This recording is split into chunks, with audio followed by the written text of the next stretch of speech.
Team of Rivals, The Political Genius of Abraham Lincoln, written by Harry Montgomery, narrated by Cedar Reyes.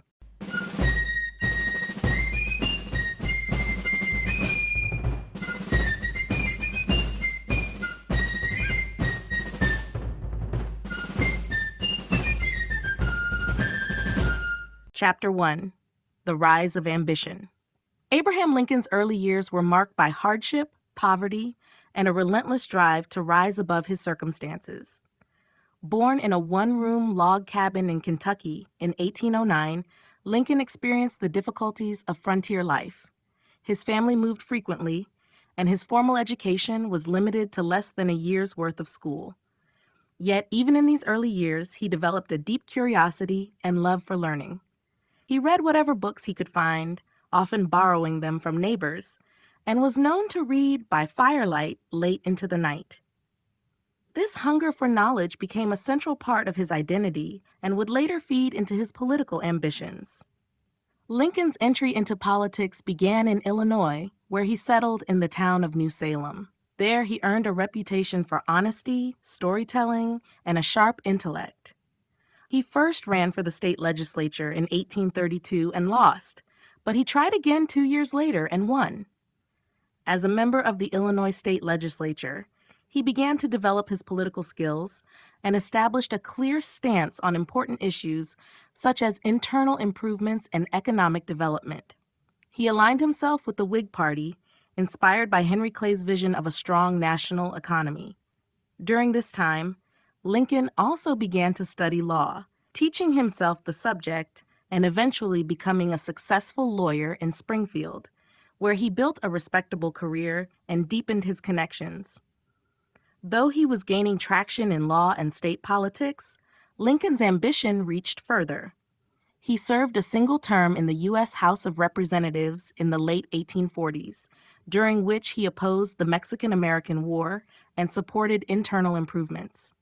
However, his criticism of the war was unpopular, and after his term, he faded from national politics for a while. Yet, Lincoln was far from finished. The moral and political debate over slavery rekindled his interest in national affairs. The Kansas-Nebraska Act of 1854, which allowed new territories to decide for themselves whether to allow slavery, outraged Lincoln and pulled him back into the political arena. Lincoln's moral convictions began to shape his public voice more powerfully. He believed slavery was a fundamental wrong, and though he did not yet call for immediate abolition, he argued fiercely against its expansion. His debates with Senator Stephen Douglas, particularly during the Illinois Senate race of 1858, brought him national attention. While he lost the election, his eloquence and clarity impressed many in the emerging Republican Party. By the end of the decade, Lincoln had transformed himself from a self-taught frontier lawyer into a national political figure. His rise was not meteoric, but it was steady, built on resilience, ambition, and a keen understanding of people. His ability to connect with both elite politicians and ordinary citizens made him stand out in an era dominated by powerful, established figures. The foundation of his political genius was laid in these years that revealed not only his personal determination, but also his evolving vision for a more unified and just nation.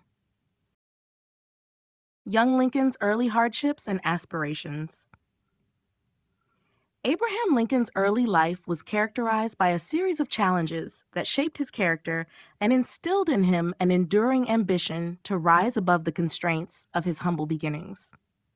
Born into a struggling frontier family, Lincoln experienced severe economic hardship from an early age. His family's constant financial instability, combined with the demanding realities of rural life, left a deep impression on the young boy. Life in the frontier was not only about the struggle for material comfort, but also about confronting the harsh realities of nature, isolation, and a society with limited resources. These formative experiences forced Lincoln to develop a resilient spirit and a keen sense of determination, qualities that would define his future political and personal endeavors. Despite the many obstacles, young Lincoln was never discouraged by his surroundings. He possessed an insatiable curiosity and a deep thirst for knowledge, which set him apart from his peers. With few formal educational opportunities available, he resorted to self-education, frequently reading borrowed books whenever he could. This self-driven pursuit of learning was both a refuge and a catalyst for his later achievements. Through his independent study, Lincoln not only acquired an impressive understanding of literature and law, but also developed a framework for critical thinking that would become crucial during his political career. The struggles of his childhood lit a spark within him, turning every hardship into fuel for his self-improvement and resolve. Living in an environment where poverty was prevalent, Lincoln learned early on the value of hard work and perseverance. He took on various odd jobs to help support his family and to contribute to his education. Whether it was working on the family farm, hauling logs, or assisting in local businesses, these early experiences instilled in him a work ethic that was both practical and introspective. In the face of adversity, Lincoln's determination to better his life grew stronger. His modest upbringing and the absence of a privileged background provided a contrasting backdrop to the power and prestige of established political leaders.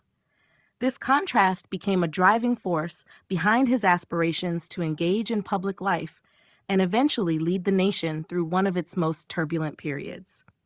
In the midst of personal and financial struggles, young Lincoln also cultivated an idealism that was rare for someone of his background. He became aware of the deeper issues facing the country, including the divide between classes and the moral questions about liberty and justice. These observations sowed the seeds of his belief in equality and democracy. Even as a young man, he recognized that education and self-improvement were keys to unlocking not only personal success, but also the advancement of society. This early conviction guided him through years of uncertainty and hardship, laying the groundwork for the political career that would eventually steer the nation towards unity and reform. Lincoln's early hardships were not just episodes of misfortune. They were crucibles that forged his enduring vision and steadfast determination. His journey from a life marked by deprivation to a path of self-education and political ambition is a testament to the power of resilience and hope in the face of adversity. Political beginnings in Illinois. Abraham Lincoln's political journey in Illinois began as a modest but determined foray into the arena of local politics, where he steadily built a reputation for integrity, perseverance, and thoughtful public service. Settling in Illinois allowed Lincoln to immerse himself in the issues faced by a rapidly growing frontier state, forging connections with everyday citizens and local leaders alike.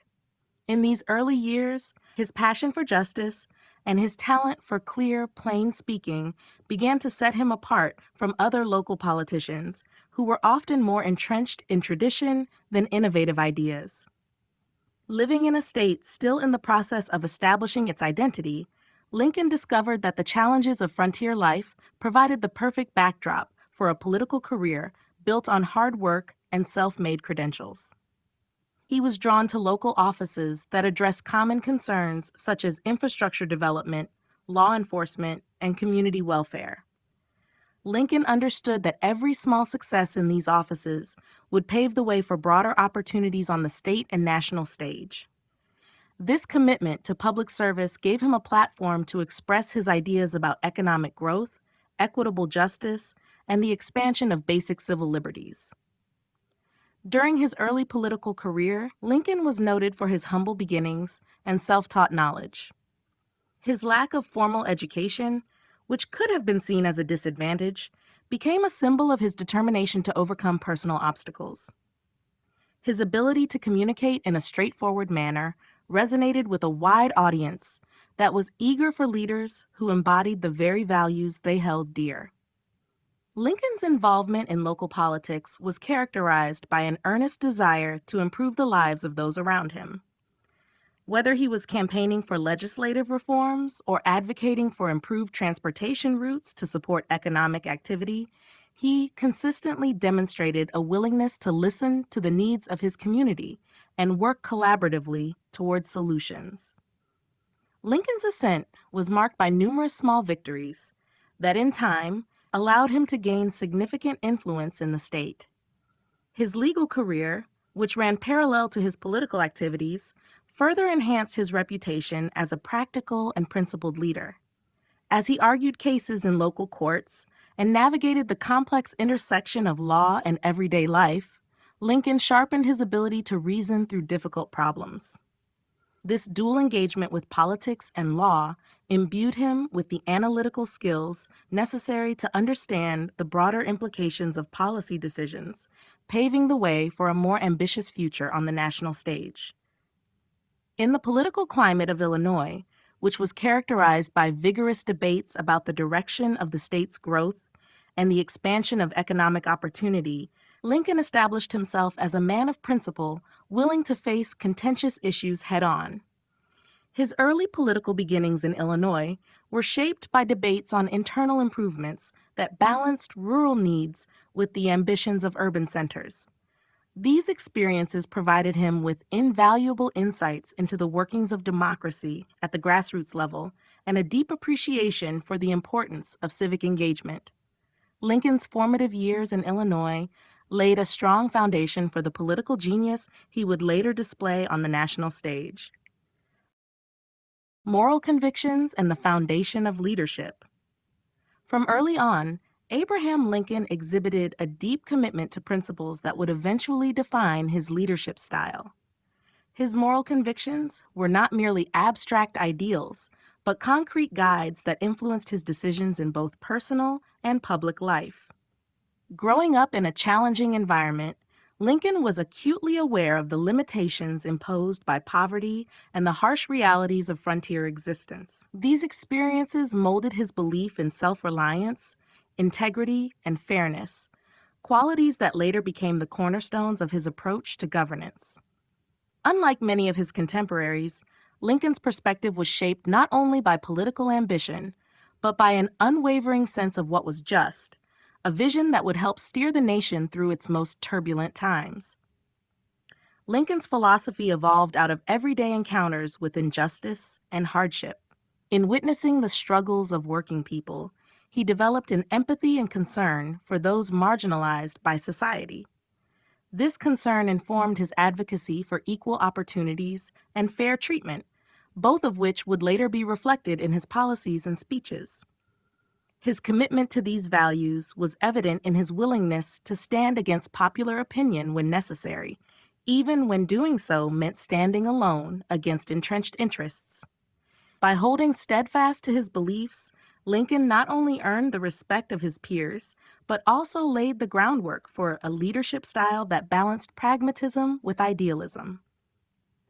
A significant component of Lincoln's moral framework was his profound belief in the inherent dignity and worth of every individual.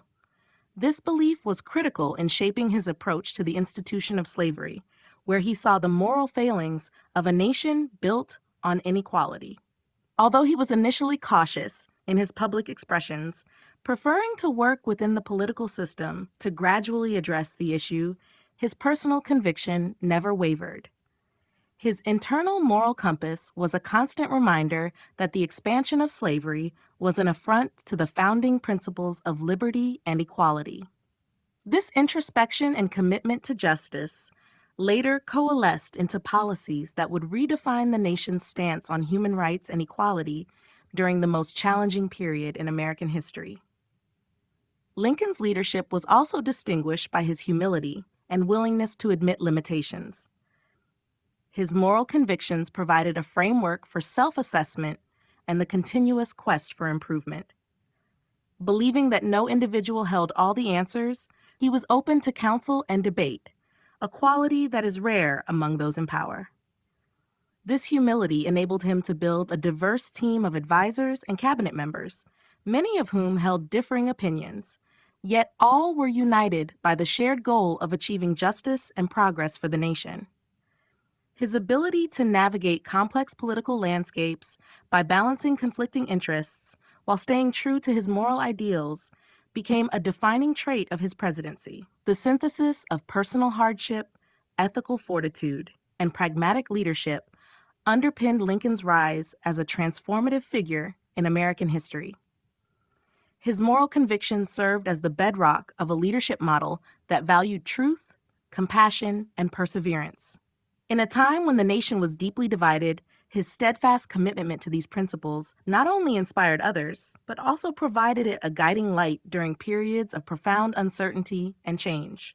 This melding of high ideals with practical governance created a legacy that continues to influence perceptions of effective leadership today.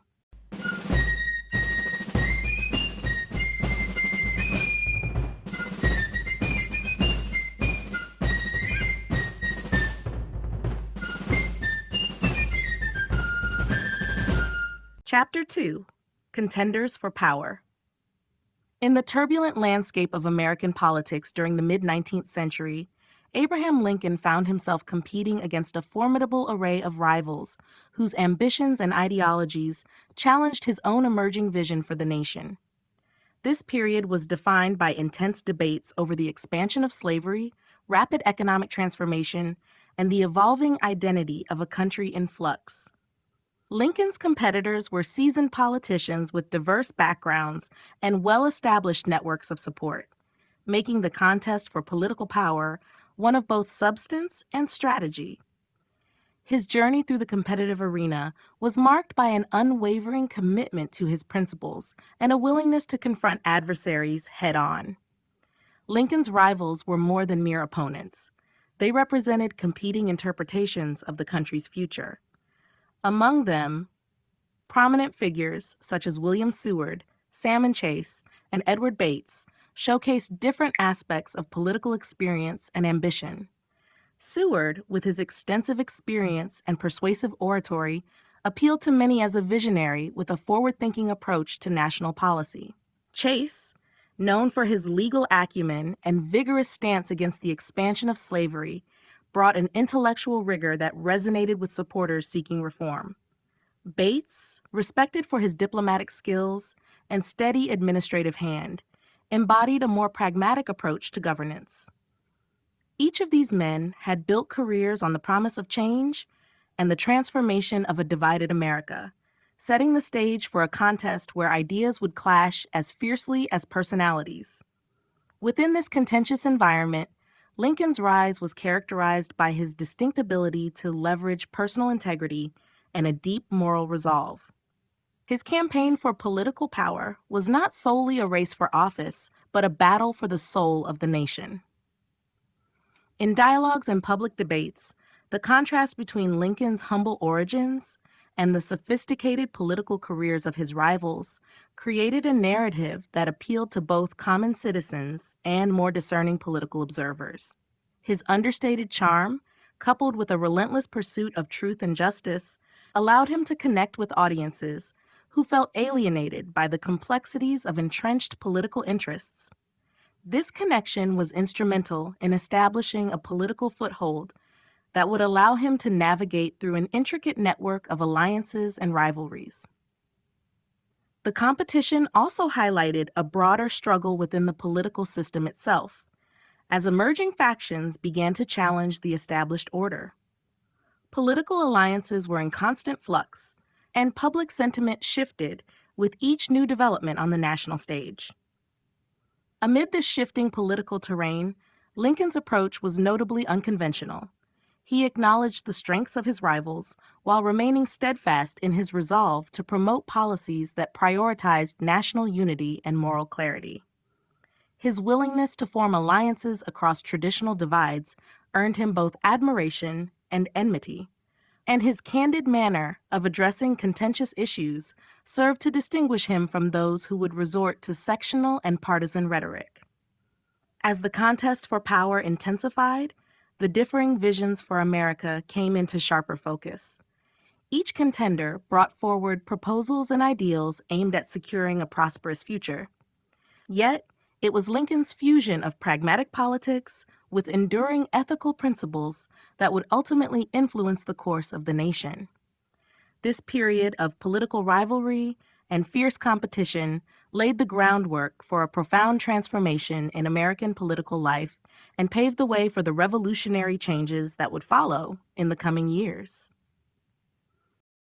Introduction to Lincoln's rivals, Seward, Chase, Bates.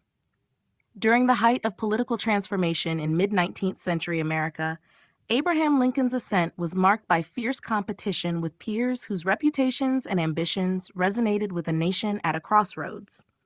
Among these rivals, three figures stand out for their dynamic contributions and contrasting visions: William Seward, Salmon Chase, and Edward Bates. Each of these men brought unique political acumen, ideological fervor, and a steadfast commitment to reform, forming an intricate backdrop against which Lincoln's own political narrative was penned. William Seward, with his deep experience in national and international affairs, emerged as a leading contender whose vision for America was characterized by a bold, forward-thinking perspective. Seward's career was built upon a keen understanding of diplomacy and a passionate commitment to the abolitionist cause. His robust advocacy for modernizing the nation's institutions and expanding the reach of American influence on the global stage earned him widespread recognition among intellectuals and reformers alike.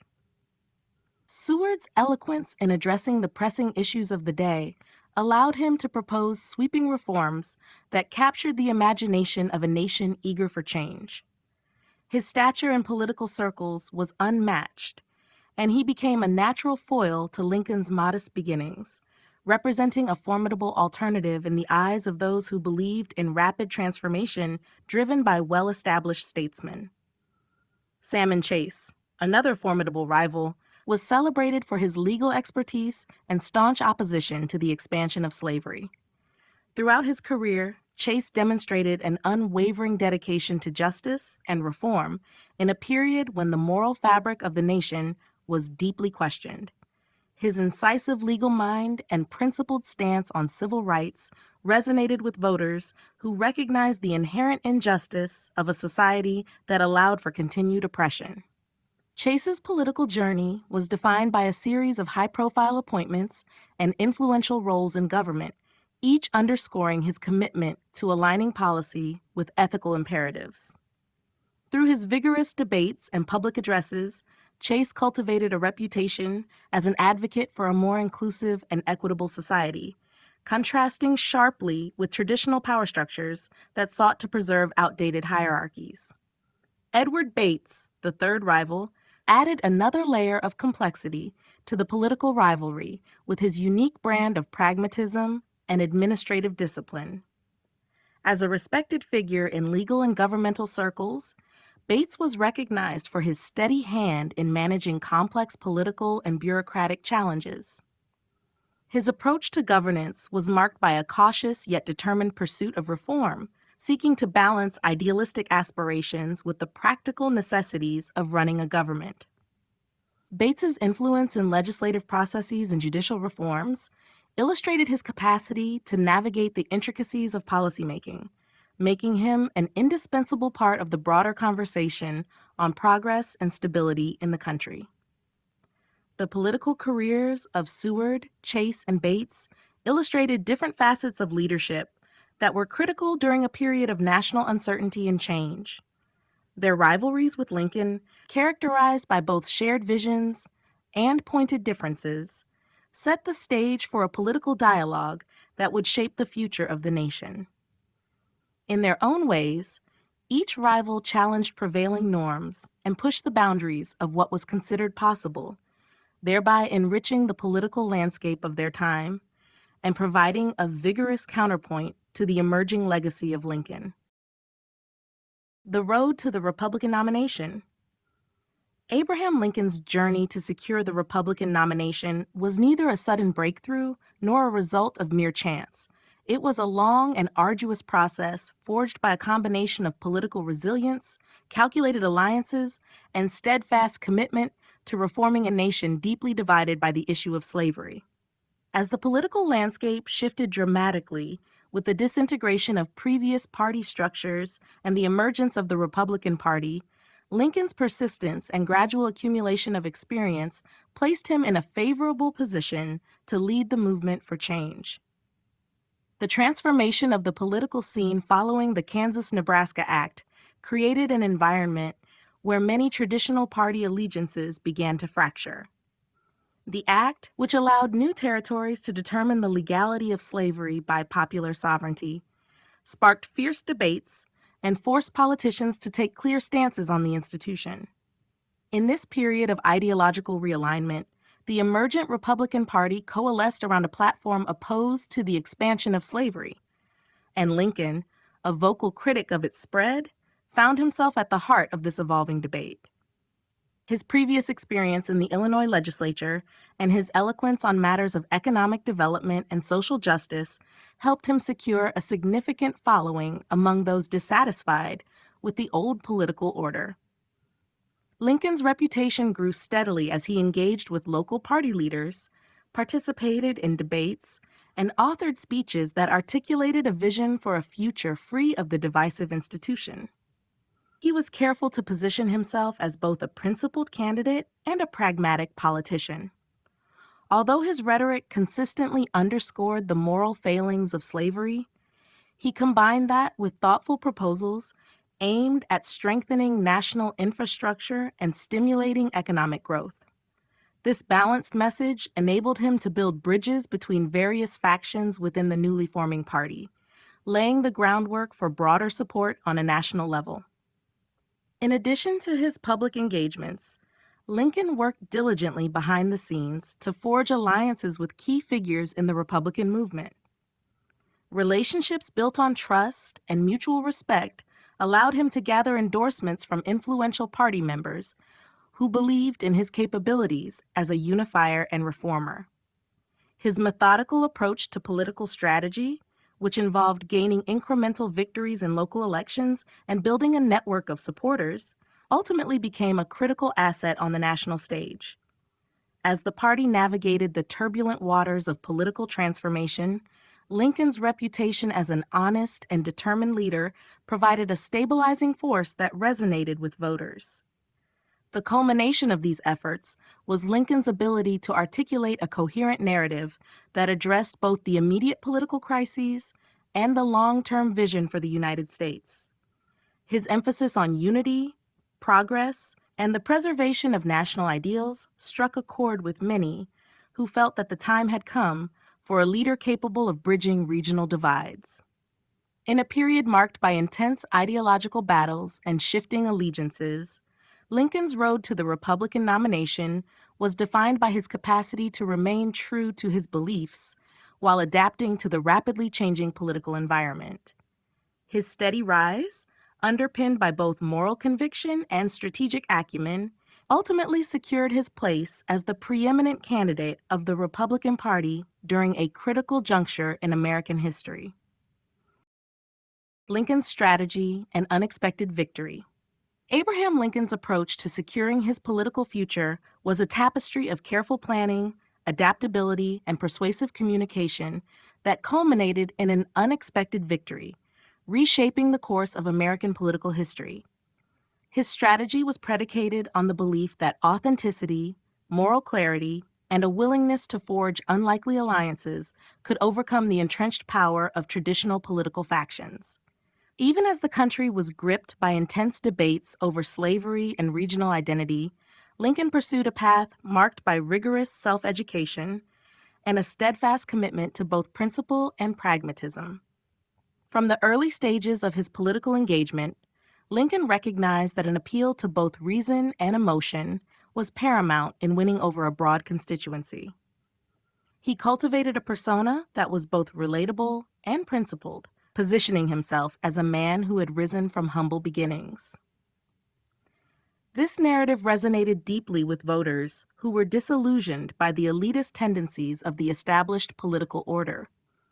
His speeches and writings, known for their clarity and an absence of rhetorical flourish, conveyed a sense of sincere purpose that distinguished him from rivals who often relied on ornamented rhetoric. Lincoln's ability to articulate a vision rooted in common sense and moral responsibility was a critical element of his strategy. In parallel with crafting a compelling personal narrative, Lincoln worked tirelessly to build a robust network of supporters across various segments of society. He leveraged relationships with local political figures, emerging Republican leaders, and disaffected former members of other parties to establish a formidable coalition. This network provided him with not only the grassroots support necessary for electoral success, but also the intellectual backing to refine his positions on contentious issues such as economic development and the containment of slavery. Lincoln's approach was pragmatic. He recognized that political victory required both ideological consistency and the ability to compromise where necessary in order to enact meaningful reforms. As the political landscape evolved, Lincoln's strategy adapted to shifting public sentiments and a changing national agenda. His measured stance against the expansion of slavery, combined with his proposals for internal improvements and infrastructure development, appealed to a diverse array of constituents. This versatility allowed him to break through the polarized debates of the era, capturing the attention of individuals who might have otherwise adhered to more radical positions. His unexpected victory was not the result of any single policy stance or moment of populist appeal, but rather a culmination of years spent honing a reputation as an honest broker committed to national unity. Ultimately, Lincoln's unforeseen rise to prominence can be attributed to his capacity for thoughtful adaptation in the face of adversity. His relentless focus on the broader ideals of national progress and democratic values, even amid fierce partisan strife, won him supporters on both sides of the political divide. While his rivals represented distinct visions for the country's future, Lincoln emerged as a unifying figure capable of bridging differences and articulating an inclusive vision for progress. His victory, rooted in a pragmatic mixture of moral certainty and strategic foresight, transformed him into a symbol of hope during one of the nation's most turbulent periods and set the stage for the leadership that would eventually guide the country through its greatest existential challenges.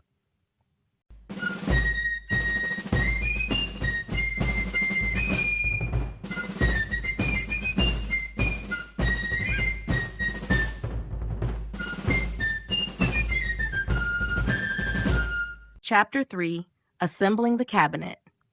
In the midst of political chaos and national turmoil, Abraham Lincoln understood that the success of his presidency would depend on his ability to surround himself with talented and determined individuals who could weather the storms of political division. The process of assembling his cabinet was more than a routine appointment. It was a deliberate strategy to create a team that balanced conflicting views, harnessed the best of each member's strengths, and ultimately advanced the cause of preserving the Union.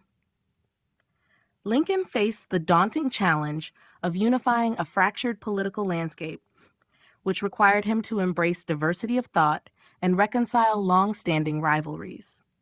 His approach to cabinet selection was guided by a belief that honest debate and a range of perspectives were essential to sound decision-making during one of the nation's most critical periods. Lincoln was acutely aware that his cabinet members would come from various political backgrounds and hold differing opinions on issues that had polarized the country. His strategy was to turn these potential conflicts into strengths by choosing individuals who, despite their disagreements, were committed to the overarching mission of maintaining the Union and advancing necessary reforms.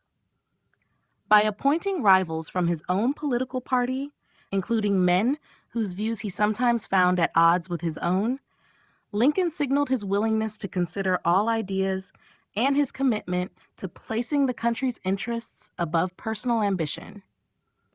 This inclusive attitude fostered an environment in which even vigorous debate could lead to the development of robust policies that addressed the pressing challenges of the era.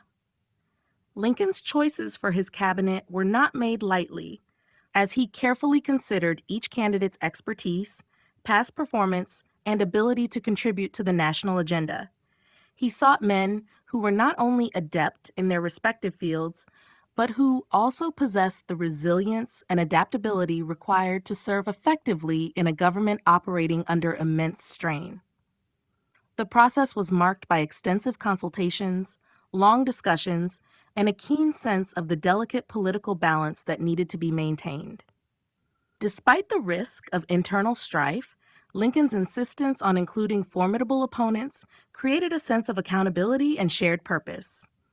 His selections represented a microcosm of the country itself, with diverse viewpoints coalescing around a common goal. This method of assembling the cabinet was both innovative and pragmatic. Lincoln recognized that a leader must not shy away from dissenting opinions, but rather harness them to create policies that were comprehensive and inclusive. His willingness to integrate former rivals into the inner circle not only minimized the possibility of factional gridlock, but also ensured that different aspects of governance would be scrutinized and refined under the pressure of debate. The cabinet became a crucible where ideas were tested, strategies were refined, and the complexities of wartime governance were confronted head-on. In doing so, Lincoln set a precedent for future administrations by demonstrating that strength in leadership often comes from the courage to embrace diversity in viewpoints. Through his calculated appointments and commitment to a broad-based team, Lincoln managed to transform a potentially volatile assembly into a cohesive group united by duty and a shared vision. This unification underlined his commitment to the principles of democracy and the belief that progress can be achieved only when all voices contribute to the conversation, even when they are at odds with each other.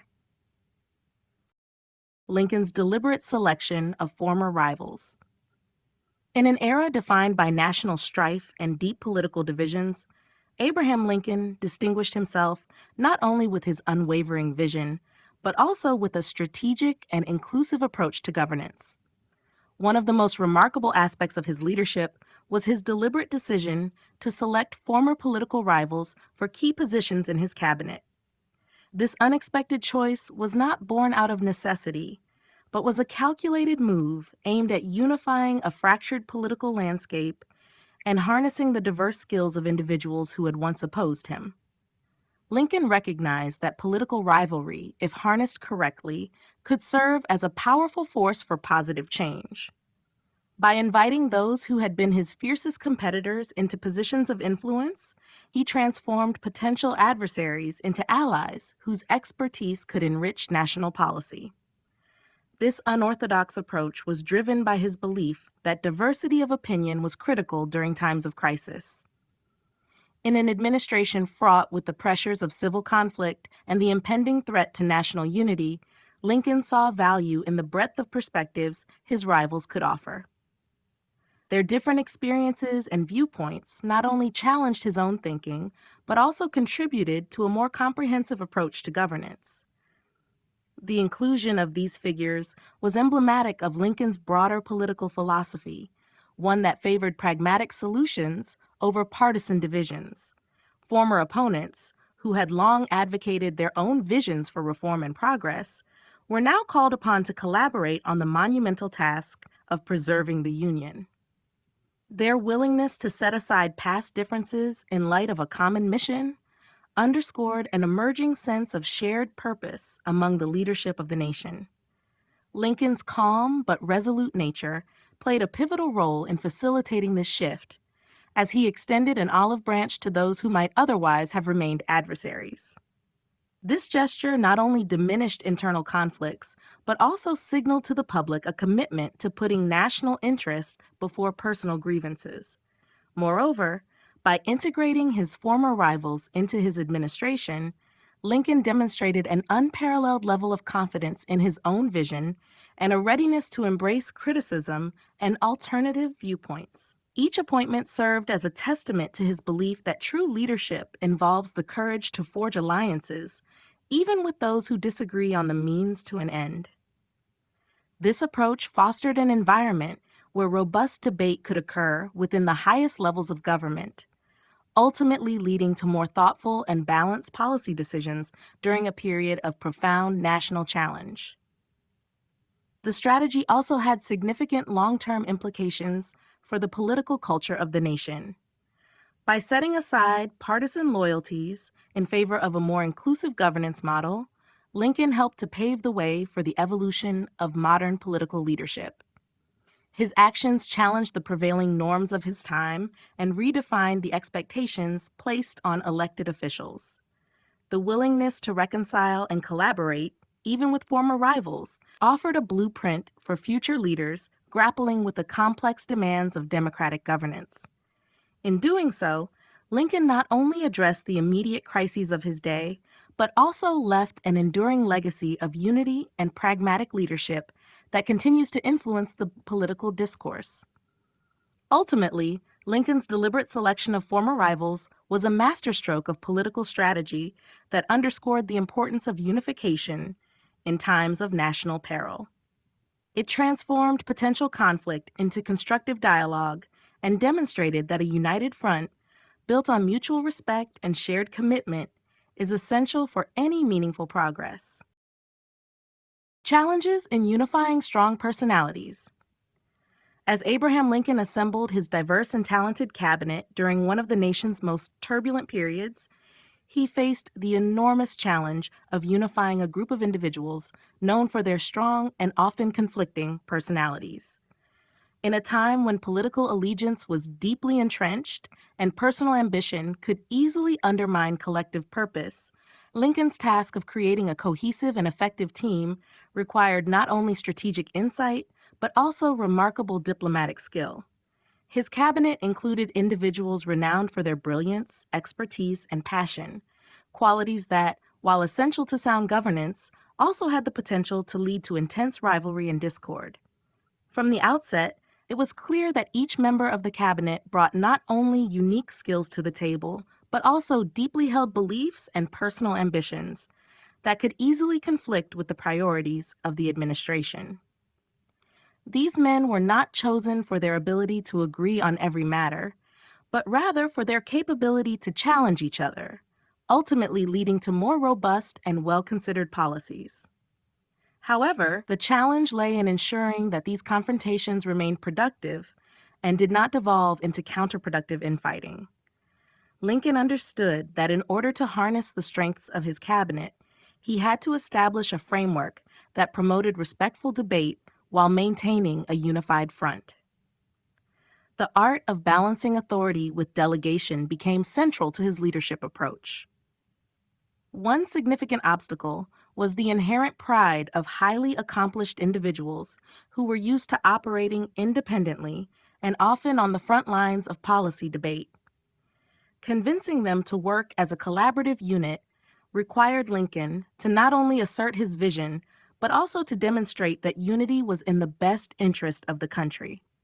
He had to win over individuals who were accustomed to a certain autonomy, persuading them that their cooperation was not a concession, but rather a strategy that could amplify their own influence. This was particularly challenging when personal loyalties and regional affiliations came into play, further complicating the process of consensus building. Lincoln's approach involved cultivating an environment in which debate was encouraged, yet where the collective mission of preserving the Union and guiding the country through civil strife always remained the priority. He engaged in numerous one-on-one discussions with his cabinet members, listening to their concerns and finding common ground even on topics where opinions diverged sharply. By emphasizing the shared objective rather than individual ambitions, he managed to turn potential clashes into opportunities for innovative policy development. His ability to articulate a clear, common purpose was key to maintaining unity and ensuring that the cabinet's diverse perspectives contributed positively to decision-making. Nevertheless, even with Lincoln's thoughtful mediation and strategic communication, moments of friction were inevitable. Disagreements on matters such as military strategy, economic policy, and even the pace of social reforms occasionally escalated into heated exchanges that threatened to fracture the administration. In these instances, Lincoln's leadership was tested as he worked tirelessly to mediate disputes and prevent personal grievances from affecting the administration's overall functionality. His success in unifying these strong personalities not only underscored his exceptional leadership abilities, but also set a precedent for future administrations facing similar challenges. The balance between diplomacy and authority. Abraham Lincoln's presidency was defined by his ability to maintain a delicate balance between diplomacy and authority, a combination that proved essential in guiding a nation divided by civil strife and intense ideological conflicts. Navigating the complexities of wartime governance, Lincoln often had to temper his firm executive decisions with a willingness to listen to various perspectives and negotiate with political rivals, military commanders, and legislators. This blend of authoritative leadership and diplomatic tact enabled him to forge coalitions, secure critical support for his policies, and steer the nation through unprecedented challenges.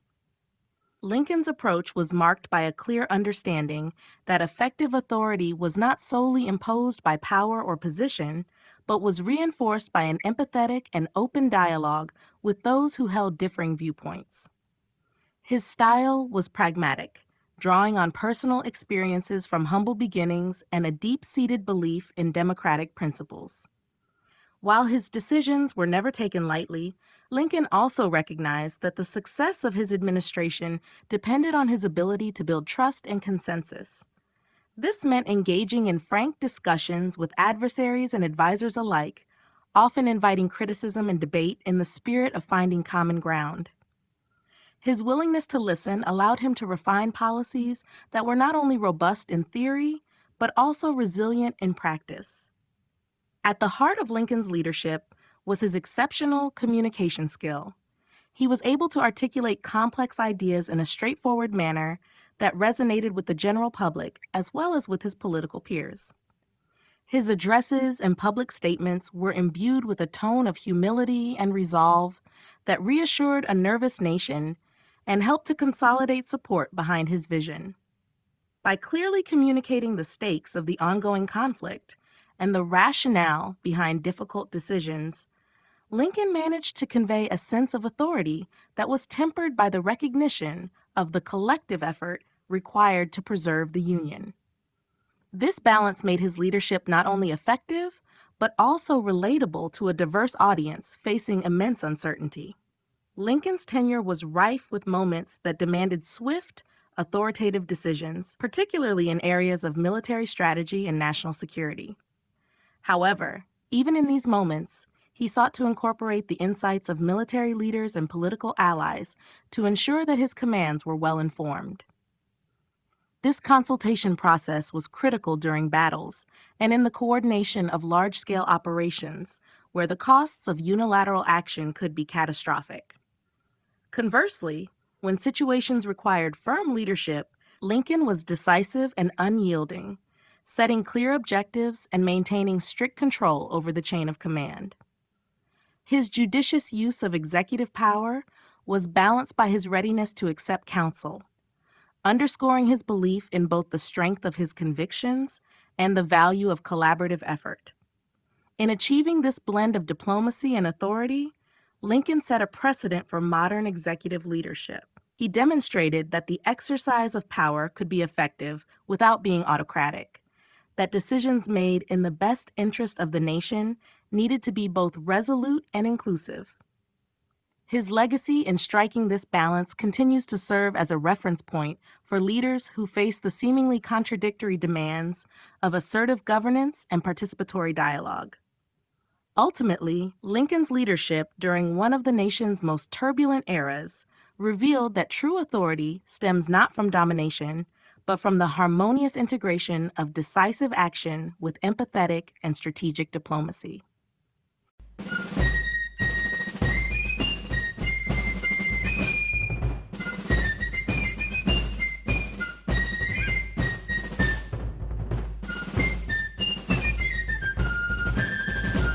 Chapter 4: Trials of War and Unity.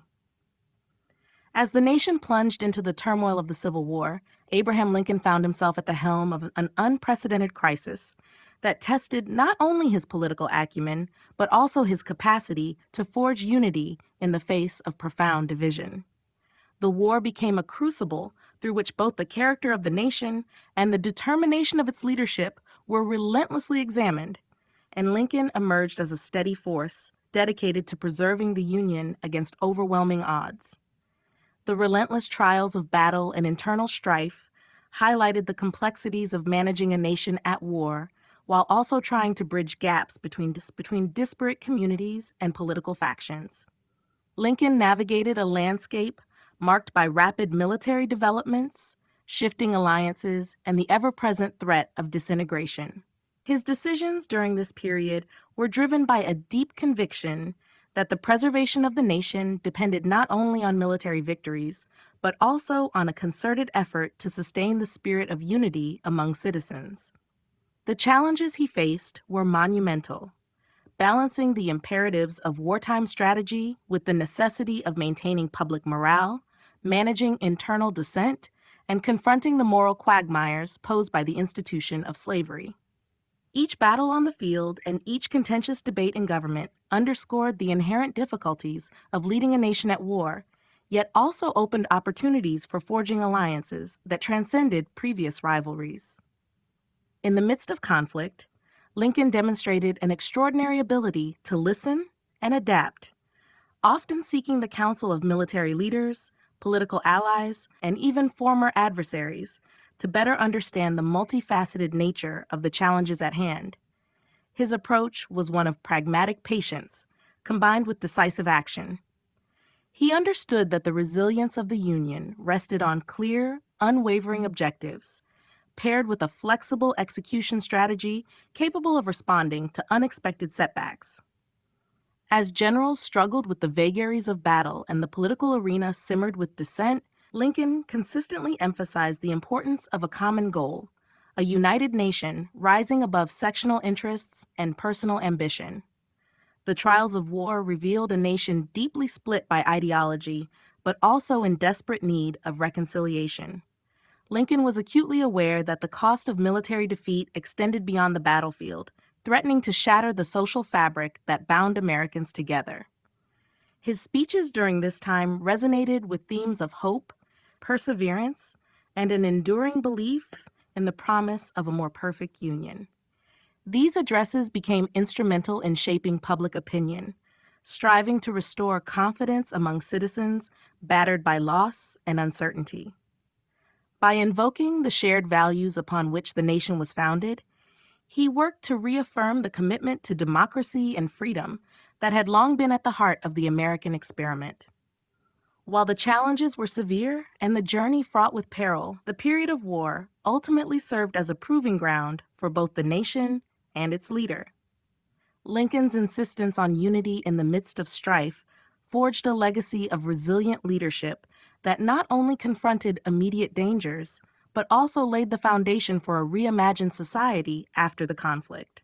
His efforts during these trials underscored that, even in the darkest moments, unwavering commitment to a common purpose could pave the way for eventual renewal and reconciliation. The outbreak of the Civil War. The outbreak of the Civil War marked a turning point in American history, transforming long-standing tensions into an all-out national conflict. The convergence of simmering sectional differences, escalating political disagreements, and deep economic disparities led to an environment ripe for confrontation.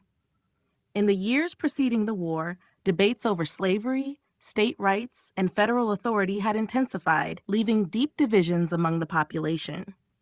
As regional sentiments hardened, compromise became increasingly difficult, setting the stage for a conflict that would upend the country. In the northern states, the growing abolitionist movement had firmly shifted public opinion, while in the South, a powerful pro-slavery sentiment prevailed.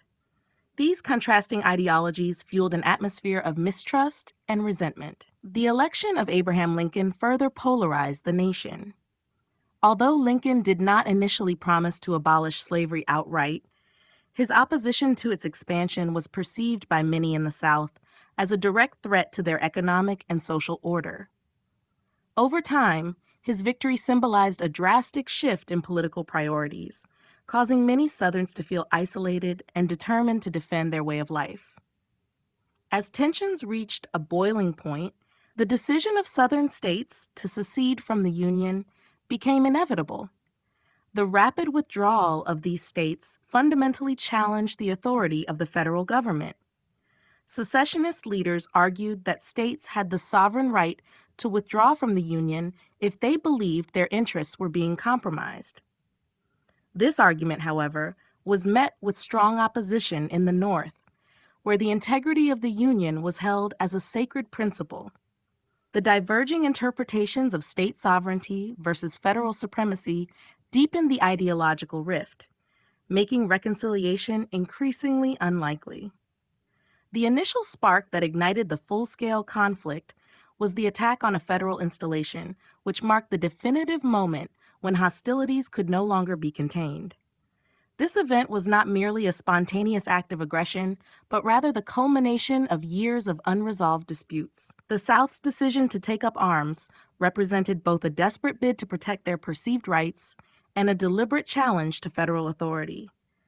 As mobilization efforts accelerated on both sides, the nation rapidly transformed from a collection of disparate regions into two distinct and hostile factions, each steadfast in its determination to prevail. In the early days of the conflict, patriotic fervor and a sense of historical destiny dominated public discourse. For many in the North, the war was seen as a necessary fight to preserve the Union and uphold democratic ideals. Conversely, in the South, the conflict was presented as a heroic struggle for independence and the preservation of a cherished cultural heritage. This dual narrative further entrenched the divide, making the prospect of compromise appear nearly impossible. The outbreak of the Civil War thus signaled not only a physical confrontation on the battlefield, but also a profound clash of ideas that would define the nation's future. The transformation of political debate into military conflict reshaped the lives of millions, setting in motion events that would reverberate for generations. Cabinet conflicts and shifting loyalties. During the tumultuous years of the Civil War, the inner workings of President Lincoln's cabinet became a microcosm of the larger national struggle, characterized by persistent conflicts and ever-evolving loyalties. The cabinet, assembled from various factions and political traditions, was a diverse group whose differing ideologies and personal ambitions often clashed. As Lincoln sought to steer the nation through war and preserve the Union, he found himself mediating disputes between colleagues whose priorities sometimes diverged sharply, revealing both the challenges and the strengths inherent in his leadership style. The early days of his administration were marred by ideological clashes within the cabinet. Long-held differences over approaches to military strategy, policy implementation, and the pace of reform ignited tensions among the members. Some cabinet members, steeped in the traditions of partisan politics, favored a more aggressive stance toward both the enemy and perceived domestic dissent, whereas others advocated for caution and the measured application of executive power. These differences were not merely technical. They were deeply rooted in personal convictions and interpretations of the Constitution, reflecting the broader national debate over the balance of power between the federal government and the states. As the war progressed, shifting political allegiances and emerging alliances further complicated the dynamics within Lincoln's cabinet. The personal ambitions of several key figures came to the forefront, with each seeking to secure their own legacy while simultaneously supporting the overall war effort. This duality fostered an environment where loyalties were constantly tested. While some members remained steadfast in their support for Lincoln's vision, others began to show signs of hesitation, questioning whether the costs of the war justified the means. Amid these tensions, Lincoln's adept handling of conflict, relying on both negotiation and decisive action, enabled him to maintain enough cohesion to press forward. His pragmatic approach involved openly addressing grievances, reshuffling responsibilities, and sometimes even sidelining contentious figures in favor of those more aligned with his strategic vision. The cabinet conflicts were not solely a result of ideological differences, but also of personal rivalries that had developed long before the war began. Many of the men serving in the cabinet had once been fierce political opponents, and their collaboration under the extraordinary circumstances of civil strife brought latent resentments to the surface. Despite this, Lincoln's insistence on a unified front sometimes required him to tolerate internal discord, viewing it as a natural byproduct of a diverse group tasked with extraordinary responsibility. In balancing these personalities, he was forced to act not just as a chief executive, but as a skilled mediator, constantly recalibrating the distribution of power within his team to align with the shifting realities on the battlefield and in public opinion. Over time, however, the cabinet evolved. The leadership learned that successful governance during crisis demanded a level of mutual respect and understanding that transcended individual ambitions. Conflicts that once threatened to fracture the administration eventually gave way to more collaborative problem-solving, as members recognized that their shared objective, the preservation of the Union, was of paramount importance. This gradual transformation underscored both the resilience of Lincoln's leadership and the dynamic nature of political loyalty, illustrating that even in an environment rife with internal strife, a common purpose could ultimately prevail. Lincoln's perseverance through national crisis. Abraham Lincoln's leadership during one of the most tumultuous periods in American history remains a testament to his unwavering determination and capacity to navigate unprecedented national crises. Faced with internal division, a brutal civil war, and immense public pressure, Lincoln demonstrated a steadfast commitment to preserving the Union, even when the odds seemed insurmountable. His perseverance was evident not just in his tactical decisions on the battlefield, but also in his moral resolve and his ability to inspire hope among a deeply fractured population.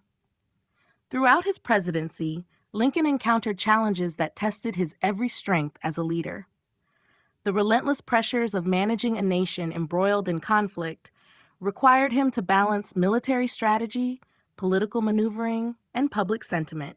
As battle lines were drawn and casualties mounted, Lincoln remained focused on his overarching vision of unity and justice. He understood that the survival of the nation depended on more than military might. It required a deep belief in the principles of democracy and the capacity for collective renewal. His frequent trips to the front lines of public debate, even as he grappled with the pain of personal loss and national grief, underscored his commitment to addressing the crisis head-on. In moments of doubt and despair, when the country seemed on the verge of permanent disintegration, Lincoln's resolve did not waver. He was known to immerse himself in the weighty responsibilities of leadership, poring over reports and engaging in thoughtful dialogue with military commanders, advisors, and fellow citizens. Even when faced with harsh criticism from political opponents and skeptical constituents, he maintained a steady course. Lincoln believed that the challenges of his time demanded not only courageous decisions, but also patience and persistence. His ability to endure the pressures of war and political strife became a cornerstone of his legacy, offering a powerful example of determination in the face of overwhelming adversity. The president's perseverance was also reflected in his willingness to adapt. Recognizing that the methods of past administrations were inadequate for the crises at hand, Lincoln was not afraid to reform long-standing policies and introduce radical measures aimed at mending the nation's divided fabric. His decision to issue the Emancipation Proclamation, for instance, was not simply a moral choice, but also a strategic maneuver intended to weaken the Confederacy and redefine the purpose of the war. In doing so, Lincoln signaled that national survival was intertwined with the principles of liberty and human dignity. Such bold actions, taken at a time when public opinion was deeply split, further cemented his reputation as a leader who could stay the course, regardless of prevailing challenges. Even as the national crisis deepened, Lincoln's personal resilience was evident in his daily routine. He navigated the labyrinth of wartime politics with a blend of empathy, pragmatism, and unwavering focus on the common good. By continuously reaffirming his commitment to preserving the Union and fostering reconciliation, he managed to galvanize a nation battered by conflict. His perseverance through these dark times not only preserved the United States from fragmentation, but also laid the foundation for a new era of equality and justice in its aftermath.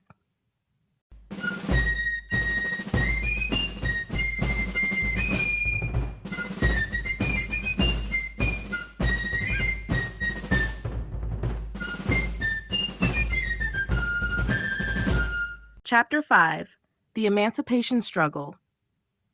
Abraham Lincoln's journey toward emancipating enslaved people was a battle fought on both moral and political fronts, one that evolved as a critical aspect of his presidency and reshaped the nation. The struggle over emancipation began well before his election and reflected deep-seated divisions within American society. Lincoln's stance on slavery was complex.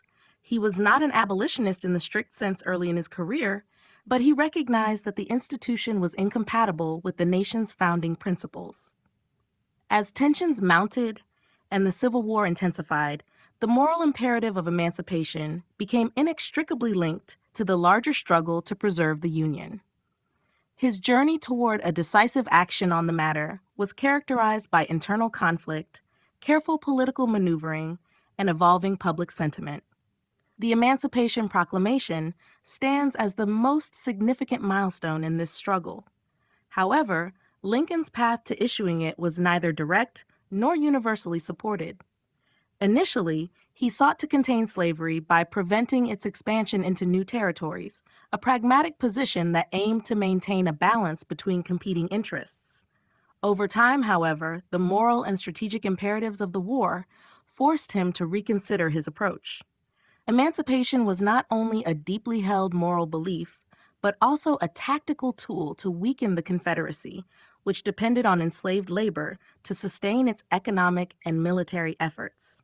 As the war progressed, Lincoln saw that redefining the conflict as a fight for freedom would transform its purpose and provide a rallying cry for the cause of national unity. Despite the clarity of his conviction, Lincoln faced considerable challenges. Public opinion in the North was divided, and his cabinet harbored differing views on how best to proceed. Critics argued that a radical move like emancipation would alienate border states and potentially prolong the war. Nevertheless, Lincoln remained steadfast, drawing on his personal integrity and his ability to navigate treacherous political waters. His deliberations were marked by intense consultations with military leaders, advisors, and key political figures who had long opposed his earlier, more cautious approach. Through a process of careful negotiation and reflection, Lincoln gradually shifted the discourse.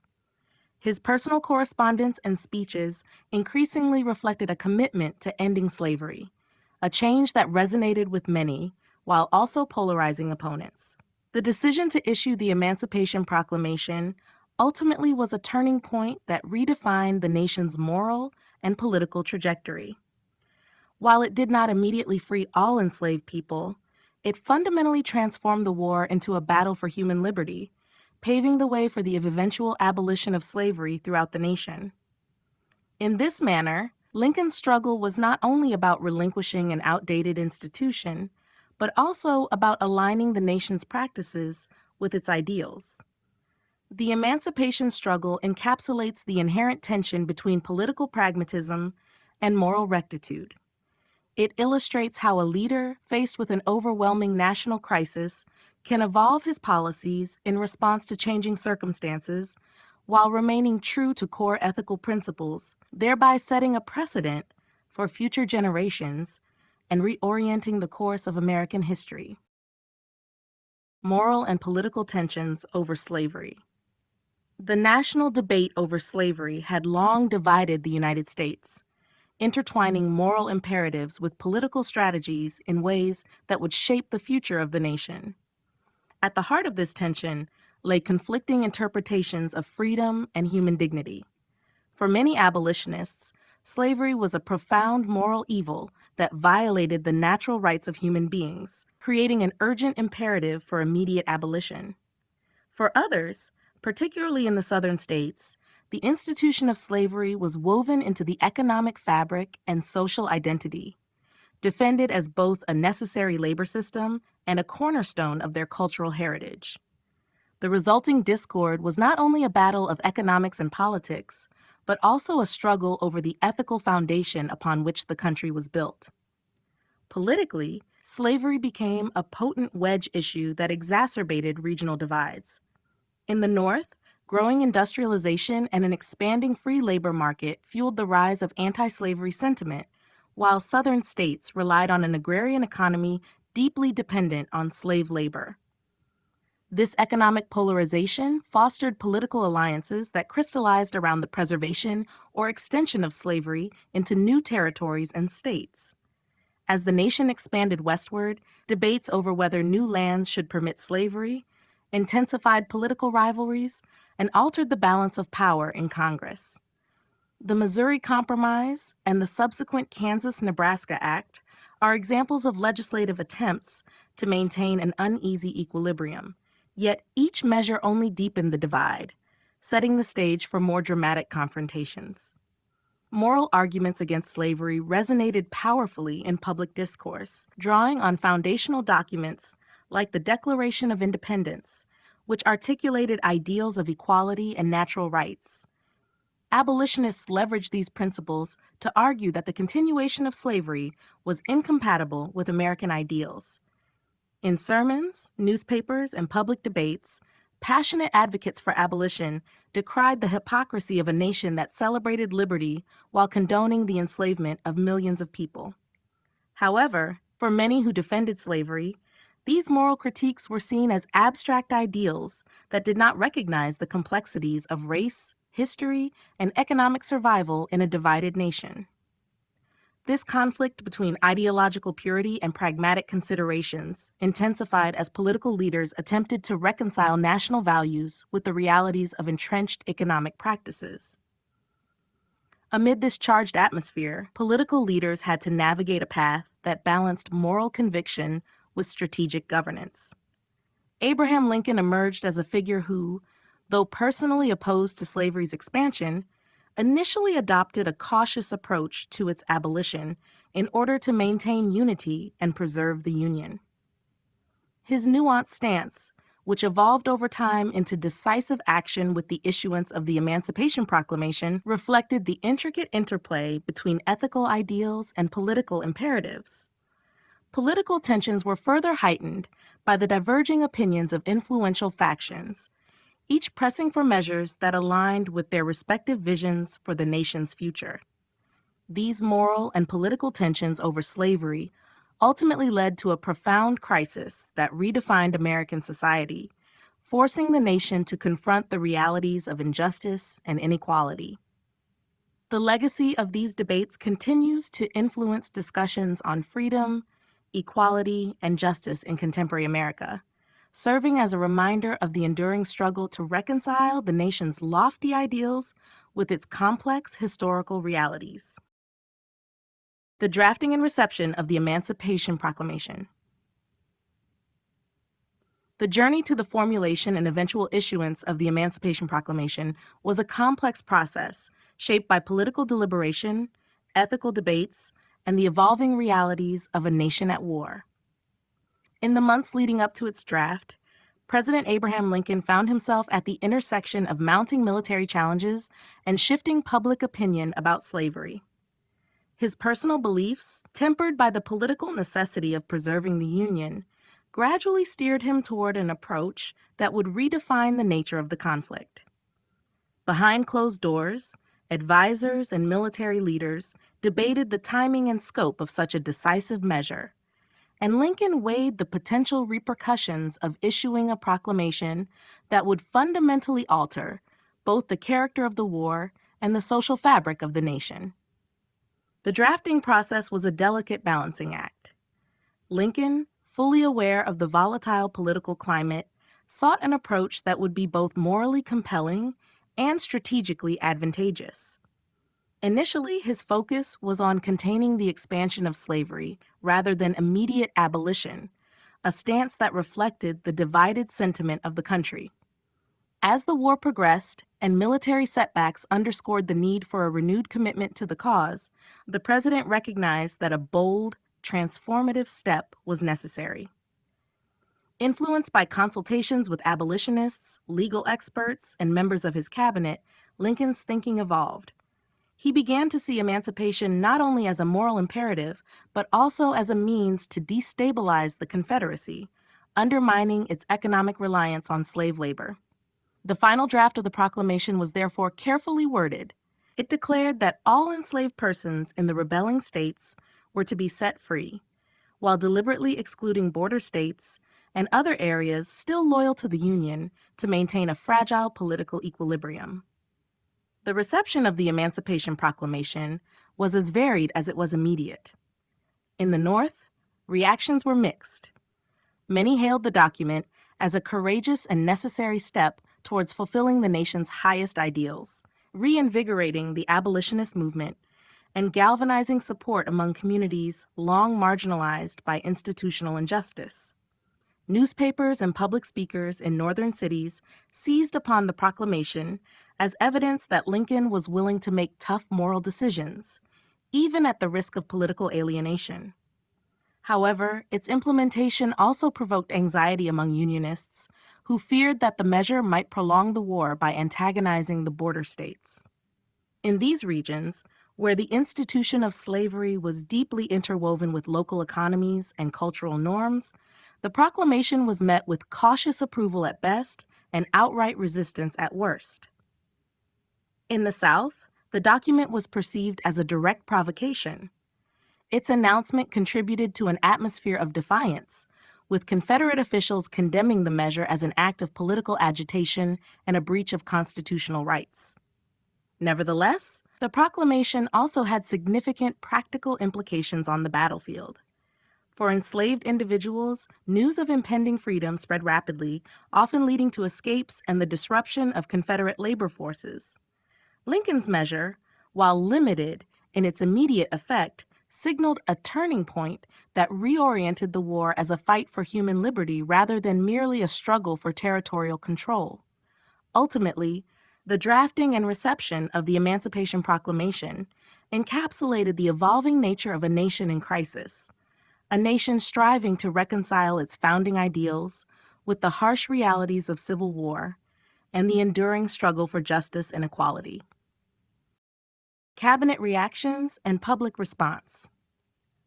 The reaction within President Lincoln's cabinet was as diverse as it was indicative of the profound political and moral challenges facing the nation, as decisions were made that not only redefined the aims of the war, but also pushed the boundaries of traditional political norms. The members of Lincoln's inner circle voiced opinions that ranged from cautious support to outright opposition.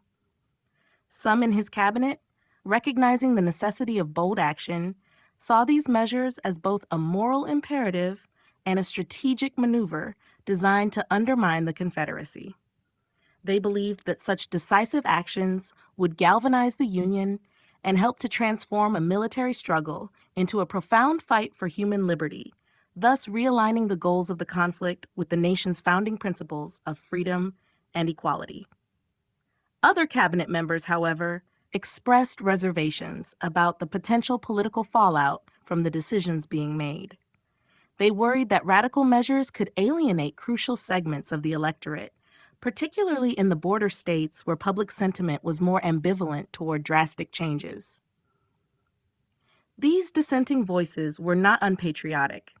Rather, they cautioned that hasty actions might inadvertently weaken the Union from within by sparking internal divisions and creating uncertainties about future policy directions. Their concerns echoed the broader debates that had long permeated Washington, reflecting the tension between maintaining political unity and embracing progressive reforms that challenged the established social order.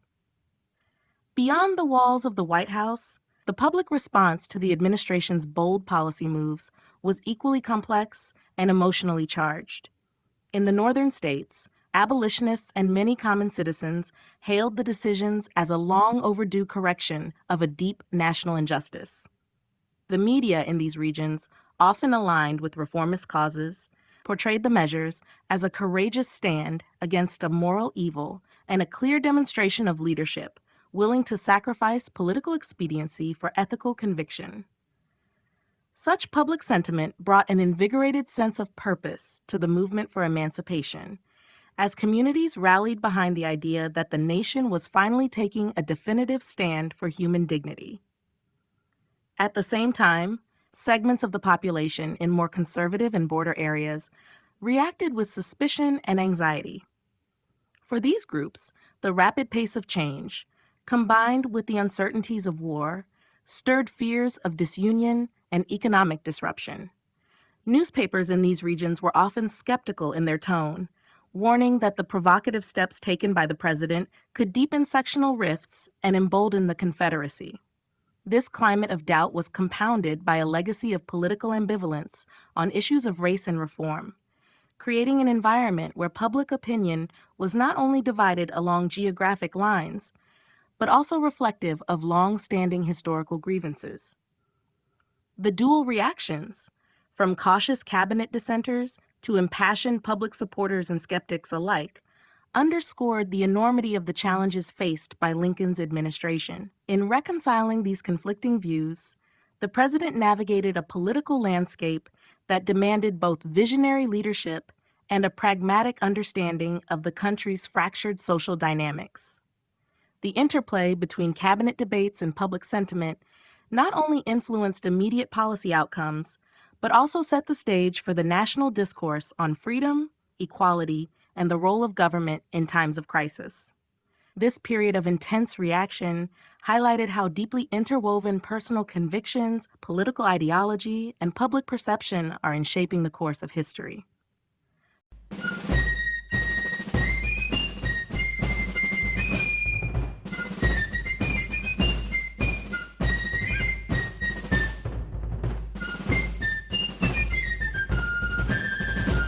Chapter 6, Mastery of Leadership.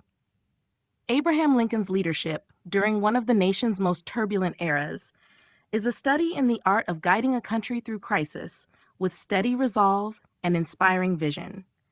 His tenure was marked by an exceptional ability to combine decisiveness with empathy, enabling him to command respect on the battlefield and at the negotiating table. Lincoln understood that true leadership extended beyond issuing orders and making policy decisions. It involved the capacity to unite a divided nation by speaking to the hearts and minds of its people. Throughout his presidency, Lincoln demonstrated a unique blend of firmness and flexibility. He tackled the challenges posed by a fractious political landscape, the pressures of wartime decision-making, and public skepticism by actively seeking diverse perspectives. Whether engaging in intimate discussions with advisors or addressing large audiences, his communicative clarity and honesty fostered a sense of trust that bolstered national morale.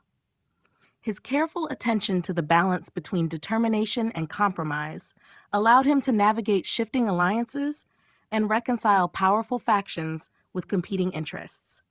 Lincoln's strategic acumen was evident in how he harnessed the strengths of his team, even when they held conflicting viewpoints. Rather than silencing dissent, he encouraged open debate, recognizing that vigorous discussion was essential for formulating policies capable of withstanding the complexities of war. This approach not only improved the quality of decision-making, but also transformed internal conflict into a unifying force. By elevating the conversation above personal disagreements, Lincoln was able to set a collective priority, the preservation of the Union and the advancement of a just, more unified nation. Equally important was Lincoln's personal example of humility and resilience, which resonated deeply with a public beleaguered by loss and uncertainty. Despite the immense weight of responsibility, he maintained a manner that was both accessible and genuine, never allowing his position to alienate him from those he served. His willingness to accept criticism and learn from setbacks further enhanced his standing as a leader whose moral integrity was as steadfast as his resolve. This blend of personal fortitude with strategic innovation became the hallmark of his leadership style, demonstrating that true mastery involves both the heart and the mind. Ultimately, Lincoln's legacy as a masterful leader is evident in his ability to transform adversity into opportunity. His vision for a better nation, one rooted in democracy, equality, and unity, helped steer the country through its darkest days. By cultivating trust, Promoting open dialogue and remaining resolute in his convictions, he left an indelible mark on American history. His leadership not only altered the course of the Civil War, but also set a precedent for modern statesmanship, proving that principled leadership can overcome even the gravest of national crises. Lincoln's growth into a commanding leader. Abraham Lincoln's journey from a modest frontier lawyer to one of America's most commanding leaders was a transformative process marked by gradual self-education, strategic political maneuvering, and an ever-deepening commitment to the nation's ideals. In his early years, Lincoln's unpretentious beginnings and self-reliance instilled in him a determination that eventually evolved into a robust sense of leadership. At first, his approach was cautious and measured, influenced by his humble background and limited formal education. However, as he encountered the harsh realities of political life and the challenges of a nation on the brink of civil war, he recognized that his growth as a leader depended on his ability to adapt and seize opportunities that demanded both moral clarity and strategic thinking. Lincoln's ascent into a commanding figure was not the product of a single moment of inspiration, but rather a steady accumulation of experiences that tested his resolve and refined his skills. His early political career in Illinois provided him with the opportunity to build a reputation as an honest and thoughtful advocate for the common man. Through a series of hard-fought electoral campaigns and legislative battles, he learned the importance of communication, compromise, and, ultimately, decisive action. These formative experiences laid the groundwork for his later accomplishments, where he would blend a deep-rooted sense of fairness with an unwavering commitment to national unity. As national tensions mounted, the pressures of the impending Civil War forced Lincoln to make difficult decisions that rapidly accelerated his growth into a leader capable of commanding both respect and trust.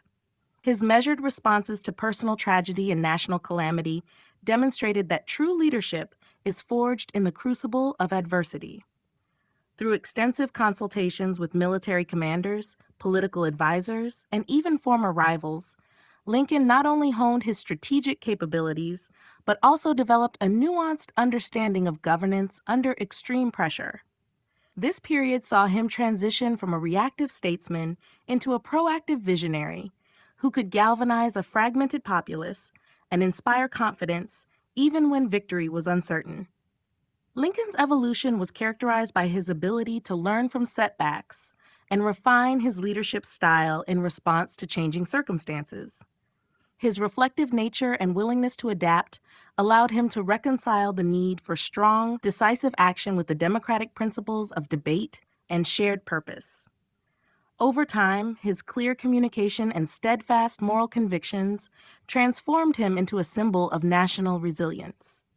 By balancing empathy with authority and embracing the complexities of the political landscape, Lincoln's growth into a commanding leader became apparent not only in his policies, but also in the enduring faith that countless citizens placed in his vision for the future of the United States. Managing generals and military decisions.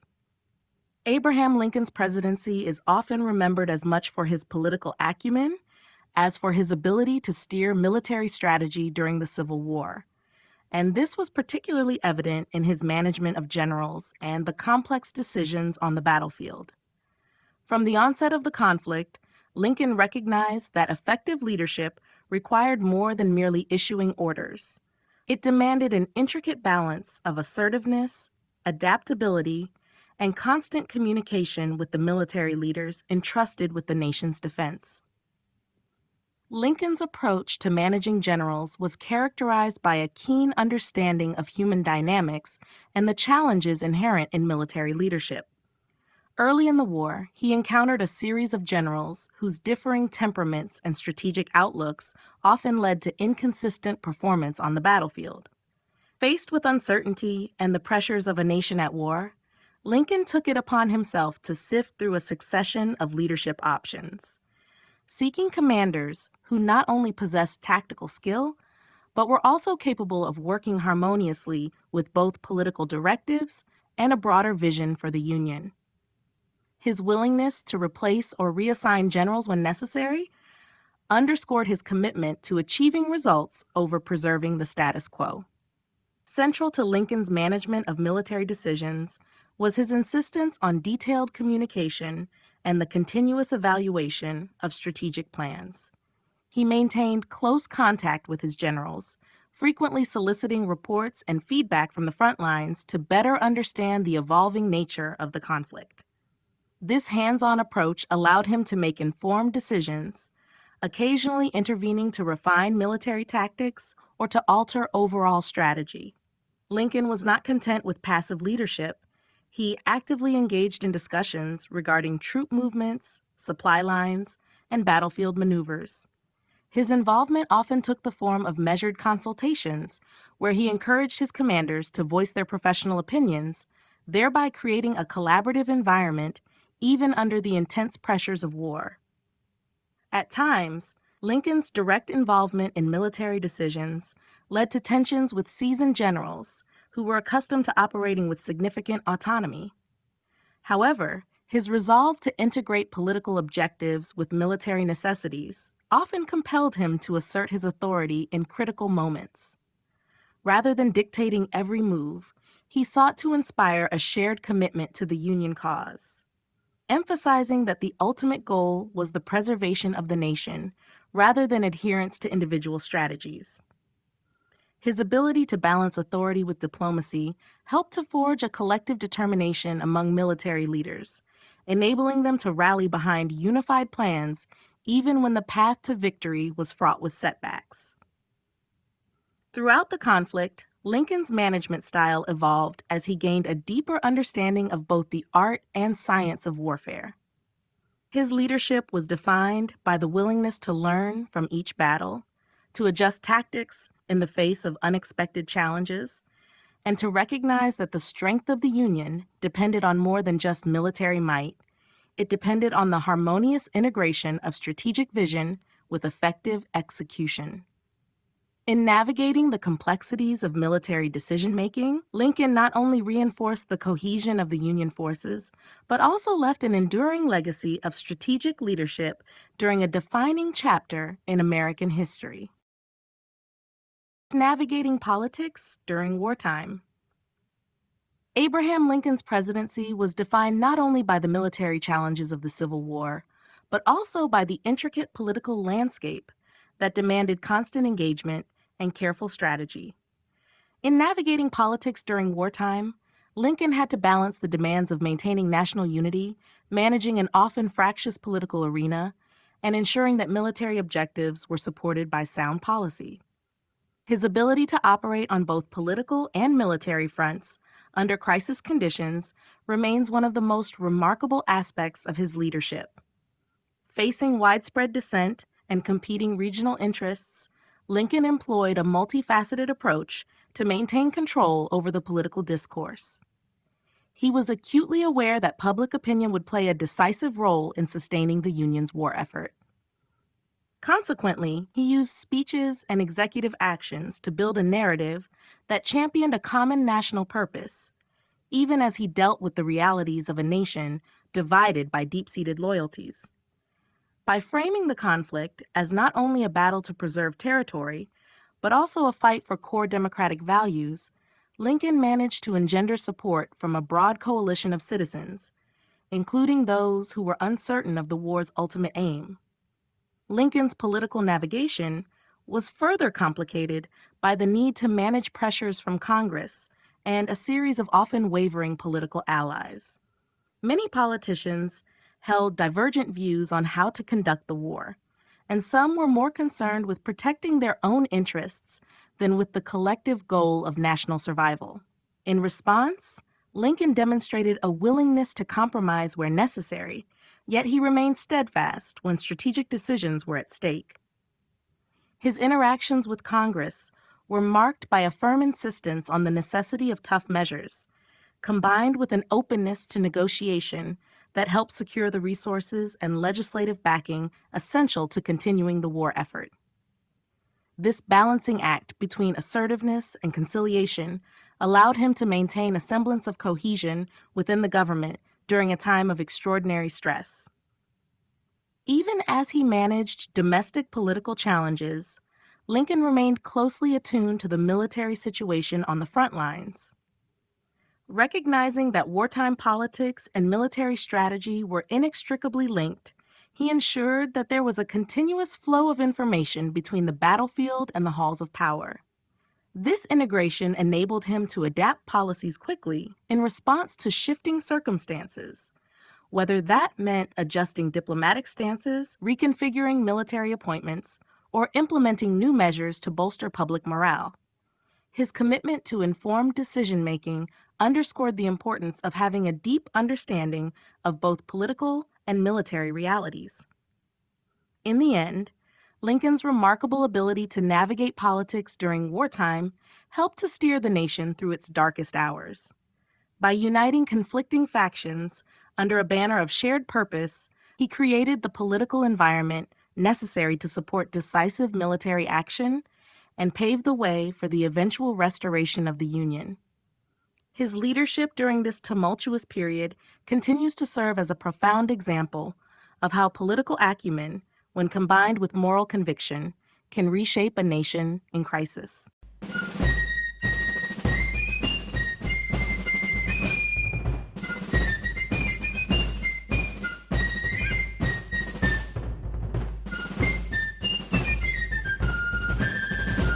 Chapter 7: Legacy of the Unifier. Abraham Lincoln's enduring legacy as the unifier is a testament to his ability to steer a deeply divided nation toward a common purpose despite overwhelming odds. His leadership during the Civil War, marked by steadfast moral conviction and a willingness to make tough decisions, ultimately redefined the identity and future of the United States. Lincoln's vision was one that transcended partisan politics and regional differences, forging a national spirit that embraced the ideals of liberty, equality, and unity, even in the face of intense internal strife. His efforts to bring together former adversaries and heal the wounds of a fractured nation set the standard for modern leadership and remain influential in the continuous quest for national reconciliation. Lincoln's presidency was characterized by a series of bold and sometimes controversial decisions designed to preserve the Union. His commitment to freeing enslaved people transformed the nature of the conflict, reorienting the war as not only a battle for territorial survival, but also a struggle for human rights and dignity. By prioritizing the emancipation of millions of enslaved individuals, Lincoln redefined the moral framework of the nation, aligning its practices with the founding principles of freedom and justice. This moral reawakening, however, did not come without cost. His leadership faced intense scrutiny and political opposition, yet he persisted in the belief that maintaining the integrity of the nation depended on addressing the systemic injustices that had long divided its people. The legacy of Lincoln as a unifier extends beyond the military and moral dimensions of his presidency. His skill in navigating complex political landscapes by forging alliances across ideological divides demonstrated the strength that can be achieved through empathy and mutual respect. Lincoln's approach to leadership was not characterized by an authoritarian imposition of will, but by fostering an environment in which diverse voices could contribute to a larger vision of national progress. He understood that true unity could only be achieved when every citizen felt that their voice was acknowledged and that their concerns were part of the national conversation. In doing so, Lincoln not only preserved the Union, but also established a framework for rebuilding the nation in the aftermath of conflict. Today, the unifying legacy of Abraham Lincoln continues to serve as an inspiration. His example is frequently cited in discussions on leadership during crises, highlighting the importance of vision, perseverance, and the courage to make decisions that embody the highest ethical standards. The memory of his presidency endures as a guiding light for current and future leaders tasked with mending divisions and fostering a common purpose among diverse groups. In essence, Lincoln's legacy as the unifier is not confined to the historical record, but persists in the continued efforts to build a society that reflects the ideals he championed throughout his life. The re-election and the final months. Abraham Lincoln's re-election campaign and his final months in office were characterized by both triumph and deep-seated challenges that underscored the immense pressures of wartime leadership. As the Civil War dragged on with no clear end in sight, Lincoln faced a battlefield that extended far beyond the military front lines. The re-election campaign was not only a test of his political acumen, but also a reflection of the nation's need for steady leadership during a period of unprecedented crisis. Voters in the northern states, wearied by the prolonged conflict and the losses incurred, placed their hope in a leader who had proven his commitment to preserving the Union and who was willing to take decisive steps to end the war. His campaign capitalized on the momentum of his earlier successes and the moral clarity demonstrated by key initiatives such as emancipation, which had reoriented the war into a struggle for human freedom. Despite fierce opposition and uncertainties about the war's outcome, Lincoln managed to secure his re-election by appealing to both reason and emotion. His supporters were inspired by his steadfastness and his willingness to confront the moral dilemmas that defined the era. Campaign speeches and public addresses during this period emphasized the importance of unity and perseverance, aiming to remind a beleaguered citizenry of the greater purpose behind the sacrifices being made. This effective communication helped to assuage fears among the electorate, even as critics questioned the long-term strategy and pointed to persistent military setbacks. In the political arena, his re-election represented a rebuke to those who advocated for a negotiated peace that would have compromised the Union's fundamental principles. Following his victory, Lincoln faced the daunting task of steering the nation through its final moments of war while simultaneously laying the groundwork for post-war reconstruction. In the final months of his presidency, he continued to work tirelessly, engaging directly with military leaders and political allies to ensure that the Union's struggle was not in vain. The stress of these responsibilities, compounded by personal losses and the ever-present specter of further bloodshed, weighed heavily on him. Yet, Lincoln's resolve remained unshaken. He focused on reestablishing national order and setting the conditions for a lasting peace. During this critical period, his efforts to mend the fractured nation took on a personal dimension, as he expressed concern for the future of a reunited country. He made tentative moves toward reconciliation, demonstrating an understanding that enduring unity required not only military victory, but also healing the deep-seated wounds inflicted by years of conflict.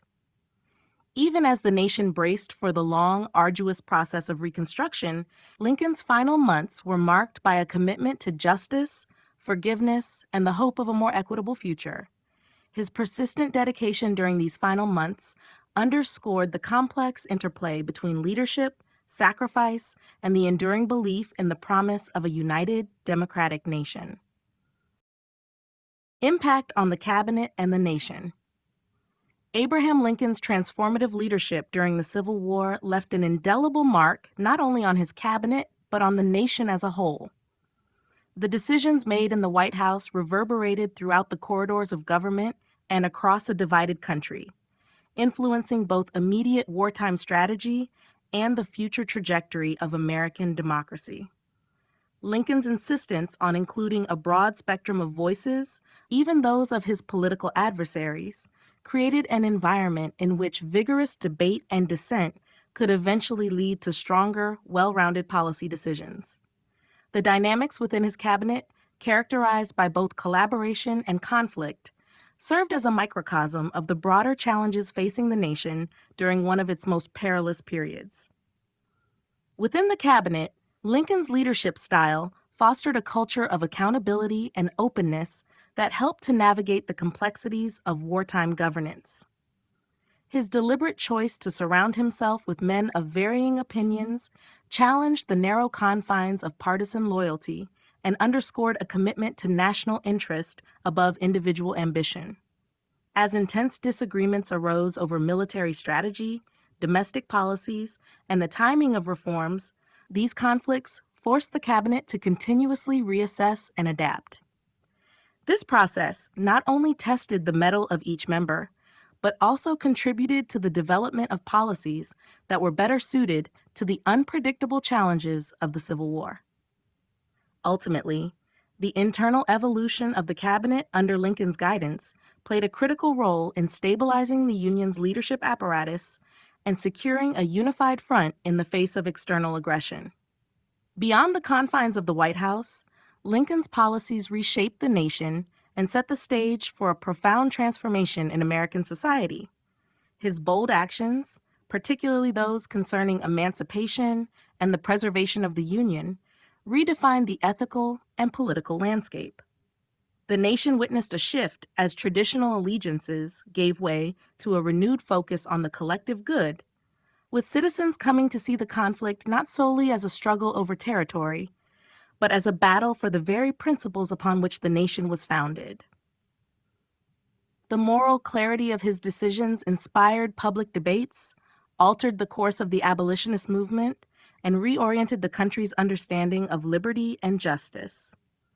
In the years following the war, the impact of Lincoln's cabinet reforms and wartime decisions continued to influence the process of national reconstruction and reconciliation.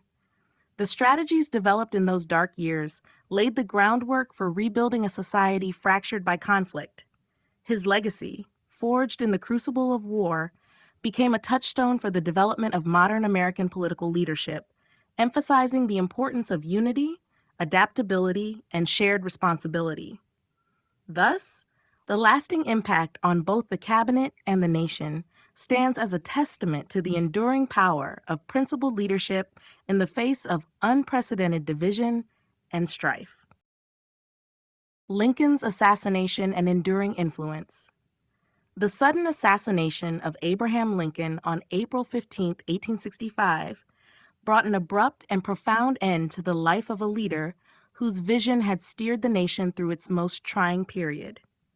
Lincoln's untimely death, occurring just days after the Confederate surrender, shocked a nation already scarred by the bitterness of civil war. The loss was felt deeply by a country that had come to rely on his steady hand, his moral fortitude, and his commitment to the principles of liberty and equality.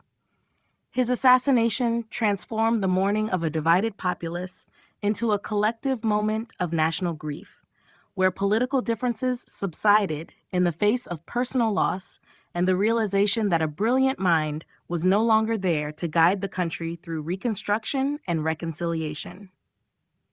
Even in death, Lincoln's influence quickly became apparent as his legacy began to serve as a unifying symbol for the nation. The tragic end to his life catalyzed a renewed determination among political leaders and ordinary citizens alike to honor the principles for which he had stood. His call for unity, embodied in his Preserve the Union during the war, continued to resonate, shaping national discourse in the challenging years that followed. In the immediate aftermath of his assassination, the process of national healing was both a tribute to his leadership and a testament to the enduring appeal of his vision. The mourning period fostered a sense of common purpose and spurred initiatives aimed at reconciling a fractured society, even as the wounds of war were still fresh. Lincoln's enduring influence is observed not only in the post-war era, but also in the continued evolution of American political thought. His strategies for managing complex crises, his ability to forge a broad coalition from disparate factions, and his dedication to principles of justice and equality became touchstones for subsequent generations of leaders. Throughout the 20th century and into the present day, his example has been cited as an embodiment of the highest ideals of American democracy. Public officials, scholars, and citizens have looked to his life as both a historical benchmark and a source of inspiration for addressing contemporary issues of division, injustice, and the need for national unity. Moreover, Lincoln's legacy has been cemented in cultural memory, with commemorations, memorials, and continued scholarly interest ensuring that his contributions remain a vibrant part of American heritage.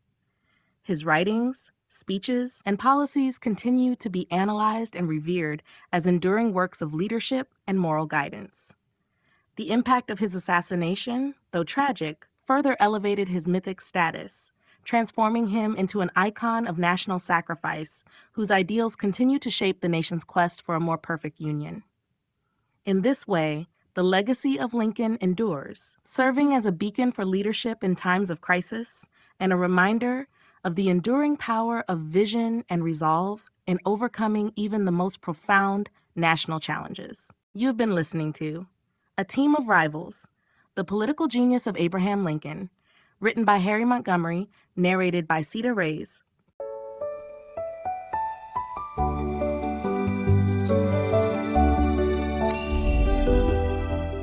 Bury My Heart at Wounded Knee, a native tribe story about the American West, written by Harry Montgomery, narrated by Cedar Reyes.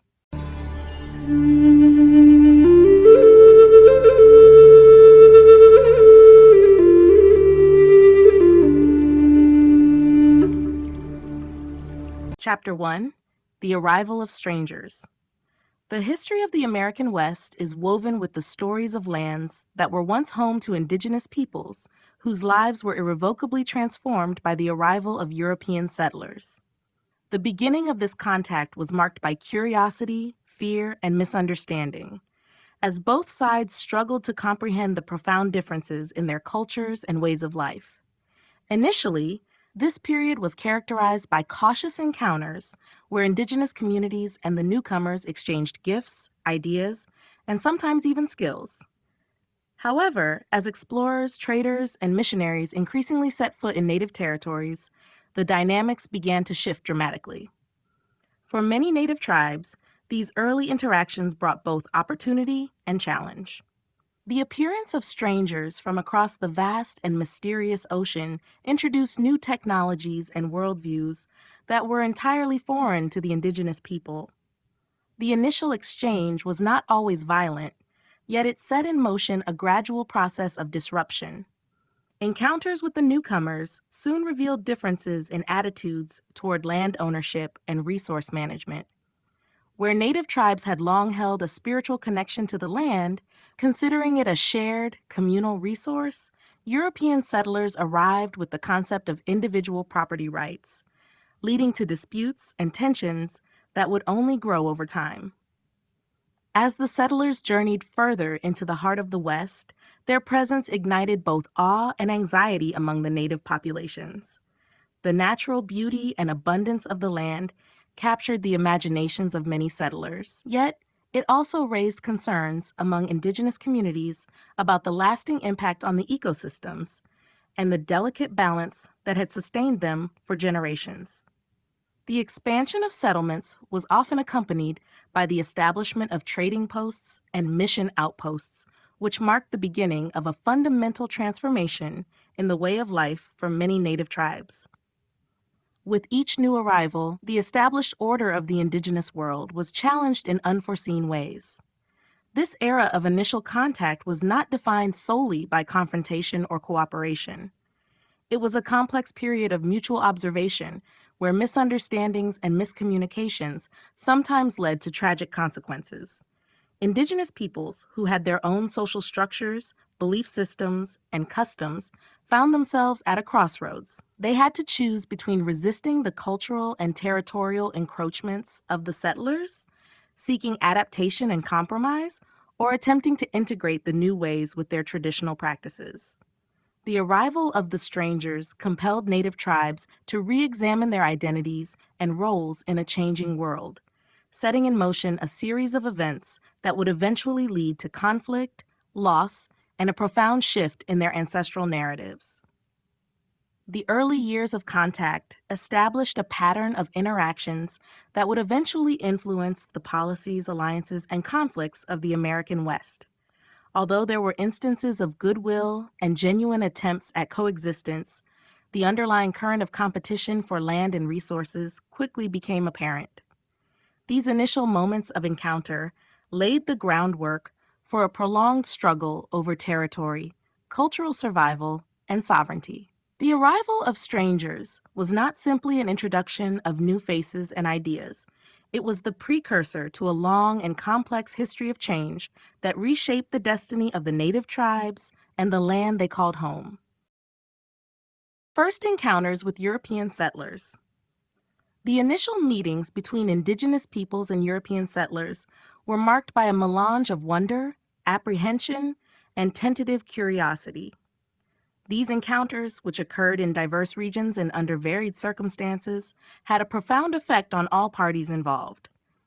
The indigenous communities, whose cultures were deeply rooted in the natural cycles and spiritual bonds with their lands, found themselves confronted with strangers who carried unfamiliar technologies, languages, and customs. At first, these interactions were characterized by mutual observation. Native peoples watched as the settlers carefully approached, their eyes reflecting both awe and uncertainty, while the newcomers, in turn, marveled at the richness of the indigenous way of life. In many cases, the European visitors initiated contact driven by the pursuit of trade and a genuine desire to understand the land they had come to explore. Gifts were exchanged as early gestures of goodwill, and there were moments of genuine dialogue in which each party sought to bridge the vast cultural divide. However, despite these initial friendly exchanges, there existed an undercurrent of cultural misinterpretation. The native groups, whose beliefs and customs were interwoven with the rhythms of nature, often saw the settlers as bearers of a disruptive force that could unbalance the delicate order of existence. This instinctual wariness was compounded by the fact that the Europeans viewed the land as a commodity, a source of wealth waiting to be exploited. The first encounters were also defined by the contrasts in social organization and ways of life. Indigenous societies operated on systems that emphasized collective decision-making and communal resource sharing, while the European settlers brought with them values of individual ownership and hierarchical governance. This fundamental difference in perspective soon became a source of tension as misunderstandings grew and expectations diverged. Over time, what began as cautious exchange evolved into a series of interactions that laid the groundwork for future conflicts. The settlers, eager to secure advantages in the new territories, began mapping out regions and establishing claims without fully acknowledging the established systems of the native inhabitants. Furthermore, the sheer novelty of the European attire, language, and behavior left an indelible mark on the indigenous memory. Elders and storytellers would later recount the strange yet captivating tales of the white men with iron tools who could transform a landscape with unprecedented speed. For many Native peoples, these early encounters served as a poignant reminder of the moment when their centuries-old traditions were on the brink of irreversible change. The settlers, often driven by the twin engines of exploration and the promise of new wealth, did not always understand the ramifications of their presence on lands that had long been sacred to those who lived there. In the aftermath of these initial meetings, communities on both sides began to reassess their views and priorities. The indigenous peoples, recognizing the potentially transformational impact of sustained contact, adapted in small ways to the new realities while seeking to preserve the essence of their ancestral practices. The settlers, for their part, saw opportunity and promise, albeit at the eventual expense of the cultures they encountered. These first encounters were not isolated incidents, but the beginning of a long, complex narrative that would eventually reshape the history and identity of the American West. Shifting borders and treaties. The story of the American West is one of evolving boundaries and treaties that reshaped entire cultures and landscapes over time. As settlers advanced into regions long held sacred by native tribes, established borders began to shift with each new agreement, conflict, and political maneuver. The complex interplay between European settlers and indigenous nations created an environment where negotiations were as much about power and survival as they were about the exchange of ideas and mutual understanding. In the early years, treaties were often forged out of necessity rather than a clear vision of coexistence. Indigenous peoples, who had their own internal borders defined by natural landmarks and traditional territories, encountered settlers who saw the land as a resource to be divided, developed, and exploited. The resulting treaties were frequently marked by ambiguities and misunderstandings, with promises that were often interpreted differently by the two sides. While Native leaders believed they were securing assurances for the protection of their sacred sites and cultural traditions, the European powers frequently saw these agreements as merely convenient instruments for establishing legal claims and mapping out the newly discovered territories. These documents, often drawn up in unfamiliar languages and within frameworks that did not resonate with indigenous ways of understanding land ownership, laid the groundwork for a system that would see borders redrawn repeatedly. As the influence of the settlers grew, so too did the pressure on native lands. The treaties that were signed sometimes held clauses that seemed fair on paper, but were later subverted by policies aimed at control and assimilation. This resulted in a pattern of broken promises and shifting boundaries that greatly undermined Native confidence in the negotiation process.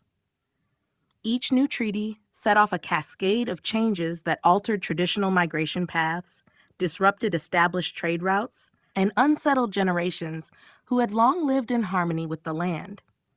At the same time, the evolving political landscape of Europe and America contributed to a sense of urgency among colonial and later national governments to consolidate their claims. As new states formed and territories were integrated into the growing nation, the treaties were revised, reinterpreted, and in many cases forcefully imposed upon communities that had little say in the matter. Native leaders found themselves caught between the need to negotiate for survival and the imposition of arbitrary lines drawn on maps by distant officials with little regard for long-standing territorial customs. The shifting nature of these treaties also had long-lasting implications for the identity and legacy of the Native peoples. Each renegotiation and redrawing of the map not only redefined their physical borders, but also challenged their social and cultural structures. The constant flux of borders meant that the fight to maintain traditional practices was a continuous one, as treaties could be nullified or rearranged by future administrations. The legacy of these agreements is still felt today, as disputes over land rights and resource management continue to spark debates among Native communities, state governments, and legal authorities. In the end, the era of shifting borders and treaties in the American West exemplifies a period of rapid transformation and turbulent exchange. The legacy of these arrangements is intertwined with the loss of autonomy and the gradual erosion of traditional ways of life, leaving behind a history marked by conflict, resilience, and the ongoing quest for recognition and justice. The beginning of resistance. In the wake of relentless encroachment and the strain of shifting power dynamics, indigenous communities began to forge paths of defiance against forces that threatened their very existence. This period marked the subtle yet resolute emergence of resistance as Native leaders and communities sought to reclaim agency over their futures. With each breach of treaty promises and every infringement on traditional lands, the seeds of opposition took root deeply within the hearts and minds of those who had long lived in harmony with nature. The early acts of defiance were not always immediately confrontational. Many tribes initially resorted to forms of passive resistance, relying on the power of cultural retention and the preservation of rituals that had bound them to their ancestral lands for generations. Sacred ceremonies, storytelling, and community gatherings assumed critical importance as symbols of identity and unity.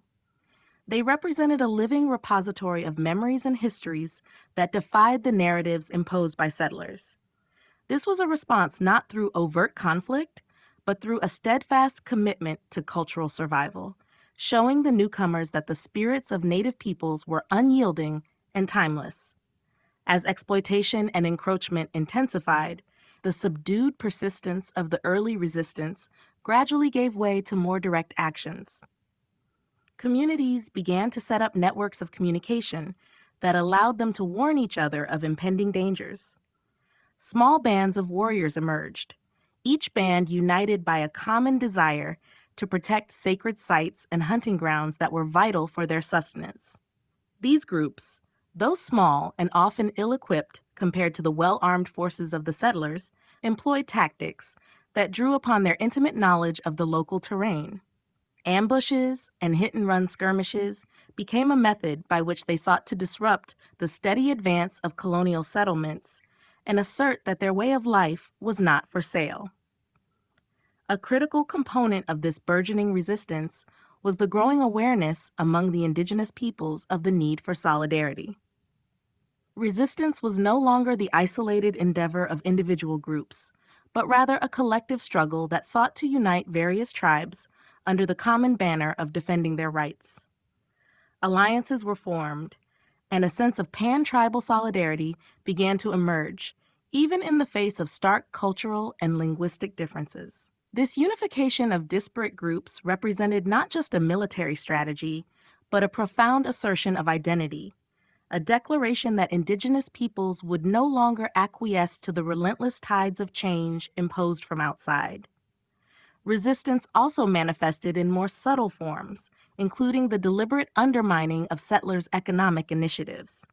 Some tribes sabotaged supply lines, while others refused to participate in the systems of trade that were designed to erode their independence gradually. With every act of refusal, Native communities reinforced the notion that their connection to the land, their traditions, and their freedoms could not easily be extinguished. Through these early acts of defiance, indigenous peoples sent a clear message. Their culture, heritage, and sovereignty were worth defending at all costs. The beginning of resistance was, in many ways, a refusal to be sidelined by history. It laid the foundation for a long and arduous struggle that would continue to echo through generations, shaping the enduring legacy of resistance against overwhelming odds.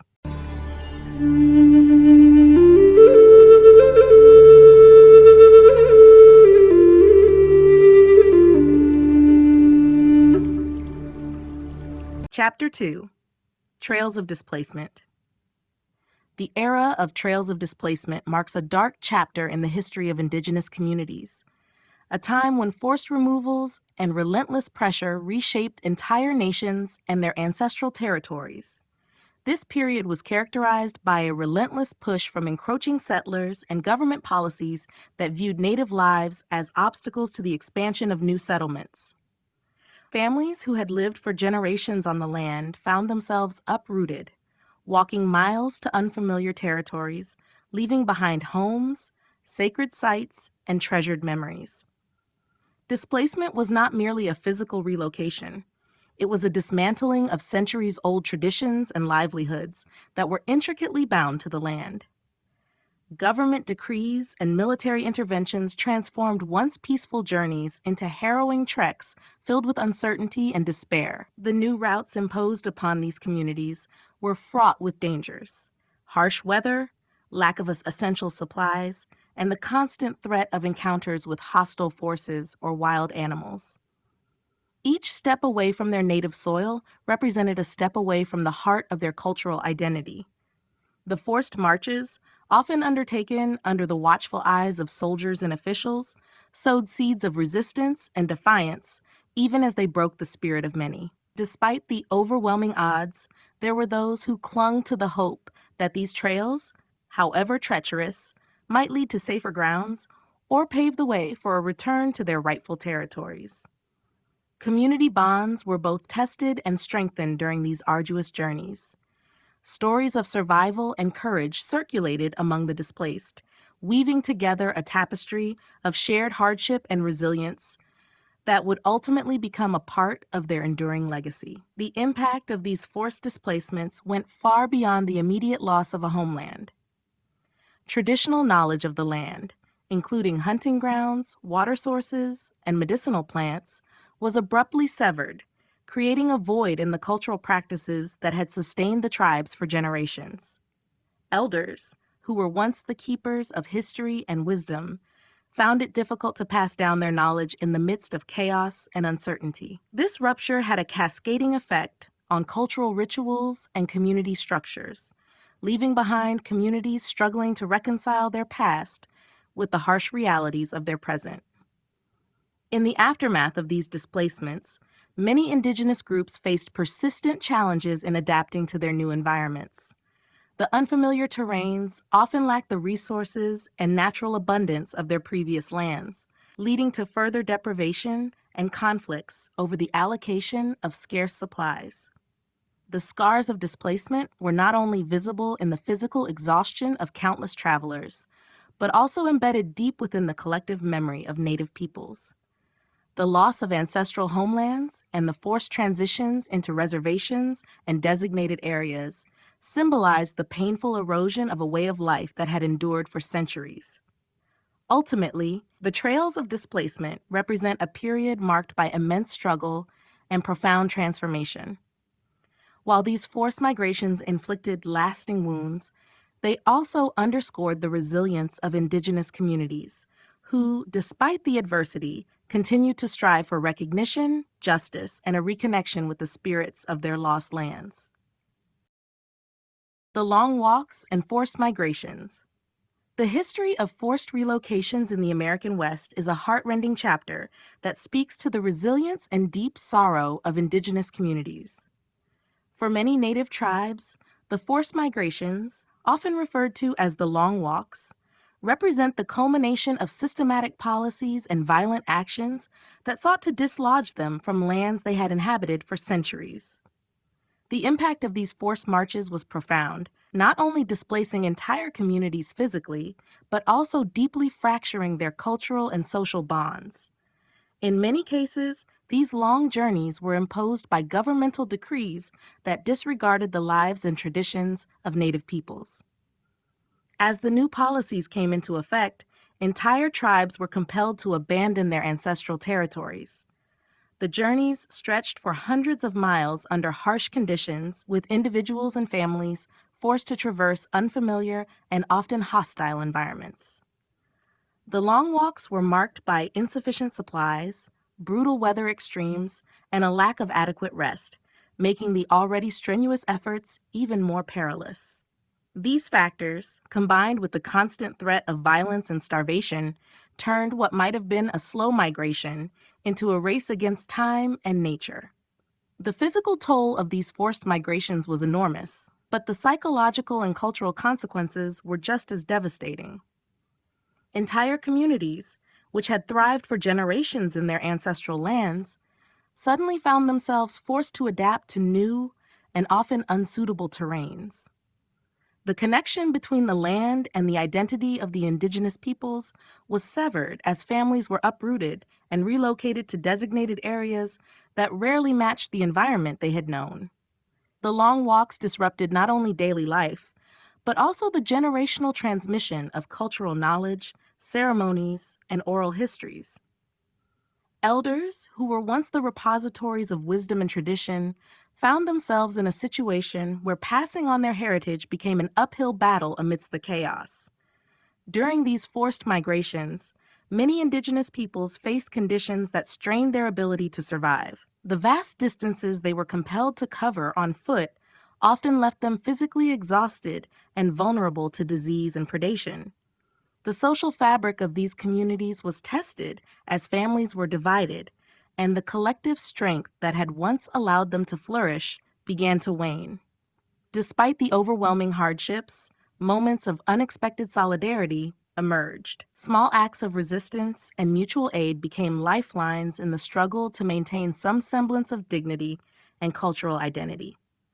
In these shared moments, even the simplest gesture, a shared ration, a comforting word, could mean the difference between survival and despair. The legacy of the long walks and forced migrations remains embedded in the collective memory of Native peoples today. The stories of these journeys continue to be recounted, not just as accounts of suffering, but also as tributes to the unyielding spirit of those who endured them. The painful history of these migrations serves as a somber reminder of the lengths to which oppressive policies were carried out and of the extraordinary resilience indigenous communities have demonstrated in the face of profound adversity. Their experience is a testament to the enduring strength of cultural identity and the unbreakable ties between people and the lands that shape them. The Indian Removal Act. In the early decades of the 19th century, the Indian Removal Act became a symbol of the United States government's policy to redefine the nation's borders and reshape the destiny of countless indigenous communities. This legislation, passed in 1830, was designed to open vast tracts of land for settlement by American colonists and speculators. Under the auspices of progress and development, the Act authorized the forced relocation of Native American tribes from their ancestral homelands to designated territories farther west. The government argued that this removal was necessary for the security and economic growth of the nation, yet it set in motion a series of events that would leave a lasting legacy of sorrow and displacement. The roots of this policy lay in a growing belief among many Americans that the expansion of settlements was not just inevitable, but desirable. The frontier was seen as a place of opportunity and a realm in which the nation could thrive. From this perspective, the presence of Native American tribes was increasingly viewed as an impediment to progress. The removal policy was not limited to a single group, but affected several tribes, including the Cherokee, Creek, Choctaw, Chickasaw, and Seminole. These communities had lived in relative peace and autonomy for centuries, developing vibrant cultures and deep connections to the lands that had nurtured them. However, with the passage of the Act, the federal government sought to erase these long-established ways of life. The implementation of the Indian Removal Act was marked by a combination of negotiation, coercion, and outright force. For many tribes, the government promised compensation and the provision of new lands that were supposedly equivalent in value to their original territories. In reality, these promises were rarely fulfilled, and the land offered in the West was often inferior in quality and far removed from the spiritual and cultural centers of indigenous life. As Native American leaders struggled to balance the demands of survival with the preservation of their heritage, the policy of removal deepened divisions both within and between tribes. Some members of these communities attempted to resist forcibly, while others believed that adaptation was the only viable option. The human cost of the Indian Removal Act was staggering. Families were torn apart as communities were uprooted in what later became known as the Trail of Tears, a term that captures the heart-wrenching journey many tribes endured. Hunger, disease, and exhaustion took a heavy toll on those forced to march hundreds of miles, often in treacherous weather and with minimal provisions. The psychological impact of this forced migration was profound.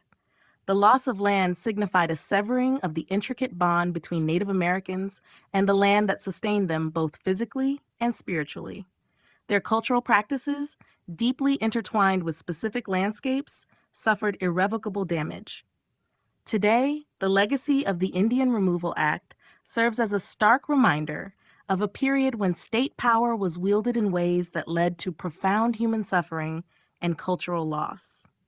It remains a subject of painful reflection for Indigenous communities and a critical chapter in the history of the United States, raising enduring questions about justice, cultural survival, and the true cost of expansion. Life on the reservations. The establishment of reservations marked a new era for Indigenous communities, one that imposed a radical alteration in their way of life. Forced to adapt to designated areas far from their ancestral homelands, Native American tribes encountered an environment that was both unfamiliar and challenging. Life on the reservations became a testament to the resilience of communities that had once thrived under self-determined systems and deep connections to specific lands. The abrupt change created a landscape where traditional practices were often suppressed by the demands of a new social and economic order imposed by the government. The reservations were envisioned as places where Native peoples could be confined within controlled boundaries. Yet the impact of such confinement reached into every aspect of existence. With the loss of traditional hunting grounds and sacred territories, communities found themselves struggling to sustain their previous way of life. The natural resources that once provided food, spiritual meaning, and economic stability were diminished, forcing many to adopt new means of survival. In the process, cultural practices began to decline as elders, once the keepers of a rich heritage of stories, songs, and traditions, faced the additional burden of navigating imposed educational and economic systems that did not always value their ancestral knowledge. Life on the reservations was marked by significant hardships that extended far beyond economic challenges. The psychological impact of isolation and forced change contributed to a sense of displacement and loss that reverberated across generations. In many cases, the forced concentration of people into confined areas led to overcrowding and strained community resources. Poor living conditions, inadequate health care, and a lack of infrastructure further compounded the daily struggles. The frustration of being confined to a designated piece of land created a continuous tension between the desire to maintain traditional cultural practices and the coercion of modern assimilation policies. However, amid these challenges, resilience and resistance emerged as powerful forces.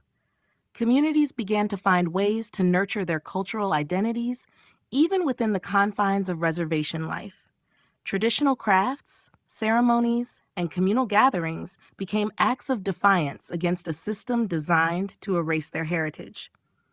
The reservation setting, though a product of forced change, offered a space where Indigenous peoples could come together to support one another and rebuild their communal bonds. Educators and community leaders worked to establish schools that incorporated traditional languages and cultural practices alongside mainstream curricula, aiming to preserve an identity that had been deeply threatened by outside influences. In this environment of contradiction, life on the reservations became a daily act of balancing survival with cultural preservation. While many struggled under the weight of poverty and marginalization, there was also a persistent drive to reclaim and celebrate heritage. The stark realities of reservation living served as a constant reminder of past injustices, while also igniting a long-lasting commitment to cultural renewal. Over time, this drive helped foster movements aimed at regaining autonomy, reclaiming ancestral rights, and reasserting the importance of Native American identity in the face of ongoing challenges.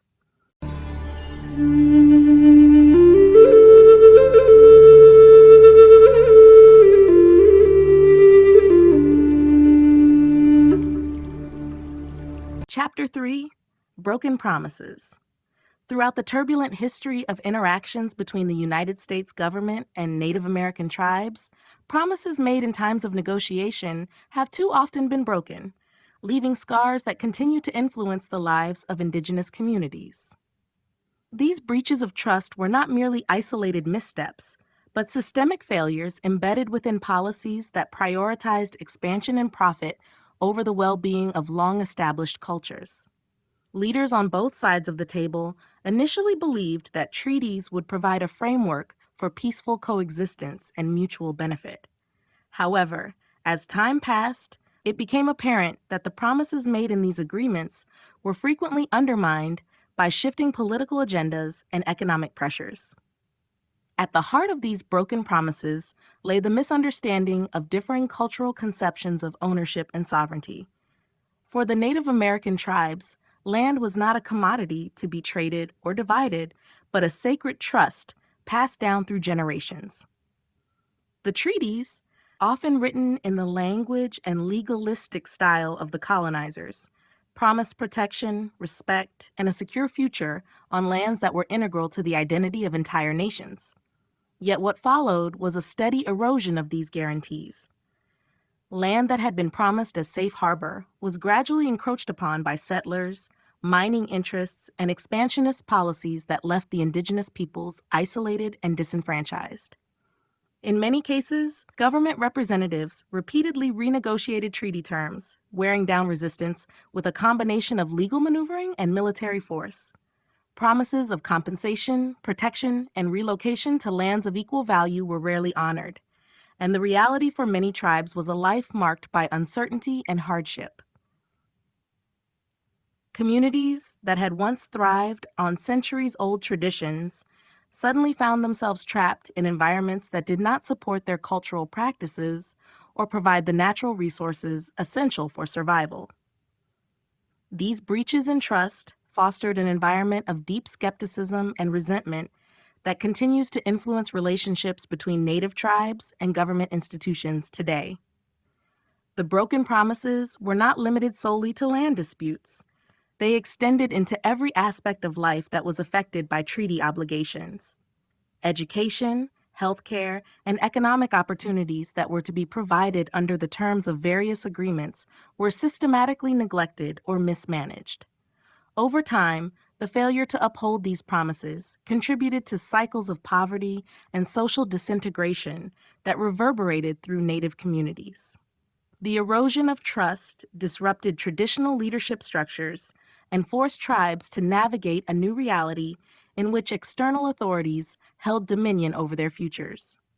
Despite the overwhelming challenges, the legacy of broken promises has also galvanized Indigenous communities to advocate for their rights and reclaim their heritage. Even as generations have suffered under the weight of neglect and exploitation, cultural revival movements have sought to restore connections with ancestral traditions and assert a renewed sense of identity and self-determination.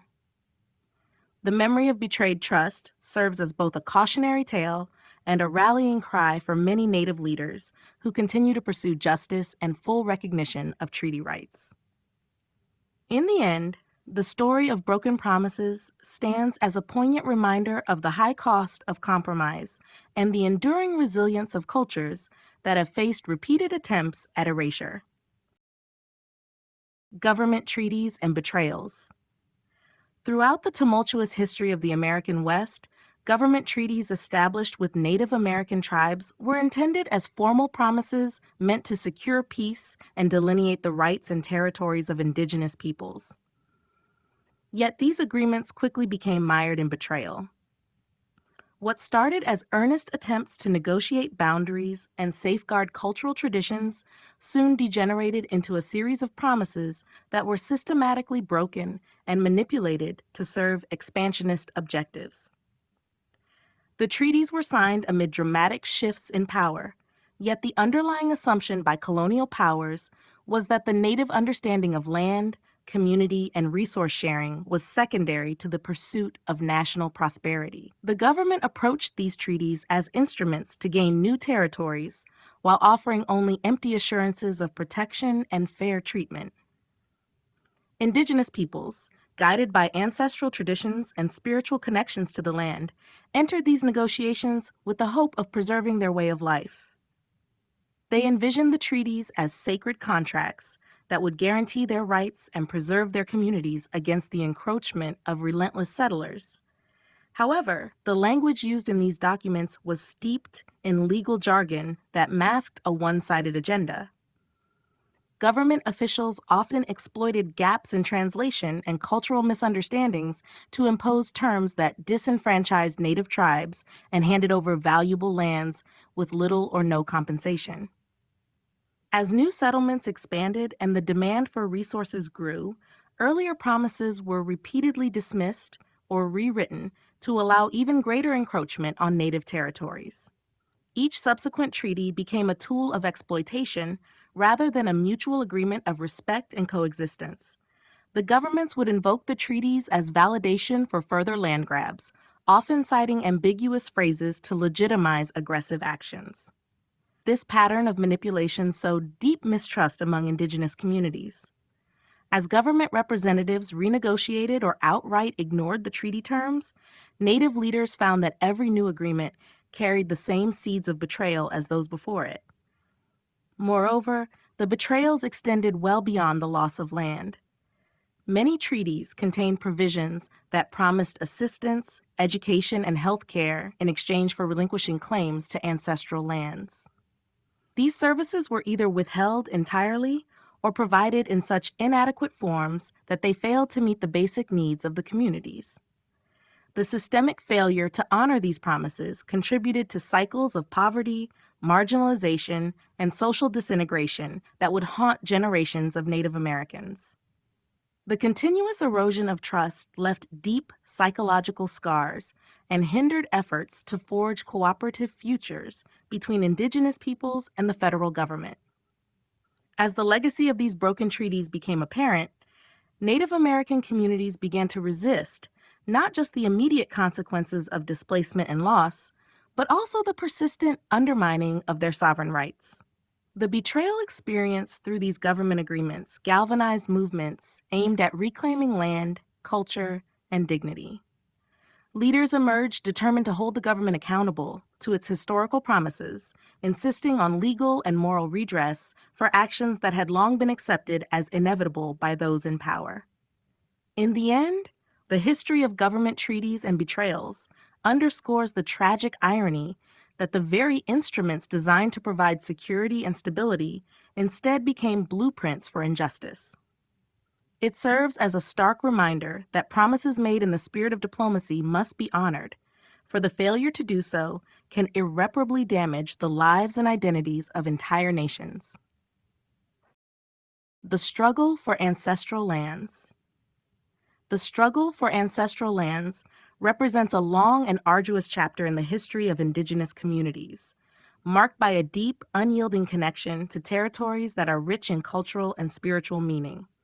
Throughout centuries, Native peoples have fought to preserve not only physical spaces, but also the heritage, traditions, and identity that are inextricably linked to these lands.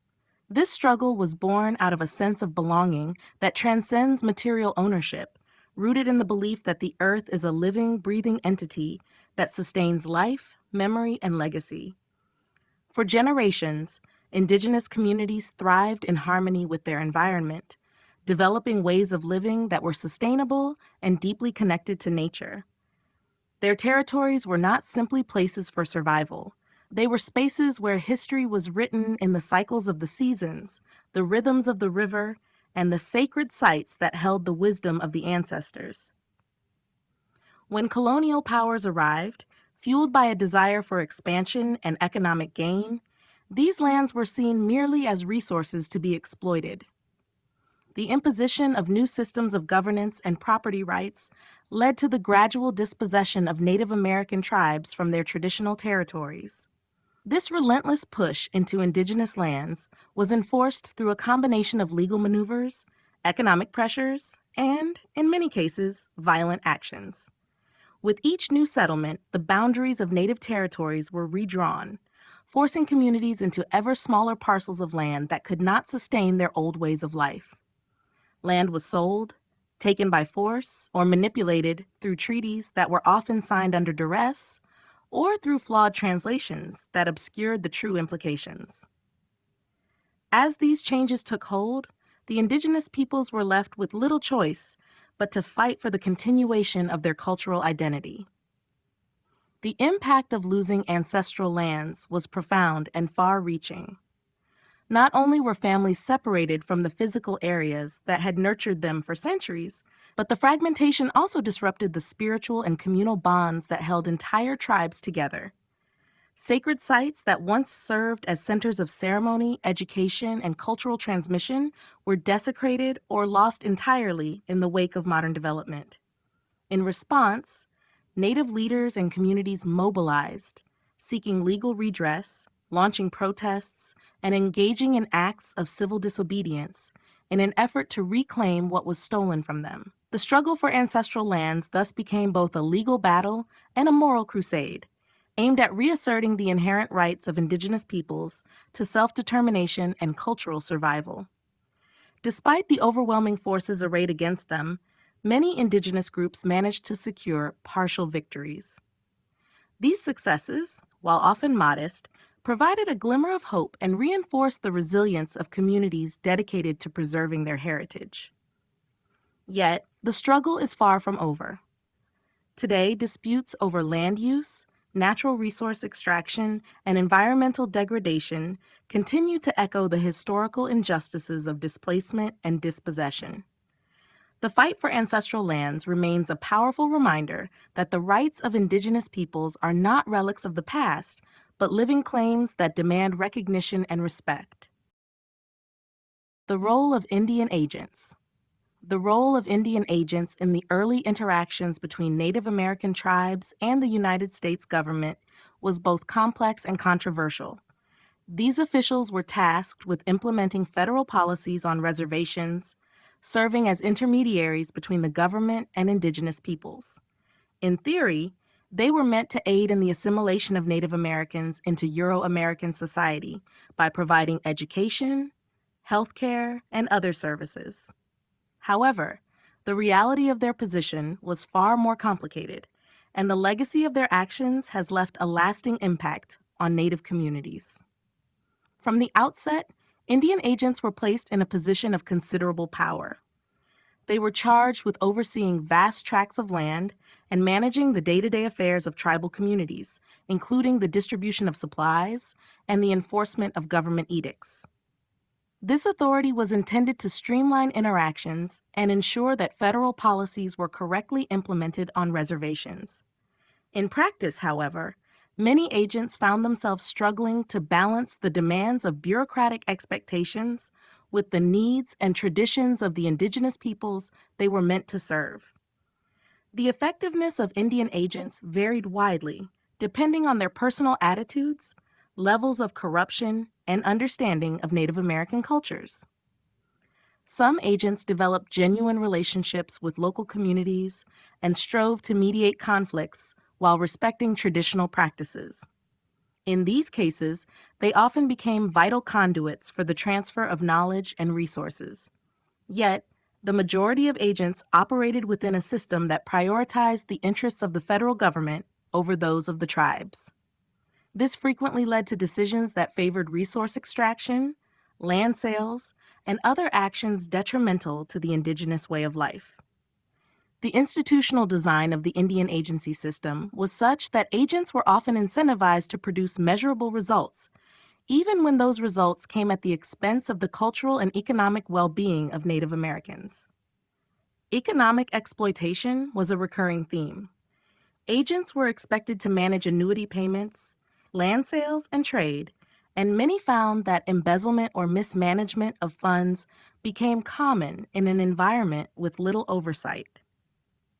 The financial systems set up by the agents were riddled with inefficiencies and corruption, often leaving Native communities deprived of the full benefits that had been promised. Additionally, the agents wielded significant control over the extent to which tribes could engage in traditional activities. By regulating access to resources and dictating terms of land use, Indian agents played a central role in eroding the self-sufficiency of indigenous communities and pushing them towards dependency on a federal system that was alien to their centuries-old way of life. The cultural impact of Indian agents cannot be understated. Their efforts to implement policies of assimilation disrupted long-standing social structures and weakened the traditional authority of Native leaders. The imposition of Western education and religious practices by agents often conflicted with indigenous cultural values, leading to a long-term loss of language, ritual, and identity. For many communities, the presence of Indian agents signified the beginning of a systematic erosion of Native autonomy and the forced adoption of foreign customs. In summary, the role of Indian agents was a double-edged sword. While there were instances of agents who acted with compassion and integrity, the overwhelming legacy of the institution was one of exploitation, mismanagement, and cultural disruption. Their actions contributed significantly to the challenges faced by indigenous communities as they navigated a federal system that sought to reshape every facet of their lives.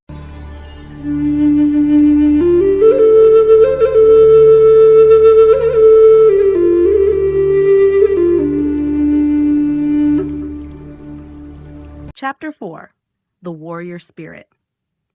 In the face of relentless encroachment on their lands and the imposition of foreign systems, the indomitable warrior spirit of Native American communities emerged as a defining feature of resistance and survival. This spirit was not solely about martial prowess, but embodied a deep commitment to protecting heritage, sovereignty, and the way of life that had been nurtured over countless generations. The warrior was seen as both a defender on the battlefield and a guardian of cultural identity, an honor that transcended conflict and war. From early skirmishes to organized campaigns against overwhelming odds, indigenous warriors demonstrated remarkable adaptability and tactical acumen. They honed survival skills that were uniquely attuned to the land, using the natural terrain to their advantage in battles against better equipped opponents. Whether through ambushes in dense forests or swift maneuvers on the open plains, their intimate knowledge of the environment allowed them to mount significant resistance. Their strategies were often predicated on flexibility rather than the rigid formations typical of European armies, reflecting an understanding that survival depended on agility and the ability to retreat and regroup when necessary. Beyond the physical dimensions of combat, the warrior spirit was deeply intertwined with cultural values and spiritual beliefs. Many warriors regarded their actions as part of a larger cosmic balance, defending sacred land and ancestral traditions against the forces of oppression.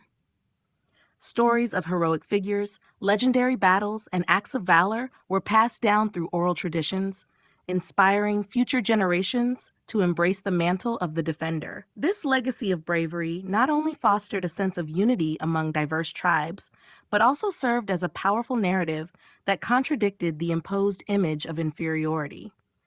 The warrior spirit was thus a reaffirmation of Native identity, a reminder that the fight was not merely for survival in physical terms, but for the preservation of a cultural legacy that had sustained communities for centuries. This ethos manifested itself in various forms, from individual acts of daring to coordinated efforts by entire bands or tribes. The warriors were often at the forefront of negotiations, not just as combatants, but as leaders who could articulate the grievances of their people and demand justice. In the larger framework of resistance, their efforts were intertwined with broader movements seeking to reclaim lost territories and restore disrupted traditions. This dual role as fighters and spokespeople underscored the holistic nature of their struggle. They were the embodiment of a culture's resolve to assert its rights and maintain its dignity in the face of overwhelming adversity. The warrior spirit also reflected a profound connection to the land, a bond that was both physical and spiritual. The defensive actions of the warriors were seen as extensions of the natural order, driven by an understanding that the land was not merely a resource to be exploited, but the very foundation of cultural and spiritual life. Every battle fought was also a reaffirmation of that relationship, an affirmation that the land would continue to be a sanctuary for those who honored it. In summary, the warrior spirit of Native American communities was multifaceted, combining tactical ingenuity with a deep spiritual commitment to the land and its people. It was a force that allowed indigenous peoples to confront the challenges of colonization with courage and resilience, leaving behind a legacy of valor and determination that continues to inspire and inform the struggle for justice and cultural preservation today. Leaders who rose to defend. Throughout the turbulent history of Native American struggles, certain figures emerged whose leadership transcended individual battles and became rallying points for entire communities. These leaders were more than military strategists. They were visionaries, diplomats, and custodians of cultural memory. In the face of relentless external pressures, these leaders took upon themselves the dual responsibility of defending their people from immediate threats while also preserving a legacy of resistance and hope for future generations. Among the most notable of these defenders were chiefs and warriors who demonstrated not only martial prowess, but also an acute understanding of the complex dynamics between their tribes and the encroaching forces. They understood that the battle for survival encompassed more than physical confrontations. Their leadership involved forging alliances with other tribes, negotiating with colonial powers, and, when necessary, challenging the status quo established by those intent on erasing indigenous identities.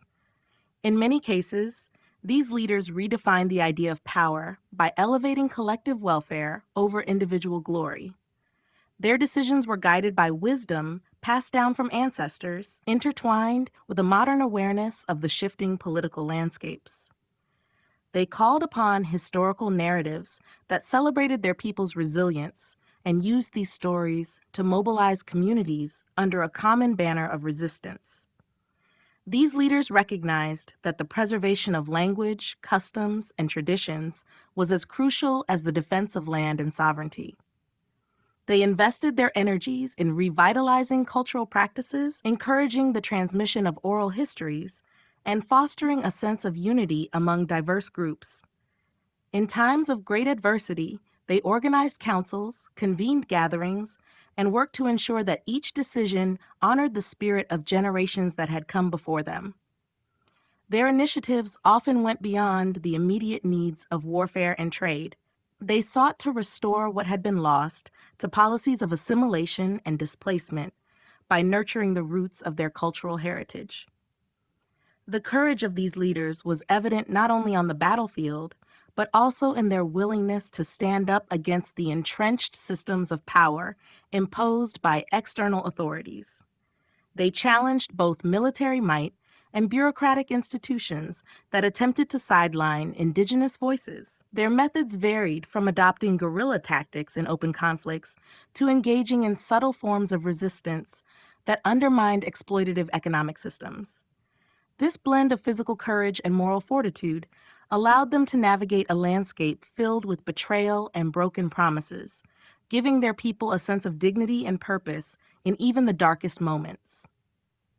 It was not only the charismatic presence of these leaders that earned them a revered place in history, but also their ability to adapt to changing circumstances without losing sight of the core values of their cultures. They were pragmatic in their approach, recognizing that survival sometimes required difficult compromises, yet they always endeavored to secure the long-term interests of their people. Their leadership was a synthesis of traditional wisdom and innovative tactics, ensuring that the fight for indigenous rights encompassed both the immediate demand for justice and the broader goal of cultural preservation. The legacy of these leaders continues to inspire contemporary movements for Native American rights. Their stories, immortalized in songs, folklore, and historical records, serve as a testament to the power of unity and the enduring spirit of a people determined to reclaim their narrative. In celebrating these figures, current and future generations find a wellspring of strength to carry forward the struggle for justice, sovereignty, and cultural renewal. Battles and raids in the plains. The battles and raids in the plains were defined by the vast expanses of open land where Native American warriors and encroaching forces engaged in conflicts that were as much about survival as they were about contesting territorial rights. The plains, with their undulating grasslands and unpredictable weather, served as both a strategic advantage and a formidable challenge for those involved in the fierce clashes. These conflicts were characterized by rapid movements, sudden ambushes, and the use of the terrain to launch unexpected strikes against larger, more organized forces. In many ways, the nature of warfare in the plains was a natural extension of the intimate connection that indigenous peoples had with the land, where every hill, river, and trail had strategic significance. Native warriors, deeply steeped in traditions passed down through generations, drew upon their intimate knowledge of the land to execute raids and defensive maneuvers that confounded their opponents. Their tactics were fluid and adaptive, often involving hit-and-run strategies that allowed them to strike suddenly and then melt back into the terrain before retaliation could be effectively organized. Battles were fought not with the rigid formations seen in European conflicts, but with a focus on agility and the element of surprise. Such engagements were short-lived yet intense, leaving lasting impressions on both the psyche of the indigenous fighters and the invaders who encountered them. For the newcomers, these raids and skirmishes presented a significant challenge. The vast, open spaces that promised freedom and easy expansion also left settlers vulnerable to coordinated attacks by warriors who knew how to harness the unpredictable winds and shifting weather.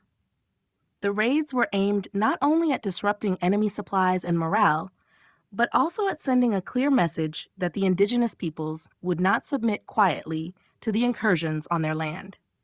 In retaliation, the settlers and military forces often launched full-scale assaults, leading to prolonged periods of conflict that destabilized entire regions and forced compromises in the form of treaties or further displacements.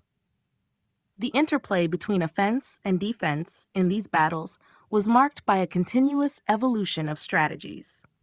Native leaders would adjust their tactics in response to the changing technologies and methods employed by invading forces.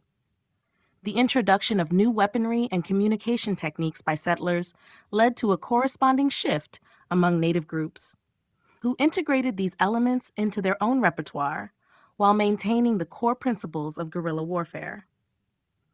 Each battle, whether a small raid or a more significant confrontation, contributed to a broader narrative of resistance, highlighting the determination of Native Americans to protect their heritage and secure their future against relentless encroachment. Despite the tremendous hardships and losses sustained on both sides, these confrontations left a legacy of courage and tactical ingenuity. The battles and raids in the plains became symbols of defiance, resonating with subsequent generations who looked back on these struggles as defining moments in the fight for sovereignty. Today, the memory of these conflicts serves as a reminder of a time when the spirit of the land was fiercely defended, and every engagement, no matter how brief, was imbued with the hope of preserving a way of life that had endured for countless generations. The strength of oral tradition. The strength of oral tradition lies in its ability to preserve and transmit the collective wisdom, values, and history of a people across countless generations. Long before the written word became a dominant tool of documentation, Native American communities relied on the vibrant art of storytelling to capture the essence of their shared experiences, their myths, and the profound lessons of everyday life. In an environment where the permanence of written records was often unattainable, the spoken word emerged as the primary vehicle for cultural continuity, ensuring that each generation inherited a rich tapestry of narratives that defined their identity and purpose. Through the ages, oral tradition served multiple functions in Indigenous societies. It was not merely a medium for recounting historical events, but also a method of teaching moral values, elucidating the mysteries of nature, and reinforcing the deep spiritual connection between the people and the land.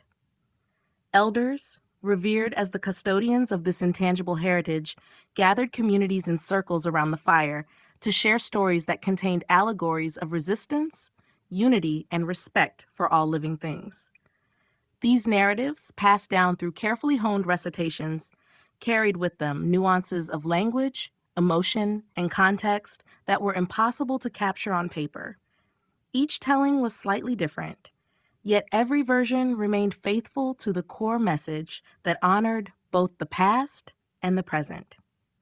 In addition to historical accounts and moral fables, the oral tradition was instrumental in shaping the governance and social structure of Indigenous tribes. Legends about heroic ancestors and mythic battles were not only sources of entertainment, but also educational tools that instilled a sense of duty and communal identity among young listeners. These stories underscored the importance of collective responsibility and demonstrated through vivid imagery how the strength of community could overcome even the gravest of challenges. In moments of crisis, when external forces threatened to erode cultural boundaries, the evocative power of oral narratives offered solace and mobilized communities into action. They served as a reminder that unity and resilience were woven into the very fabric of their heritage, a heritage that could not be forgotten or lost. Furthermore, the performance aspect of oral tradition, its reliance on voice, gesture, and communal participation, created a dynamic environment where history was not static, but continuously recreated with each recitation. This adaptability allowed Indigenous cultures to respond to new challenges while remaining anchored in their storied past. Oral traditions could flex and expand, incorporating contemporary events and emerging realities without losing sight of the lessons embedded in ancestral memory. The narrative process was both a personal and communal act, one that celebrated the voice of the storyteller and the attentive spirit of the audience, ensuring that the collective wisdom continued to evolve and inspire.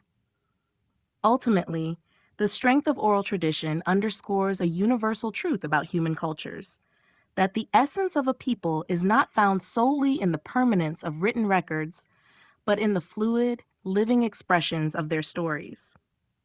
It is a reminder that history is not just a chronicle of events, but a vibrant dialogue between the past and the future. As Indigenous communities continue to uphold this powerful legacy, the resilience of their oral traditions remains a beacon of hope and a testament to the enduring spirit of a people determined to honor their roots while paving the way for future generations.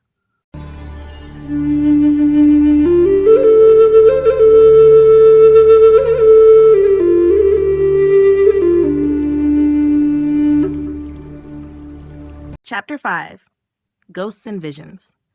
Ghosts and visions have long played a profound role in the cultural and spiritual lives of Native American communities, serving as both omens and guides through times of great change and turmoil. Throughout history, reports of spectral apparitions and mystical dreams have helped frame the collective understanding of past tragedies, present struggles, and future hope. These supernatural experiences were not viewed as mere figments of imagination, but as tangible expressions of ancestral presence, conveying messages that transcended the ordinary realm of human perception. For many Indigenous peoples, the appearance of ghosts was interpreted as a reminder of the unresolved histories of displacement and sorrow.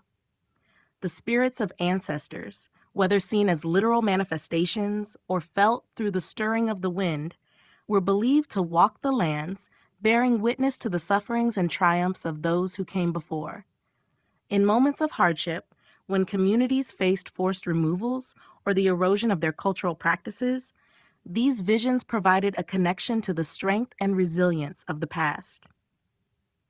Elders and spiritual leaders would gather, recounting personal experiences where dreams and visions offered guidance during uncertain times, suggesting ways to navigate the complexities of modern existence while honoring age-old traditions.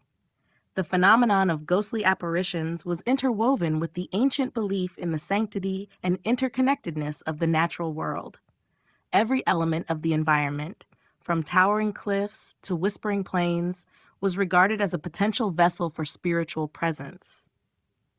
Visions often emerged during periods of communal rituals and sacred gatherings, where the boundaries between the physical and the spiritual world were thought to be especially permeable. In these moments, the unseen world reached out to the living, providing insights into the deeper truths that lay hidden beneath the surface of everyday life. These spectral encounters also played an important role in shaping community decisions and rituals.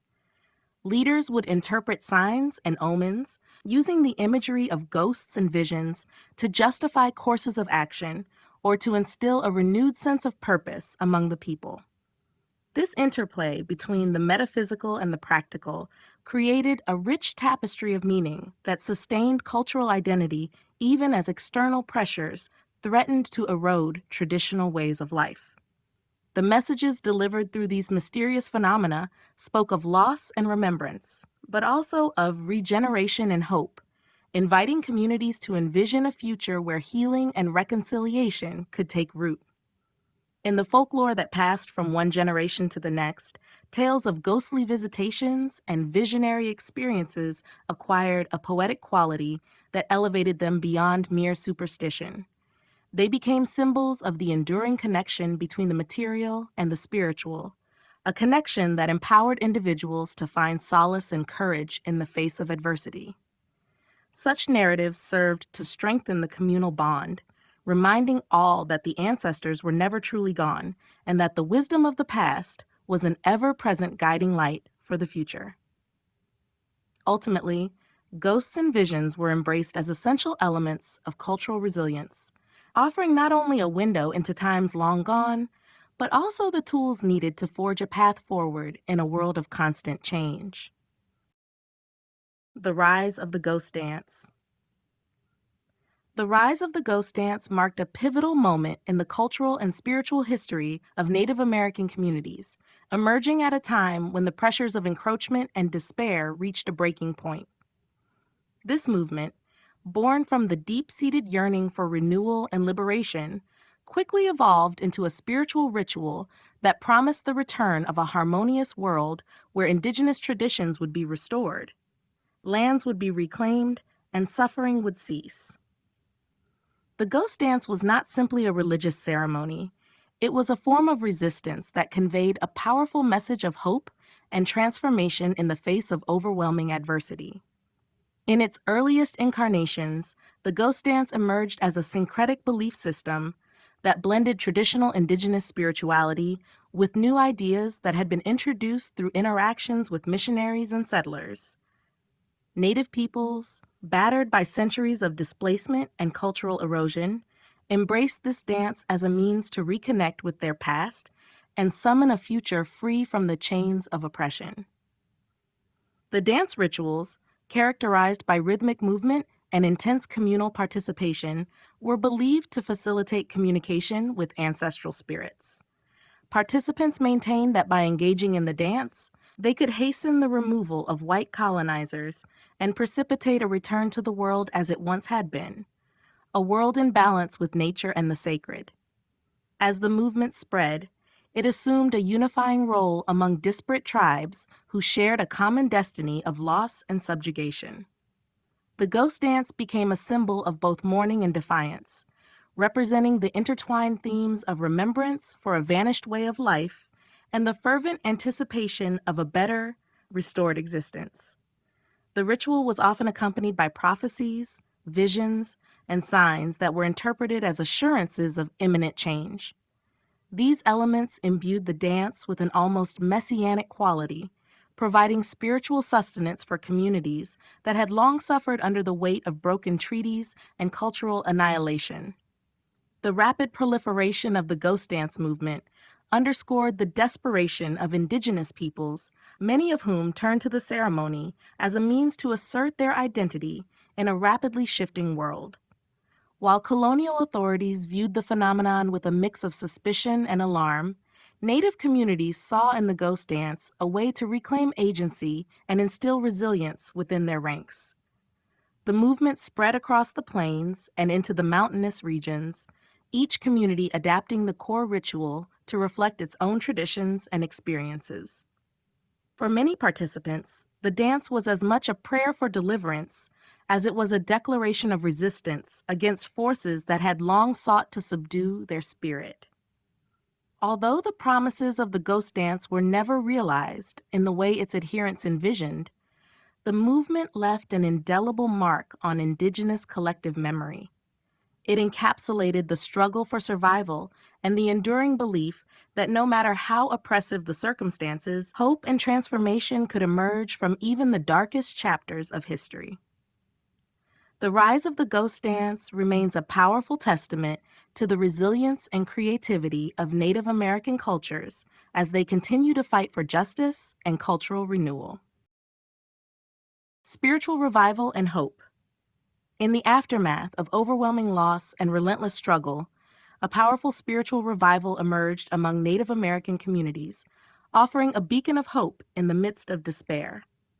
This period of renewal was marked by an intense rekindling of traditional practices and a reinvigoration of cultural identity that had long been suppressed by the forces of colonization and forced assimilation. The revival was not simply a return to old customs. It was a transformative movement that reconnected indigenous peoples to the sacred rhythms of nature and the wisdom of their ancestors. The renewal of spiritual practices provided communities with a means of reclaiming their heritage and asserting their right to live according to the values and beliefs that had sustained them for generations. Ceremonial gatherings, once diminished by the pressures of modernization and imposed religious practices, regained their importance as focal points of communal solidarity and resistance. These gatherings became vehicles for the transmission of oral histories, songs, and rituals that had been nurtured in secrecy, protected from external influences that sought to erase them. In embracing these traditions, Native peoples found not only a reaffirmation of identity, but also the courage to envision a future built upon the strengths of the past. Amid the revival, a sense of hope began to permeate communities that had long been defined by loss and displacement. The reawakening of spiritual practices provided the emotional and psychological nourishment needed to cope with continued challenges. This hope was rooted in the belief that the resurrection of lost traditions could pave the way for a healing process that extended beyond the individual to encompass entire nations. The revitalized ceremonies became acts of defiance against a history of oppression, symbolizing the unwavering determination of indigenous peoples to overcome adversity and assert their autonomy. This spiritual awakening was closely tied to a deeper connection with the land. Many Native American rituals center on the land as a living entity imbued with sacred significance. In the context of spiritual revival, this connection was reinterpreted as a call to heal both the earth and the spirit of its people. The revival encouraged practices that honored the interconnectedness of all life, emphasizing environmental stewardship as a fundamental aspect of cultural survival. In these rituals, the land was not merely a backdrop for human activity, but an active participant in the renewal process, offering both sustenance and spiritual guidance. The revival of indigenous spirituality also carried a message of resilience. Leaders and elders, who had long served as the custodians of tradition, became champions of cultural resurgence, inspiring younger generations to embrace their heritage with pride. Their efforts ensured that the lessons of the past were not relegated to memory, but were actively integrated into contemporary forms of expression.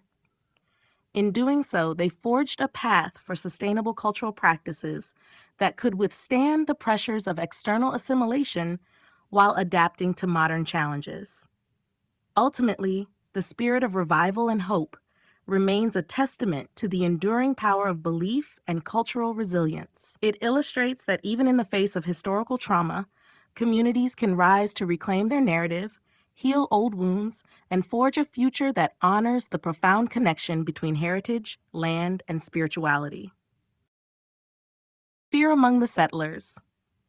In the face of rapid westward expansion and the increasing encounters with indigenous communities, fear among the settlers grew as an undercurrent that shaped daily life and influenced decisions on the frontier.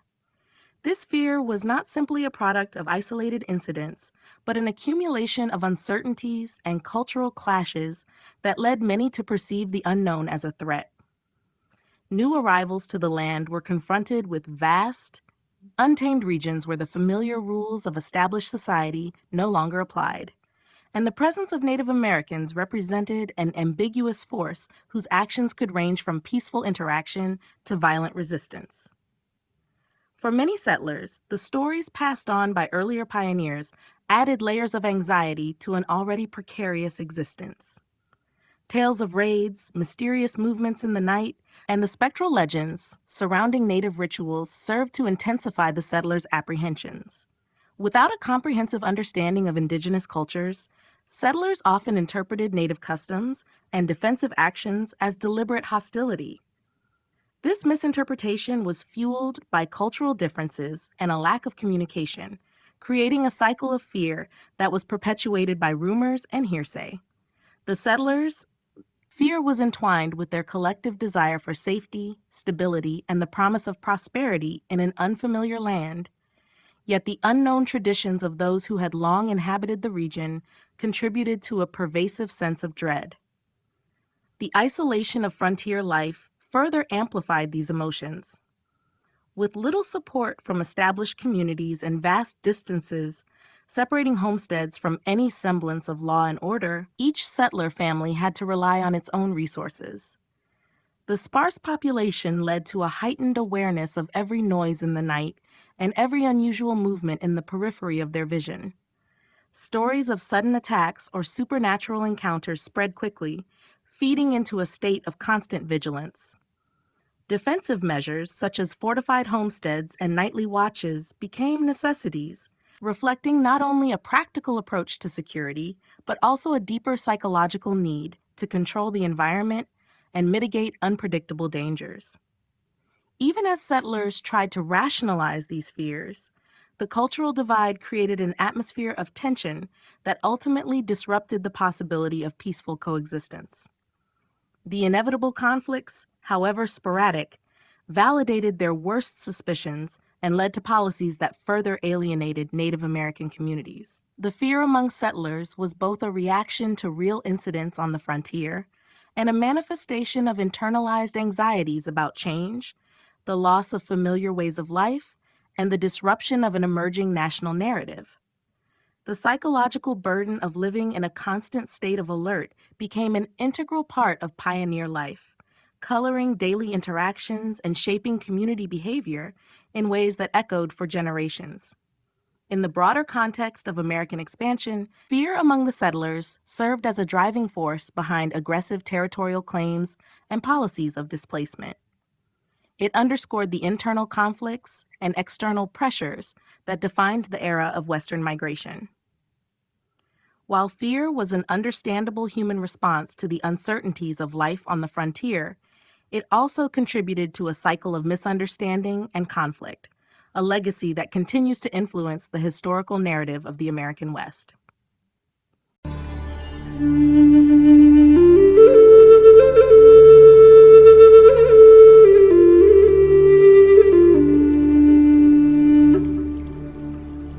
Chapter 6: The Road to Wounded Knee.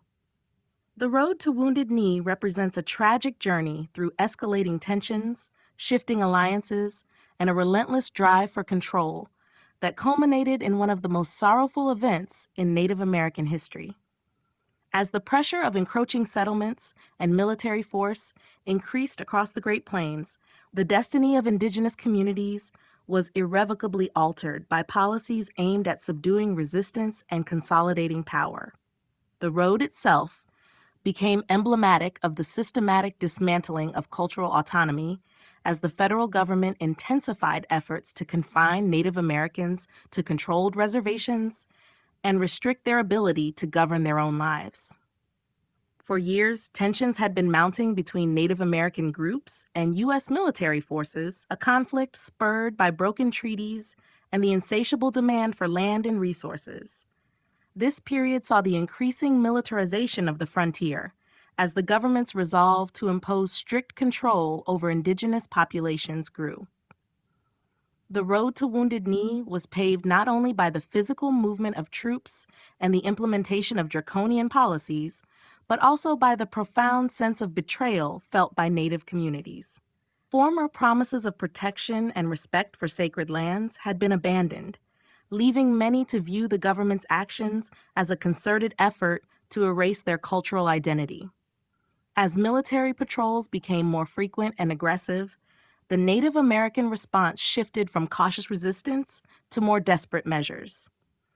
The atmosphere was charged with a growing realization that peaceful negotiation had failed to secure their future. Distrust swelled within communities, fostering an environment where fear mingled with anger and uncertainty. Along the arduous journey to the designated area near Wounded Knee Creek, Native Americans were forced to confront not only an increasingly oppressive military presence, but also the disintegration of a way of life that had sustained them for generations. This particular chapter in history was not the result of a single decision or isolated event, but rather a complex interplay of long-standing grievances and immediate conflicts.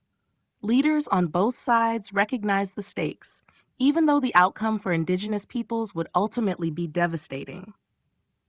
The concentration of Native Americans, many of whom had already experienced the hardships of displacement and broken promises, into a confined area, symbolized the culmination of decades of tension.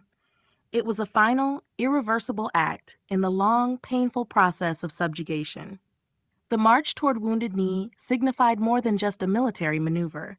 It was the grim path toward the unraveling of an entire culture. As the sound of marching and the inevitability of confrontation drew nearer, both Native Americans and military forces were forced to confront the harsh reality of a changing world where survival was pitted against sovereignty. The road to Wounded Knee remains a powerful reminder of how government power, unchecked by accountability and decoupled from moral considerations, can inflict lasting wounds on a people's identity and their history. Escalating tensions and patrols. In the tumultuous period preceding major confrontations on the frontier, escalating tensions and relentless patrols became the hallmarks of an era marked by conflict and uncertainty. As government forces pushed further into territories historically occupied by indigenous communities, each new patrol and military maneuver further strained the already fragile relationship between Native Americans and settlers. The visible increase in patrols represented not only an assertion of federal control, but also a looming threat that cast a shadow of mistrust and anxiety over all who lived on the edge of the expanding frontier.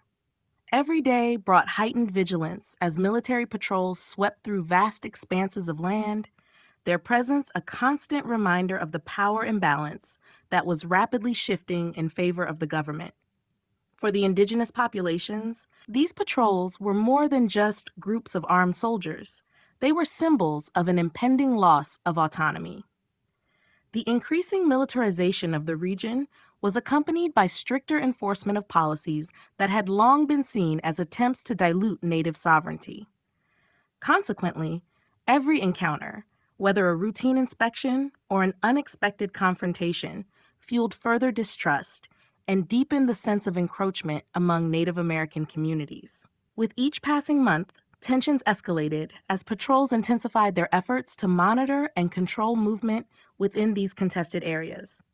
Native leaders and tribal elders became acutely aware that the steady increase in military presence was a prelude to more aggressive actions. They observed that what had once been sporadic surveillance was evolving into a permanent occupation of strategic points. This transition not only disrupted the daily lives of indigenous peoples, but also restricted their freedom of movement and traditional practices. The natural flow of communal life was interrupted as patrol routes, checkpoints, and military outposts became new and unyielding features of their environment. The psychological impact of constant monitoring compounded the physical challenges of survival on the frontier. A pervasive atmosphere of suspicion settled over rural settlements as even minor disturbances were interpreted as potential signs of organized military operations. Families began to fortify their homes and communities, driven by the urgent need to protect what remained of their ancestral lands and traditions. At the same time, the relentless patrols forced indigenous groups to adapt new strategies for evasion and resistance, relying on intimate knowledge of the terrain to navigate around heavily monitored areas. In this context, every path, every trail, and every hideaway took on new importance as a potential sanctuary from the ever-present threat of military oversight. Ultimately, the surge in patrols and the escalation of tensions were integral components of a broader effort to control the region's social and political dynamics. The encroachment of federal power into indigenous life left a profound legacy of mistrust that would influence subsequent generations. As patrols became emblematic of the relentless assertion of authority, they not only disrupted established ways of life, but also set the stage for the more dramatic and tragic episodes that would follow in the chronicles of the American West. The capture of Sitting Bull. The capture of Sitting Bull stands as a critical juncture in the fraught history of Native American resistance and the efforts of U.S. authorities to control indigenous leadership during a period of intense cultural and territorial conflict. Although the term capture might be misleading, as it culminated in a violent encounter rather than a dignified arrest, this event marked the climax of years of tension between the U.S. government and the renowned Lakota leader. Sitting Bull, revered both as a spiritual guide and a tactical leader, had long symbolized the collective resistance of his people, and his fate was intricately linked with the broader efforts by federal officials to quash Native American uprisings and enforce assimilation policies. In the escalating turmoil at the end of the 19th century, the U.S. authorities grew increasingly determined to subdue any semblance of organized opposition among the Plains tribes. With the rise of the Ghost Dance movement and other resistance efforts, Sitting Bull became a focal point for fears that a widespread rebellion could ignite if his influence was allowed to continue unchallenged. This concern led agents of the government and Indian police to target him directly, spurred by directives that saw his presence as a constant provocation to the established order. The intelligence gathered in the days leading up to the confrontation noted his gathering of supporters and his symbolic role in rallying Native communities against encroachment.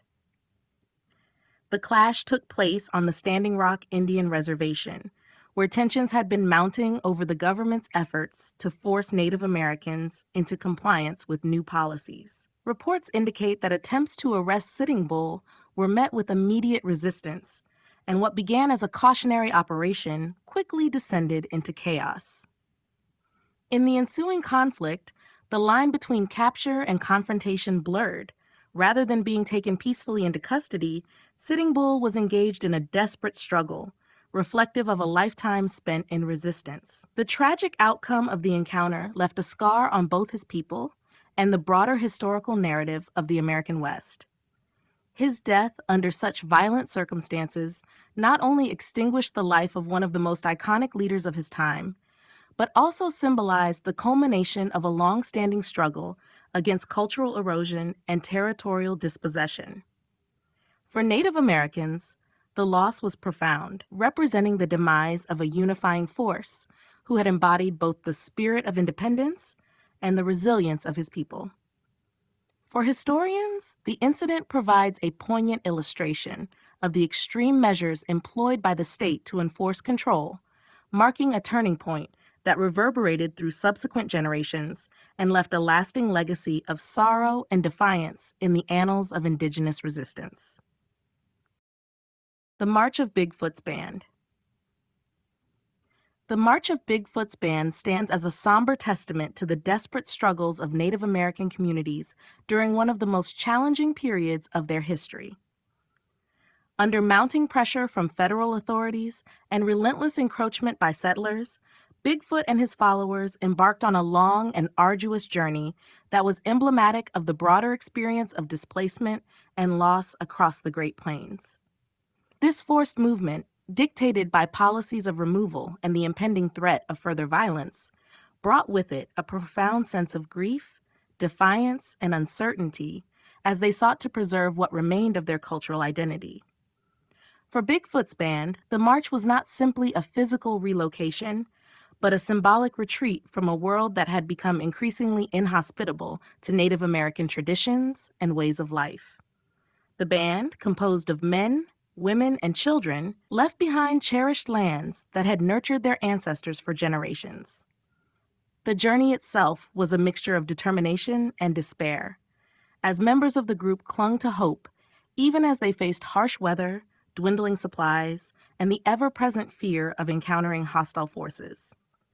Their trek underscored the brutal reality of frontier life, where survival was a constant battle against both natural elements and the systematic efforts of external powers to uproot indigenous cultures. As they moved across the vast, unforgiving landscape, Bigfoot's band encountered numerous hardships that tested the limits of their endurance and willpower. The march symbolized the dissolution of a once thriving community that had enjoyed relative stability in their ancestral territories. Every step carried the weight of broken treaties, betrayal by government officials, and the deep sorrow of witnessing the gradual erosion of a cultural legacy. Yet, amid the struggle, there was also a sense of resistance, a determination to hold on to the remnants of their heritage, even as circumstances forced them into new and unfamiliar territory. The journey of Bigfoot's band became a powerful narrative, encapsulating the dual nature of indigenous displacement: the tangible loss of land and the intangible erosion of spiritual and cultural identity. In the face of overwhelming adversity, the collective memory of the band was forged in the crucible of survival, resilience, and the continual yearning for a return to the sanctuaries of the past. Their march, filled with both moments of quiet mourning and bursts of courageous defiance, would echo through generations as a stark reminder of the price paid for territorial expansion and the triumph of a spirit unwilling to be completely broken. In the annals of Native American history, the March of Bigfoot's band remains a poignant chapter that highlights the struggles against an ever-advancing tide of assimilation and displacement. It is a narrative of loss, resilience, and a steadfast determination to honor the past while forging a way forward under the shadow of relentless change.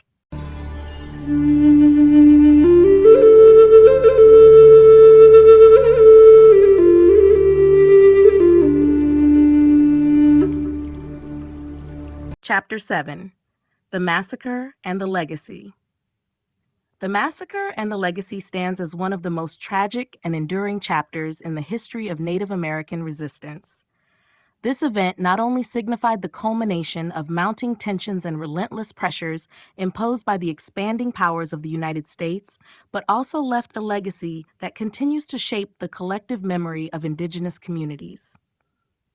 It was a moment when the unyielding force of federal authority met the resilient spirit of a people determined to defend their way of life, and the consequences were both immediate and far-reaching. On that fateful day, a convergence of factors, political ambition, broken promises, and a deep-seated cultural clash, resulted in an outpouring of violence that would forever stain the annals of history. The massacre was not an isolated incident. It represented the climax of a long history of dispossession and betrayal. Native American communities had endured decades of forced relocations, broken treaties, and continual encroachments on their lands, and all of these elements coalesced into a final, devastating confrontation. The heavy toll in human life and the immense suffering that ensued were a direct consequence of policies designed to suppress Native identity and facilitate territorial expansion. In the immediate aftermath, survivors were left to grapple with the loss of family, community, and a way of life that had spanned generations. The slaughter not only decimated populations, but also severed connections with the sacred traditions and spiritual practices that had defined these communities. The massacre sent ripples of despair and anger through the hearts of Native Americans, igniting a determination to preserve their heritage against overwhelming odds. In the wake of this tragedy, the legacy of the massacre grew into a powerful symbol of resistance, one that underscored both the brutality of colonial policies and the enduring strength of cultural identity. Over time, the memory of the massacre evolved into a rallying cry for justice and reconciliation. It became a potent reminder of the costs of unchecked power and the resilience of Indigenous communities in the face of systemic oppression. The legacy of that dark day has since influenced legal battles, cultural revivals, and ongoing efforts to reclaim ancestral rights. Educators, storytellers, and community leaders continue to invoke the memory of the massacre as a solemn warning against repeating the injustices of the past. Today, the legacy of the massacre remains interwoven with the struggle for recognition and the quest for historical truth.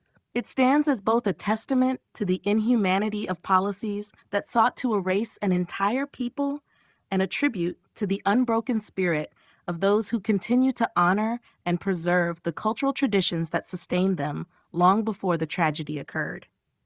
The scars left behind are deep, yet they fuel a determination to seek justice and ensure that the lessons of this devastating episode are never forgotten. The tragedy at Wounded Knee Creek.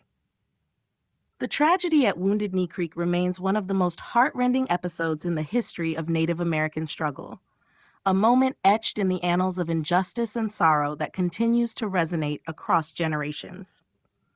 This grim event, which unfolded amidst a backdrop of relentless displacement and broken promises, encapsulates the devastating impact of colonial policies on Indigenous lives.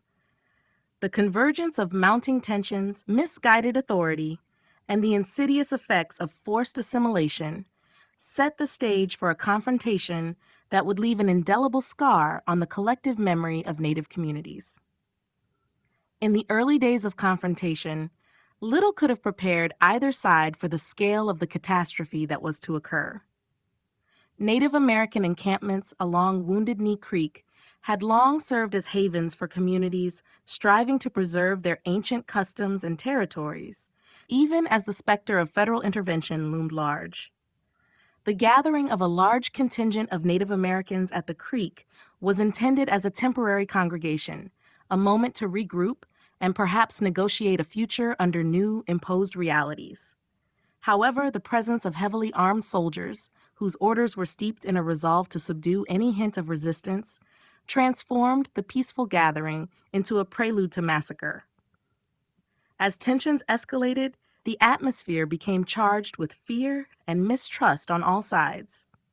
For the indigenous people, the arrival of military forces signified not only a physical encroachment on their lands, but also an existential threat to their cultural and spiritual survival. The impending confrontation broke through the semblance of calm, and what began as a tense standoff quickly descended into chaos. A barrage of gunfire shattered the quiet of the early morning, and in those frantic moments, order gave way to an unrelenting storm of violence. The soldiers, acting under orders and entangled in the fervor of a tragic misunderstanding, unleashed a wave of destruction that decimated families, shattered communities, and obliterated the sanctity of the land. The fallout from the carnage at Wounded Knee Creek was immediate and far-reaching. The massacre did not merely result in the loss of countless lives. It also triggered a profound sense of betrayal among Native Americans, who had long hoped for the possibility of fair treatment and justice. In the aftermath, survivors were left to confront not only the physical ruins of their homes, but also the deep emotional and cultural wounds inflicted by an act that represented the culmination of decades of oppression. The tragedy ignited a call for recognition and healing, inspiring efforts to uncover historical truths and seek redress for the profound injustices endured. Even today, the memory of that terrible day serves as a solemn reminder of the high cost of expansion and the devastating impact of policies that prioritize control over compassion. The legacy of Wounded Knee Creek continues to evoke both mourning and an enduring determination to fight for justice and the preservation of cultural identity. Voices that echo through history. Across the sweeping landscape of time, the voices of Native American communities have resonated powerfully, carrying stories of triumph, resilience, and sorrow that continue to shape the identity of Indigenous peoples. These voices, whether expressed through oral tradition, art, or the retelling of historical narratives, stand as living testaments to a culture that has endured centuries of hardship, while maintaining a connection to its ancestral past. They echo not only the experiences of loss and displacement, but also the relentless spirit of resistance that has allowed these communities to survive against overwhelming odds. From the earliest days of encountering settlers to the final struggle against cultural erasure, the narratives preserved through oral tradition have functioned as vessels for memory and wisdom. Elders, revered as the keepers of their people's history, have recounted stories of bravery, endurance, and the profound relationship between the land and its inhabitants. In their words, every tale holds a deeper meaning, urging subsequent generations to remember the sacrifices made in the name of survival and to find strength in the legacy of their forebears. These voices, passed down from one generation to the next, have become the backbone of Indigenous identity, offering guidance amid contemporary challenges and inspiring a continued pursuit of justice. The echoes of history also manifest in the poetic expressions found in song, dance, and art, where each note and brushstroke pays tribute to an enduring connection to the past. The lament of a mourning song, the rhythm of a ceremonial dance, and the symbolic imagery in traditional crafts all contribute to a mosaic of memories that resist the passage of time. These cultural artifacts serve as an ongoing dialogue between the present and the past, a conversation that reassures communities of their resilience and nurtures a deep sense of belonging. Moreover, the voices that echo through history have increasingly found new platforms in modern expressions of protest and advocacy. Contemporary Native American leaders, writers, and artists invoke these ancestral voices to challenge historical narratives that have long marginalized Indigenous perspectives. Through literature, public speeches, and multimedia initiatives, the call for recognition and restitution resonates with a renewed vigor, reaffirming that the struggle for justice is not confined to the annals of history, but is very much alive today. This dynamic dialogue not only honors the trials and triumphs of earlier generations, but also galvanizes a collective resolve to secure a better future. In essence, the voices that echo through history are a living archive of a people who have weathered immense challenges and persevered despite the forces that sought to silence them. Their enduring legacy is a reminder that cultural memory is a potent force for empowerment, capable of inspiring change and uniting communities under the banner of a shared heritage. As these voices continue to rise and merge, they carry with them the hope that the struggles of the past will inform the path toward a more just and respectful tomorrow. Preserving identity and culture. In the face of relentless change and the overwhelming pressures of assimilation, the task of preserving identity and culture has emerged as a central endeavor for Native American communities. As the modern world advances with increasing force, these communities have found themselves at a crossroads where the preservation of their unique customs, languages, and spiritual practices has become both an act of resilience and a fierce statement of self-determination. For generations, Indigenous peoples have maintained a profound connection to their ancestry, which is expressed through art, ceremony, storytelling, and the landscape that has long sustained them. This deep-rooted heritage is not merely an archive of the past. It is a living force that continues to inspire and inform the identity of those who descend from these traditions. The struggle to maintain cultural identity in a rapidly changing environment is fraught with challenges. Colonial policies and modern economic pressures have frequently sought to reshape Indigenous lifestyles, often undermining traditional practices and pushing communities toward a homogenized cultural norm. In response, many Native Americans have turned to revitalizing long-forgotten practices and reinvigorating ancient languages. Elders have assumed the role of teachers and custodians, passing down crucial cultural knowledge to younger generations in an effort to counteract the erosion of identity.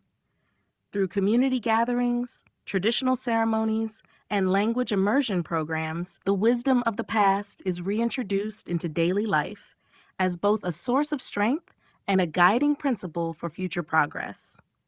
In tandem with grassroots cultural initiatives, legal and political efforts have also emerged to safeguard Indigenous rights and cultural heritage. These initiatives focus on protecting sacred lands, ensuring that historical treaties are honored, and challenging policies that threaten to dilute Native American cultural expressions. At academic institutions and cultural centers, there is a growing recognition that true reconciliation begins with the acknowledgement of past injustices and the celebration of the unique contributions of Indigenous peoples. By asserting cultural autonomy, Native American communities are asserting their right to be both modern and traditional, a duality that offers a dynamic counterpoint to the forces of globalization. Art and literature have further enriched this cultural resurgence by providing platforms for Indigenous voices to share their narratives with broader audiences. Whether through traditional crafts, contemporary art installations, or literary works that weave together historical memory with modern experience, creative expression serves as both a repository and a revival of cultural identity. These artistic endeavors remind both Indigenous and non-Indigenous audiences that the preservation of culture is not simply a nostalgic return to the past, but a vibrant, ongoing process of adaptation and renewal. Preserving identity and culture remains an essential, ever-evolving mission that encapsulates the enduring resilience of Native American communities. This pursuit stands as a testament to the belief that cultural heritage is irreplaceable and that its preservation is fundamental not only to the survival of a people, but also to the enrichment of human diversity worldwide. You have been listening to Bury My Heart at Wounded Knee, a Native tribe story about the American West, written by Harry Montgomery, narrated by Cedar Reyes.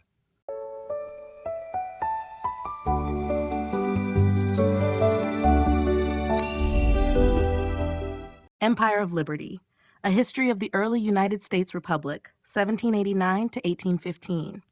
Written by Harry Montgomery, narrated by Cedar Reyes.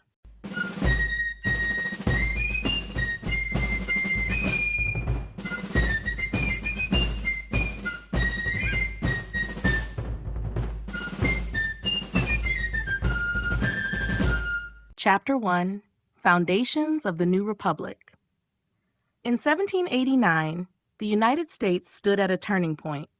After years of conflict during the American Revolution and an uncertain post-war period under the Articles of Confederation, the country was in need of stronger national leadership.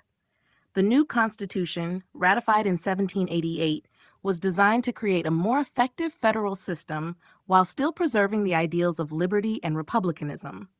This document was a compromise between those who wanted a powerful central government and those who feared tyranny.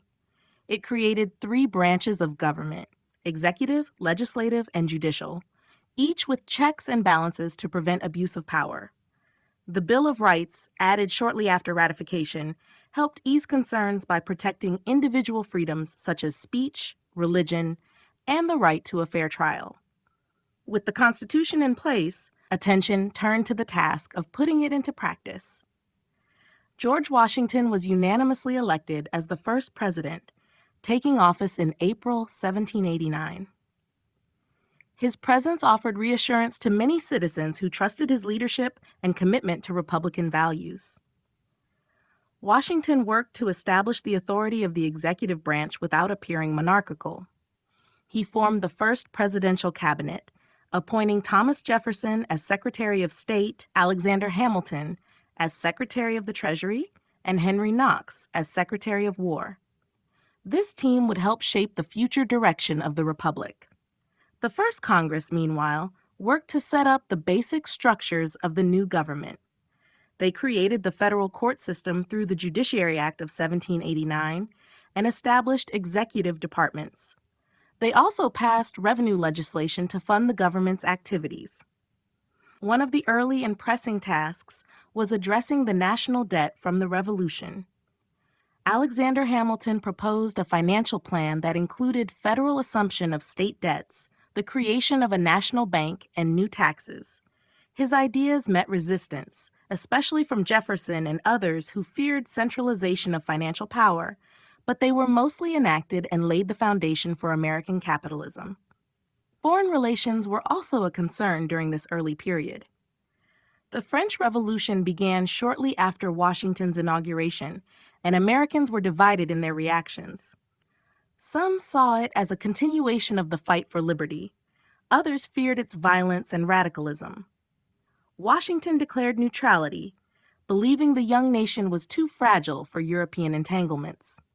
This decision angered some but helped preserve peace during a critical stage of development. The early years of the Republic were filled with both promise and tension. The government was still new, political factions were beginning to form, and many Americans were unsure how the new system would work in practice. Despite this uncertainty, the foundations of the United States were solidifying. The Constitution provided a structure, Washington's leadership offered stability, and early institutions began to grow. These foundational years set the tone for the Republic's future, balancing order and liberty in an ongoing experiment of democratic governance. The legacy of the American Revolution. The American Revolution left an enduring impact on the emerging United States and had significant repercussions for political thought and practice, both within the new nation and abroad. After years of colonial rebellion against British authority, The revolution was not just a military and political victory, but also a powerful statement about the rights and aspirations of individuals.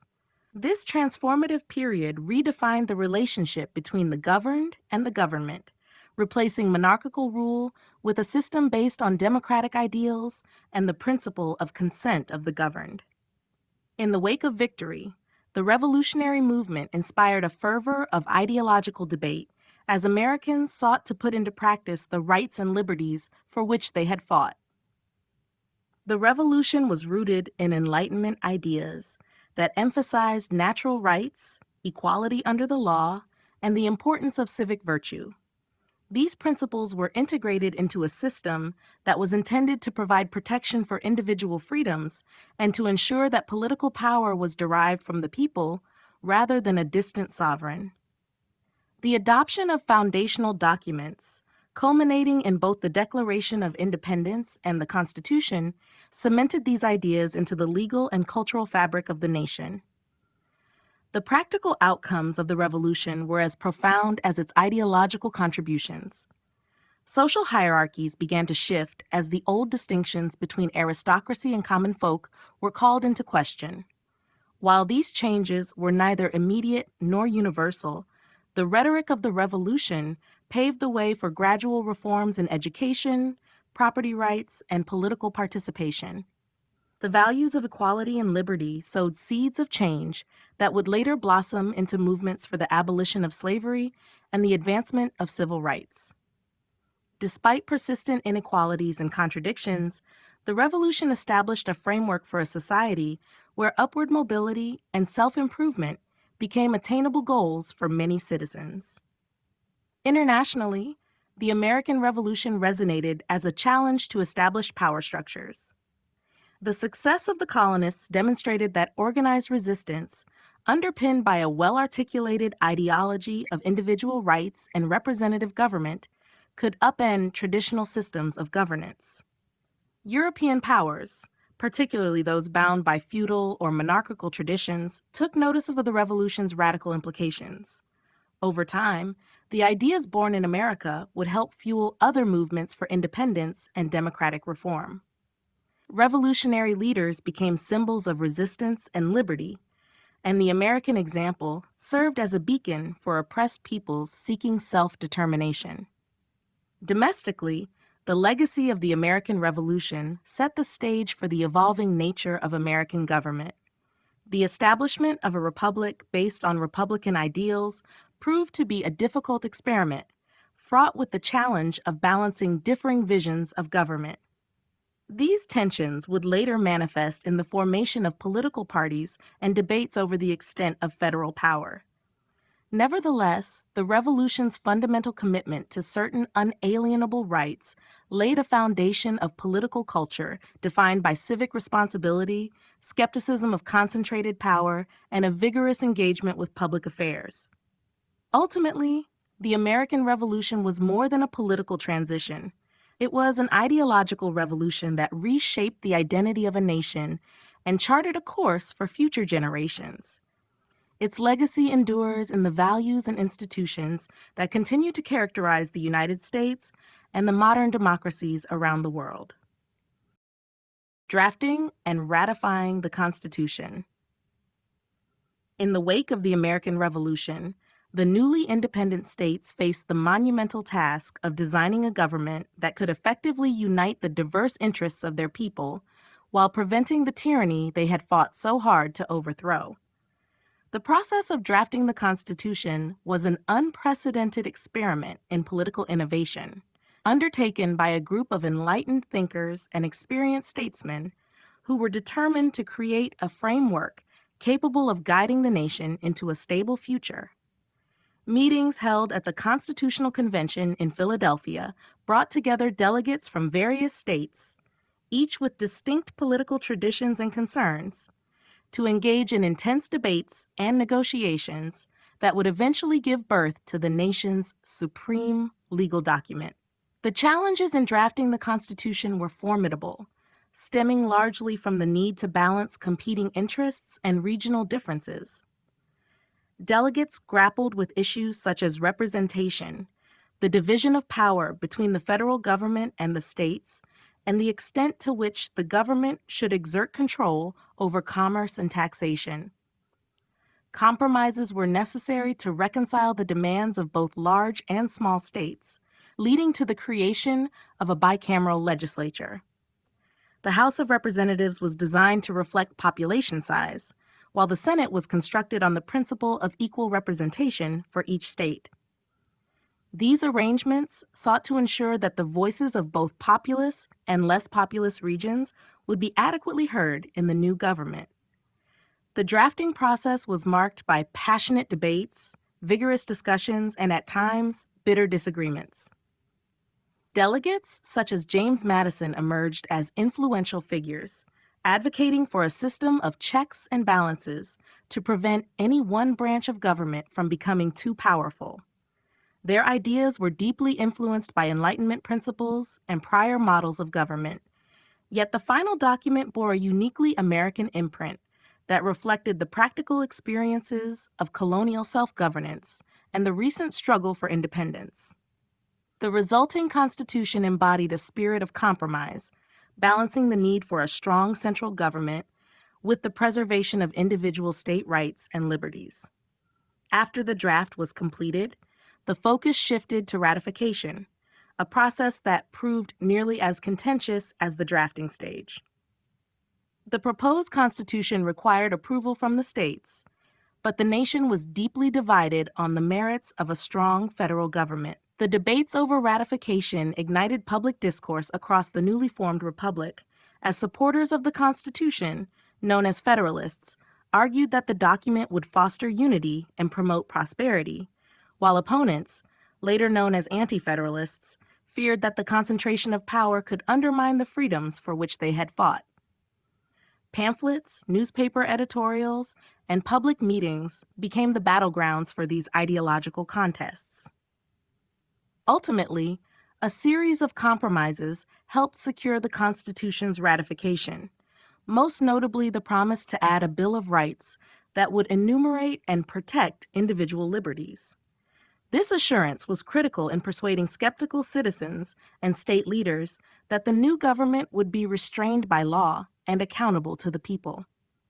The successful ratification of the Constitution marked a turning point in American history, as it provided a durable foundation for the Republic and set forth principles that would continue to guide the nation through the complexities of governance and the evolution of democratic ideals. The first federal government. After the ratification of the Constitution, the United States entered an era of unprecedented experimentation in governance with the establishment of its first federal government. This early government was tasked with translating the ideals embedded in the Constitution into practical policies capable of uniting a disparate collection of states under one national framework. As the new federal system took shape, its leaders faced the daunting challenge of balancing power between the federal government and the states, all while addressing a host of issues inherited from the Revolutionary era. The inaugural administration, led by President George Washington, set the tone for the new government's operations. Washington's leadership was instrumental in providing a sense of stability during a period of substantial uncertainty. Recognizing the symbolic importance of his position, Washington sought to establish precedents for future administrations by adhering strictly to the principles of neutrality and restraint. His choice in appointing key figures for his cabinet, including figures such as Alexander Hamilton, Thomas Jefferson, and Henry Knox, reinforced the necessity of having capable advisors who would help navigate the intricacies of governance.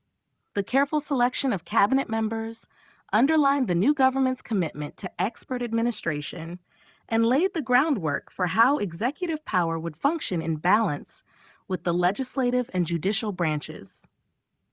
Within the early federal government, the challenges were multifaceted.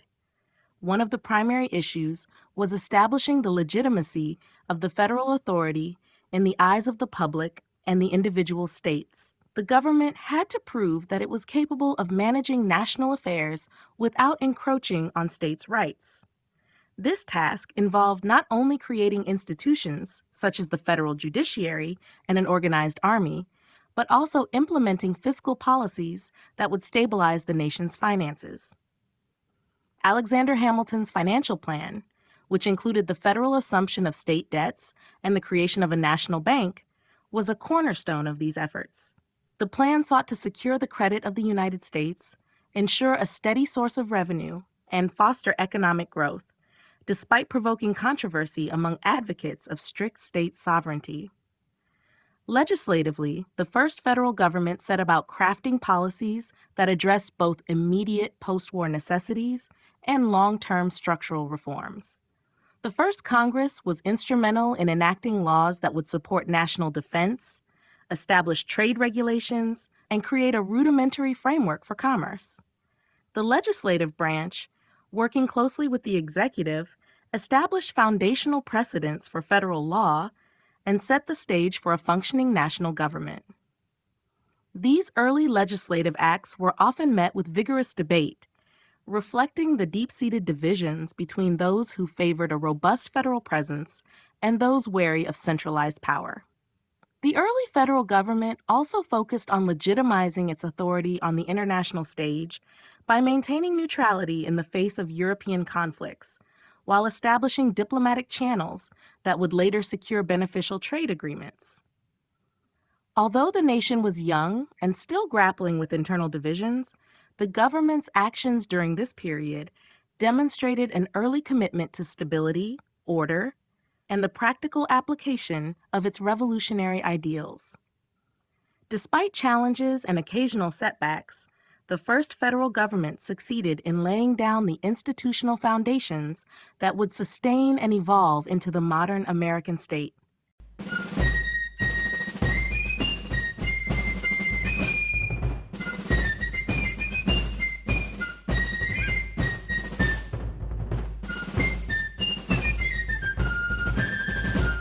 Chapter 2: Washington's Presidency and the Shape of the Nation.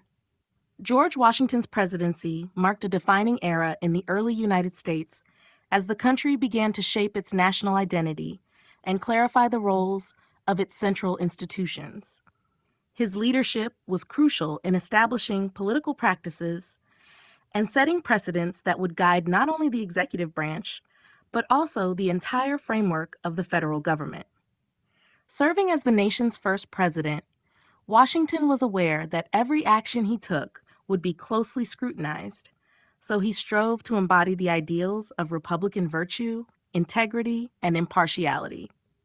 His careful navigation of the political landscape helped solidify the young nation's course toward a stable and respected governmental structure. During his time in office, Washington focused on creating a balance between strong leadership and a nonpartisan government. He believed that the new republic needed a president who respected the separation of powers as outlined by the Constitution and who was sensitive to the concerns of both state and federal interests. This balance was reflected in his appointment of a diverse cabinet, which included figures with contrasting views, such as Alexander Hamilton and Thomas Jefferson. Their varied perspectives ensured that policies considered by the administration took into account a broad range of opinions and regional interests. Washington's ability to steer between conflicting viewpoints without alienating key factions of the political landscape proved essential in establishing the legitimacy of the new federal system. Washington's presidency was characterized by his deliberate approach to executive power. He consciously avoided actions that might be interpreted as monarchical, setting a tone of moderation and adherence to the rule of law. His voluntary stepping down after 2 terms was particularly influential, as it set a precedent for the peaceful transition of power and established the principle that no individual should hold the presidency for life. This decision fostered a culture in which leadership was temporary and subject to the will of the people, reinforcing the importance of democratic governance in the new republic. On the international front, Washington maintained a policy of neutrality that sought to keep the fledgling nation out of the ever-present conflicts in Europe. Understanding the vulnerabilities of a young country, He issued proclamations that advocated for a strictly independent foreign policy and avoided entanglement in alliances that could drag the United States into war. By placing national interests above partisan or ideological alliances, Washington ensured that the country could focus on its internal development and fortification. His pragmatic approach to diplomacy earned the respect of other nations and laid the groundwork for future American foreign policy, which would balance moral principles with national security interests. Economic development was another critical area under Washington's watch. Recognizing that fiscal stability was essential for the nation's future, his administration supported policies designed to encourage commerce and industry while establishing credit for the federal government. Initiatives such as negotiating trade agreements and formulating principles for taxation helped stabilize the national economy, laying the financial foundations that later proved pivotal during periods of expansion and conflict. Throughout his presidency, Washington demonstrated a pragmatic commitment to building a nation that balanced strong central authority with respect for the diverse aspirations of its citizens, setting the stage for an enduring experiment in democratic governance. Establishing executive authority. From the earliest days of the Republic, the need to firmly establish executive authority was a priority for the new nation, and the process involved both practical administrative efforts and the careful crafting of constitutional principles. The executive branch had to demonstrate that it could govern effectively without overshadowing the other branches, while also providing the leadership necessary to guide the country during a time of significant change and uncertainty. Early on, the challenge was to create a model of executive power that was robust enough to enforce the law and coordinate national affairs, yet restrained by a system of checks and balances to prevent tyranny. Central to this process was the leadership of George Washington, whose presidency became the testing ground for the ideas embedded in the Constitution. Washington was acutely aware that the legitimacy of the executive office depended on public confidence and the willingness of the people to accept a centralized authority that could act decisively in times of crisis. He worked hard to separate the role of the president from that of a monarch, deliberately avoiding the trappings of autocracy and insisting on a rigorous adherence to constitutional principles. Through his careful tone and measured actions, Washington set an early standard that emphasized the importance of rule of law and accountability over personal power. Establishing executive authority also involved laying the groundwork for the administrative structures that would support effective governance. The creation of an organized cabinet was critical, as it provided the president with expert advice and helped to distribute the responsibilities of the federal government among dedicated officials. Men such as Alexander Hamilton, Thomas Jefferson, and Henry Knox each played key roles in defining the scope and limits of the executive branch. Their diverse viewpoints contributed to a broader understanding of what it meant to govern a republic and underscored the importance of collaboration between the branches of government. In shaping the role of the president, these early officials demonstrated that executive power was not synonymous with unchecked authority, but rather a tool for securing the nation's interests and ensuring a balanced system of government. Another element in establishing executive authority was the formulation and implementation of policies aimed at unifying a nation fragmented by differing regional interests and political loyalties. The president's role extended to guiding both domestic and foreign policy, and careful stewardship was necessary to manage the dual challenges of internal dissent and external threats. Washington's insistence on neutrality in foreign affairs, for instance, was a reflection of the executive branch's ability to act in the nation's best interest without resorting to aggressive expansion of power. By focusing on measured responses and clear communication, Washington provided a model for how a strong yet modest executive could help stabilize the new republic, reassuring citizens and other nations alike of the government's commitment to democratic ideals. The evolution of executive authority during these formative years was not without its challenges. Political opposition and competing interpretations of the Constitution frequently brought questions about the limits of presidential power to the forefront of national debate. However, through a combination of principled leadership, institutional innovation, and a steadfast commitment to the ideals of Republican government, early American leaders managed to carve out an executive role that was both effective and restrained.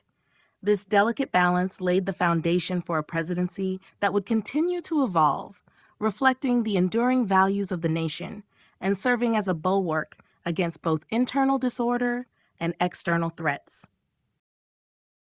Hamilton's financial vision. Alexander Hamilton's financial vision transformed the economic landscape of the fledgling United States and set the stage for a modern industrialized economy. As the nation struggled with debt from the Revolutionary War, Hamilton proposed bold measures that redefined the relationship between the federal government and the country's finances. His comprehensive plan sought to consolidate state and federal debts, establish a solid credit system, and encourage domestic industry, thereby unifying disparate economic interests under a strong national framework. Hamilton believed that the survival of the new republic depended on creating stability and confidence in its financial institutions. By assuming the war debts incurred by the states during the Revolution, he aimed to bond the states together through a shared fiscal obligation to the federal government.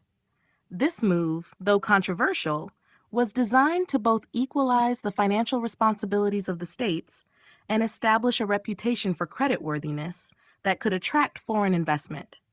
A nation that could reliably meet its obligations, Hamilton argued, would not only inspire confidence among its citizens, but also command respect from international markets. At the core of Hamilton's approach was the creation of a national bank, intended as an instrument to manage the country's finances and regulate the money supply. The bank would serve as a depository for federal funds, facilitate payments, and provide loans that would spur economic growth. Hamilton viewed the bank as a critical intermediary that could channel capital into productive ventures, while also offering stability in a period when chaotic state banknotes and depreciating currencies threatened the economic unity of the United States. Though the proposal for a national bank encountered significant opposition from those wary of centralized power, Hamilton's determination to secure financial order prevailed as the concept gradually found acceptance. Hamilton also focused on modernizing the nation's economic infrastructure through his emphasis on tariffs and industrial policy. He advocated for protective tariffs as a means to nurture emerging American industries that could compete with established European powers. Hamilton understood that by shielding domestic manufacturers from the full force of foreign competition, the nation could eventually attain self-sufficiency and robust economic independence. Furthermore, by funneling revenue generated through tariffs into federal coffers, the government would have the means to invest in critical infrastructure projects and education, laying the groundwork for long-term economic development. Critics of Hamilton's financial vision argued that his approach favored the wealthy and might lead to excessive government intervention in the economy. However, Hamilton countered that a strong central financial system was essential for ensuring national stability, and that investment in industry would ultimately benefit all citizens by creating jobs and increasing prosperity. His proposals fundamentally reshaped the role of government in economic affairs, shifting from a limited framework defined by the experiences of colonial self-governance to a more proactive, centralized system capable of steering the nation through the challenges of modernity. Ultimately, Hamilton's financial vision established enduring principles that remain central to American fiscal policy. By addressing the nation's debt, creating institutions to manage financial flows, and promoting a strategic balance between free enterprise and government oversight, Hamilton laid the foundation for an economic system that has evolved to meet the needs of an ever-changing world. His legacy persists as a testament to the transformative power of innovative, forward-thinking economic policy. Foreign affairs and neutrality. The young American Republic faced immense challenges from the very beginning in the realm of international relations, where the fractious European landscape threatened to pull the fledgling nation into conflicts far removed from its own borders. In response to these external pressures, the leaders of the early United States embraced a strategy of neutrality, understanding that in order to preserve its stability and allow for internal development, the country had to steer a careful course between the competing powers of Europe.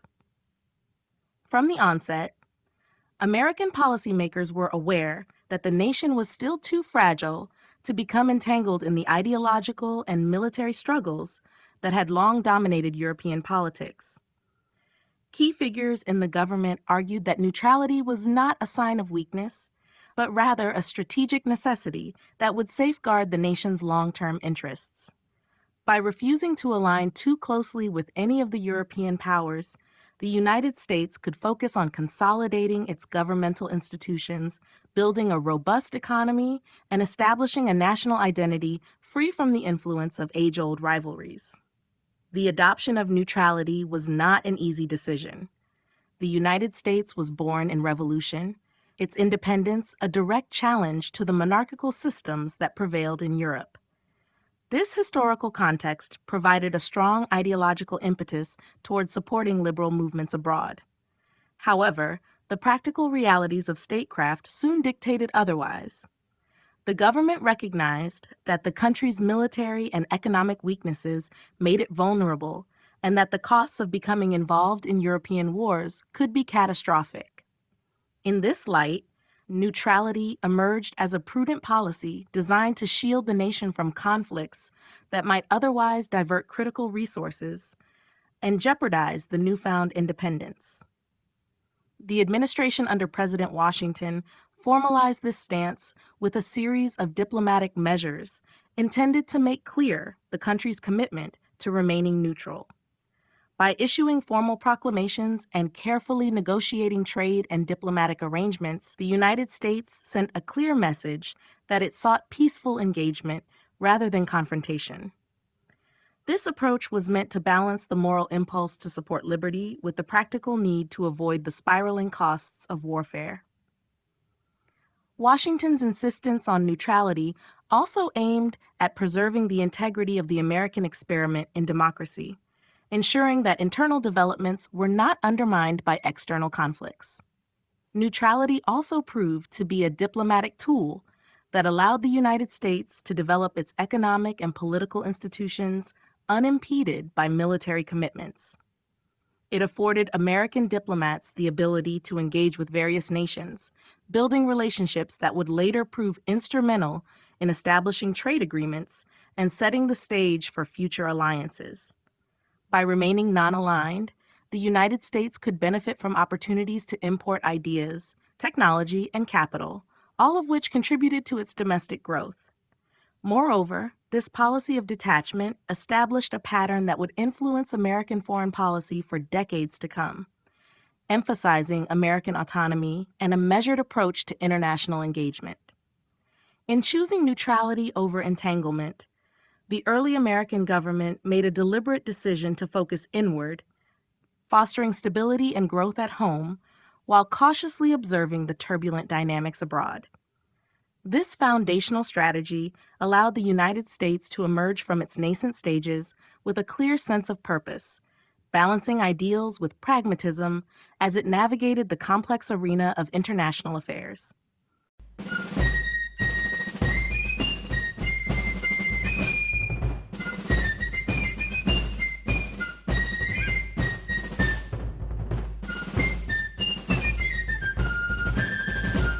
Chapter 3: Political Conflict and the Rise of Parties. The early years of the United States were marked by growing political conflict that eventually gave rise to formal political parties. The ideological battles that erupted during this period centered around fundamental questions about the nature of the new government's authority and the interpretation of the Constitution.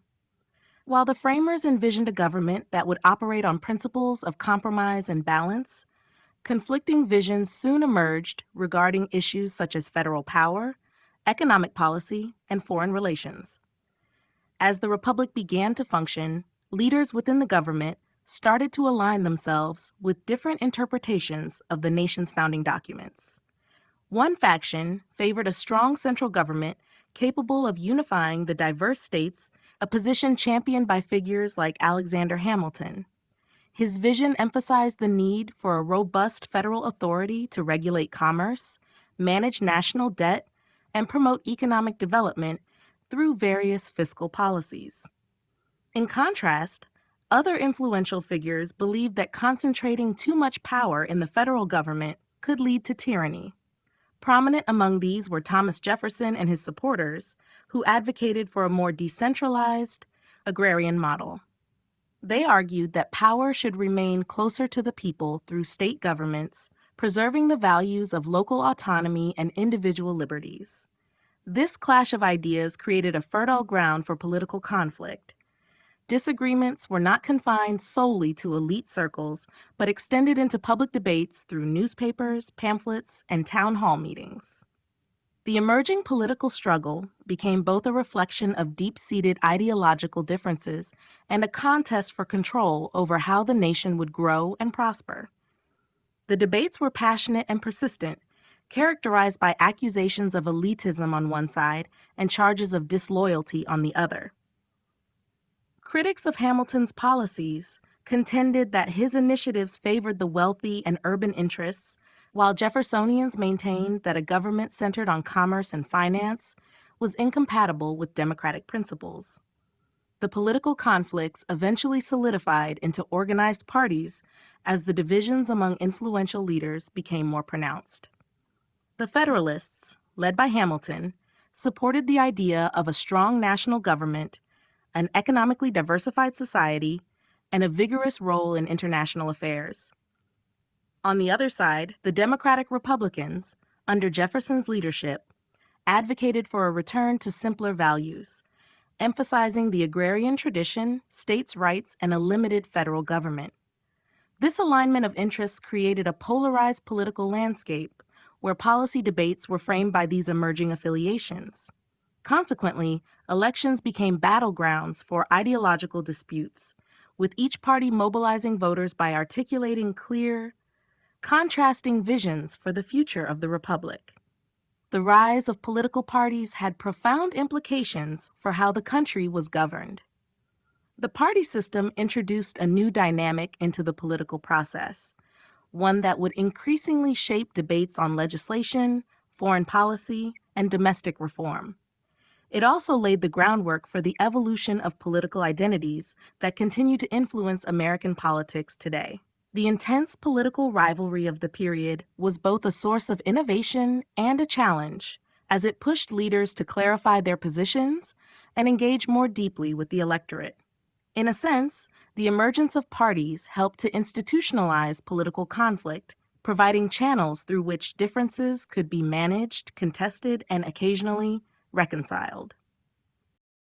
The Federalists and the Republicans. The political landscape in early America was defined by the emergence of two powerful factions that held contrasting visions for the new nation: the Federalists and the Republicans, also known as the Democratic Republicans, developed in response to differing interpretations of the Constitution and conflicting ideas about the appropriate balance of power in government. At the heart of this divide were questions concerning the structure of the federal system, the role of the central government, and the direction of the country's economic and foreign policies. The Federalists, led by figures such as Alexander Hamilton and John Adams, championed a robust national government that could effectively manage the complexities of a growing, diverse nation.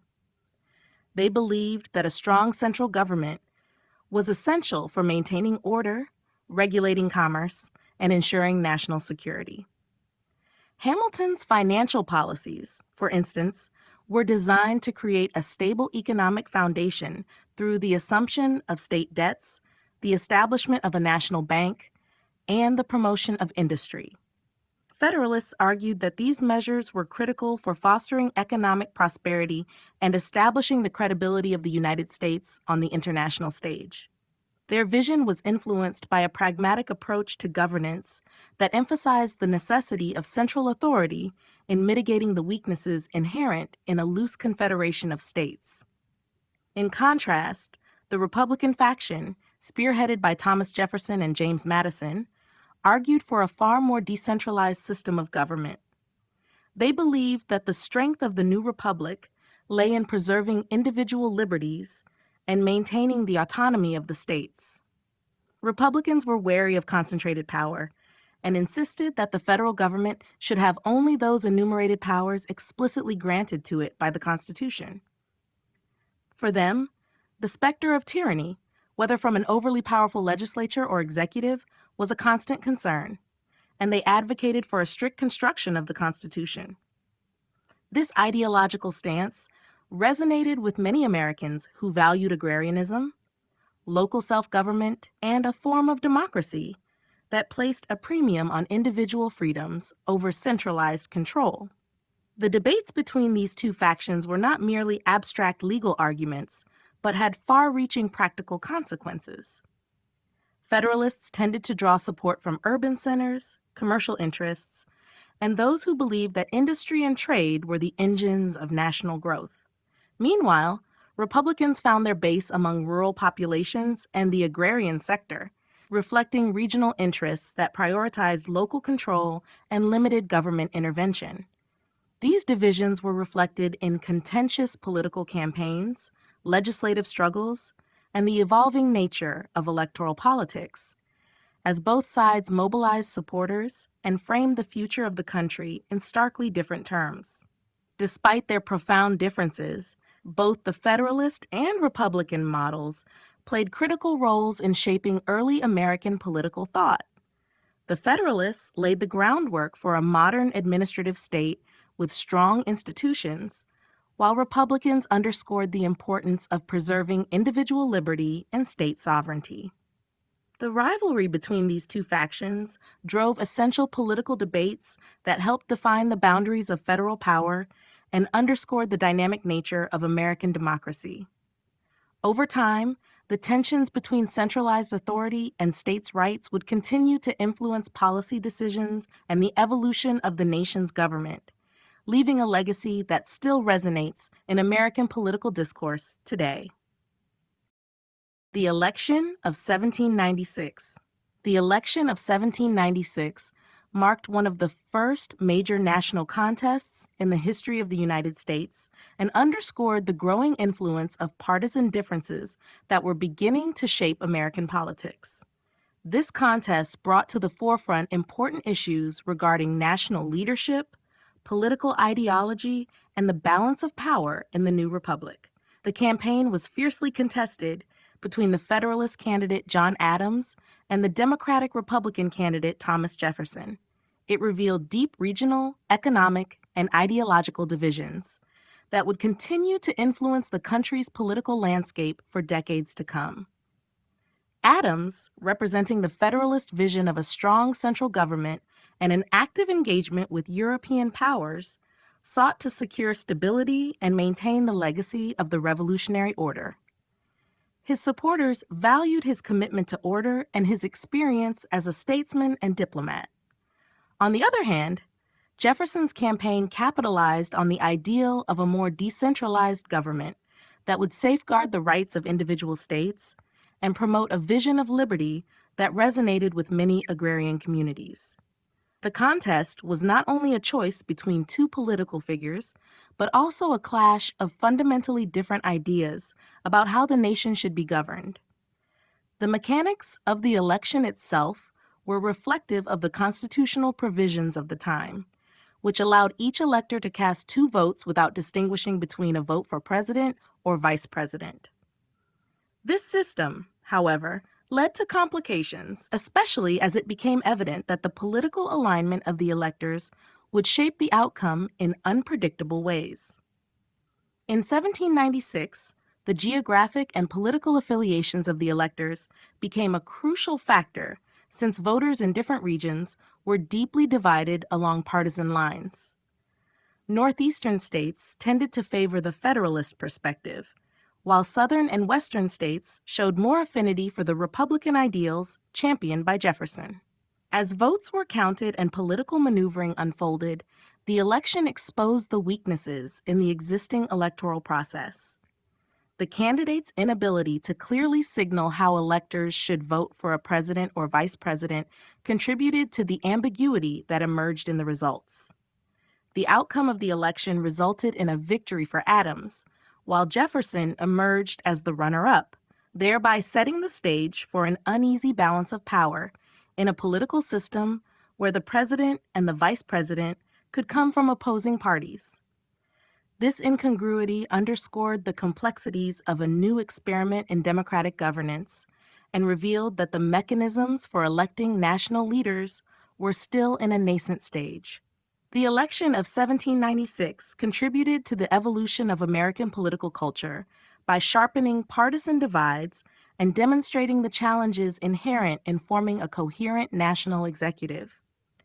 It highlighted the emerging reality that political competition was not merely a contest of personalities, but a battle of ideas regarding the future direction of the nation. Though the process was marred by its imperfections and laid bare the need for institutional improvements, the election of 1796 ultimately played a critical role in shaping the trajectory of American politics by forcing the new republic to contend with issues of representation, partisanship, and the proper balance of power within the federal government. The Alien and Sedition Acts, enacted in 1798 during a period of intense political polarization and international tension, became some of the most controversial pieces of legislation in early American history.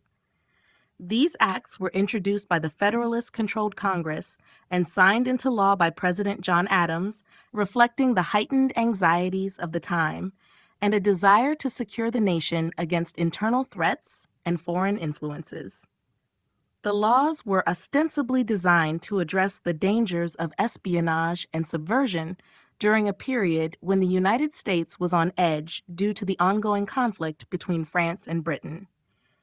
Yet they quickly came to be seen as powerful tools that the Federalist government used to suppress dissent and curb political opposition. At the heart of the legislation was a series of measures that expanded the government's authority over immigrants and provided for the detention and deportation of non-citizens deemed dangerous. The acts allowed the president to exercise extraordinary power by declaring a state of national emergency, under which certain aliens could be detained or expelled without the protections typically granted to legal residents. This aspect of the laws underscored the anxieties about foreign influence and the suspicion that immigrants could act as agents of hostile powers or otherwise undermine national security in a turbulent global context. The Sedition Act, perhaps the most widely criticized component, went further than the other measures by targeting speech. It criminalized the publication of false, scandalous, and malicious statements against the federal government or its officials. This law struck at the core of democratic principles by restricting freedom of expression and the vital role of the press in holding government accountable. Critics argued that the Sedition Act was an infringement on the First Amendment, undermining the ability of citizens to engage in robust political debate and to criticize their leaders without fear of legal retribution. The act was used to silence dissent and target journalists and political opponents, significantly stifling public debate during one of the nation's formative periods. Political fallout from the Alien and Sedition Acts was significant and far-reaching. The opposition, largely embodied by the Democratic Republicans led by Thomas Jefferson and James Madison, viewed the acts as emblematic of Federalist overreach and a betrayal of the revolutionary principles of liberty and free speech. They argued that these measures not only endangered individual rights, but also threatened the democratic foundations of the Republic by centralizing power in the hands of a few. The backlash against the acts contributed to a series of political developments, including the formation of organized resistance, which ultimately helped to galvanize public opinion and shift the political landscape. Although intended to protect the nation during a time of international uncertainty, the Alien and Sedition Acts proved to be a double-edged sword. While they were justified by the Federalists as necessary precautions against internal and external threats, their repressive nature sparked significant controversy and debate about the boundaries between national security and civil liberties. Over time, the acts were widely condemned as a violation of the fundamental rights enshrined in the Constitution. This backlash played a role in the eventual decline of the Federalist Party and underscored the enduring tension in American history between security and freedom, a balance that would continue to be debated in the decades to follow.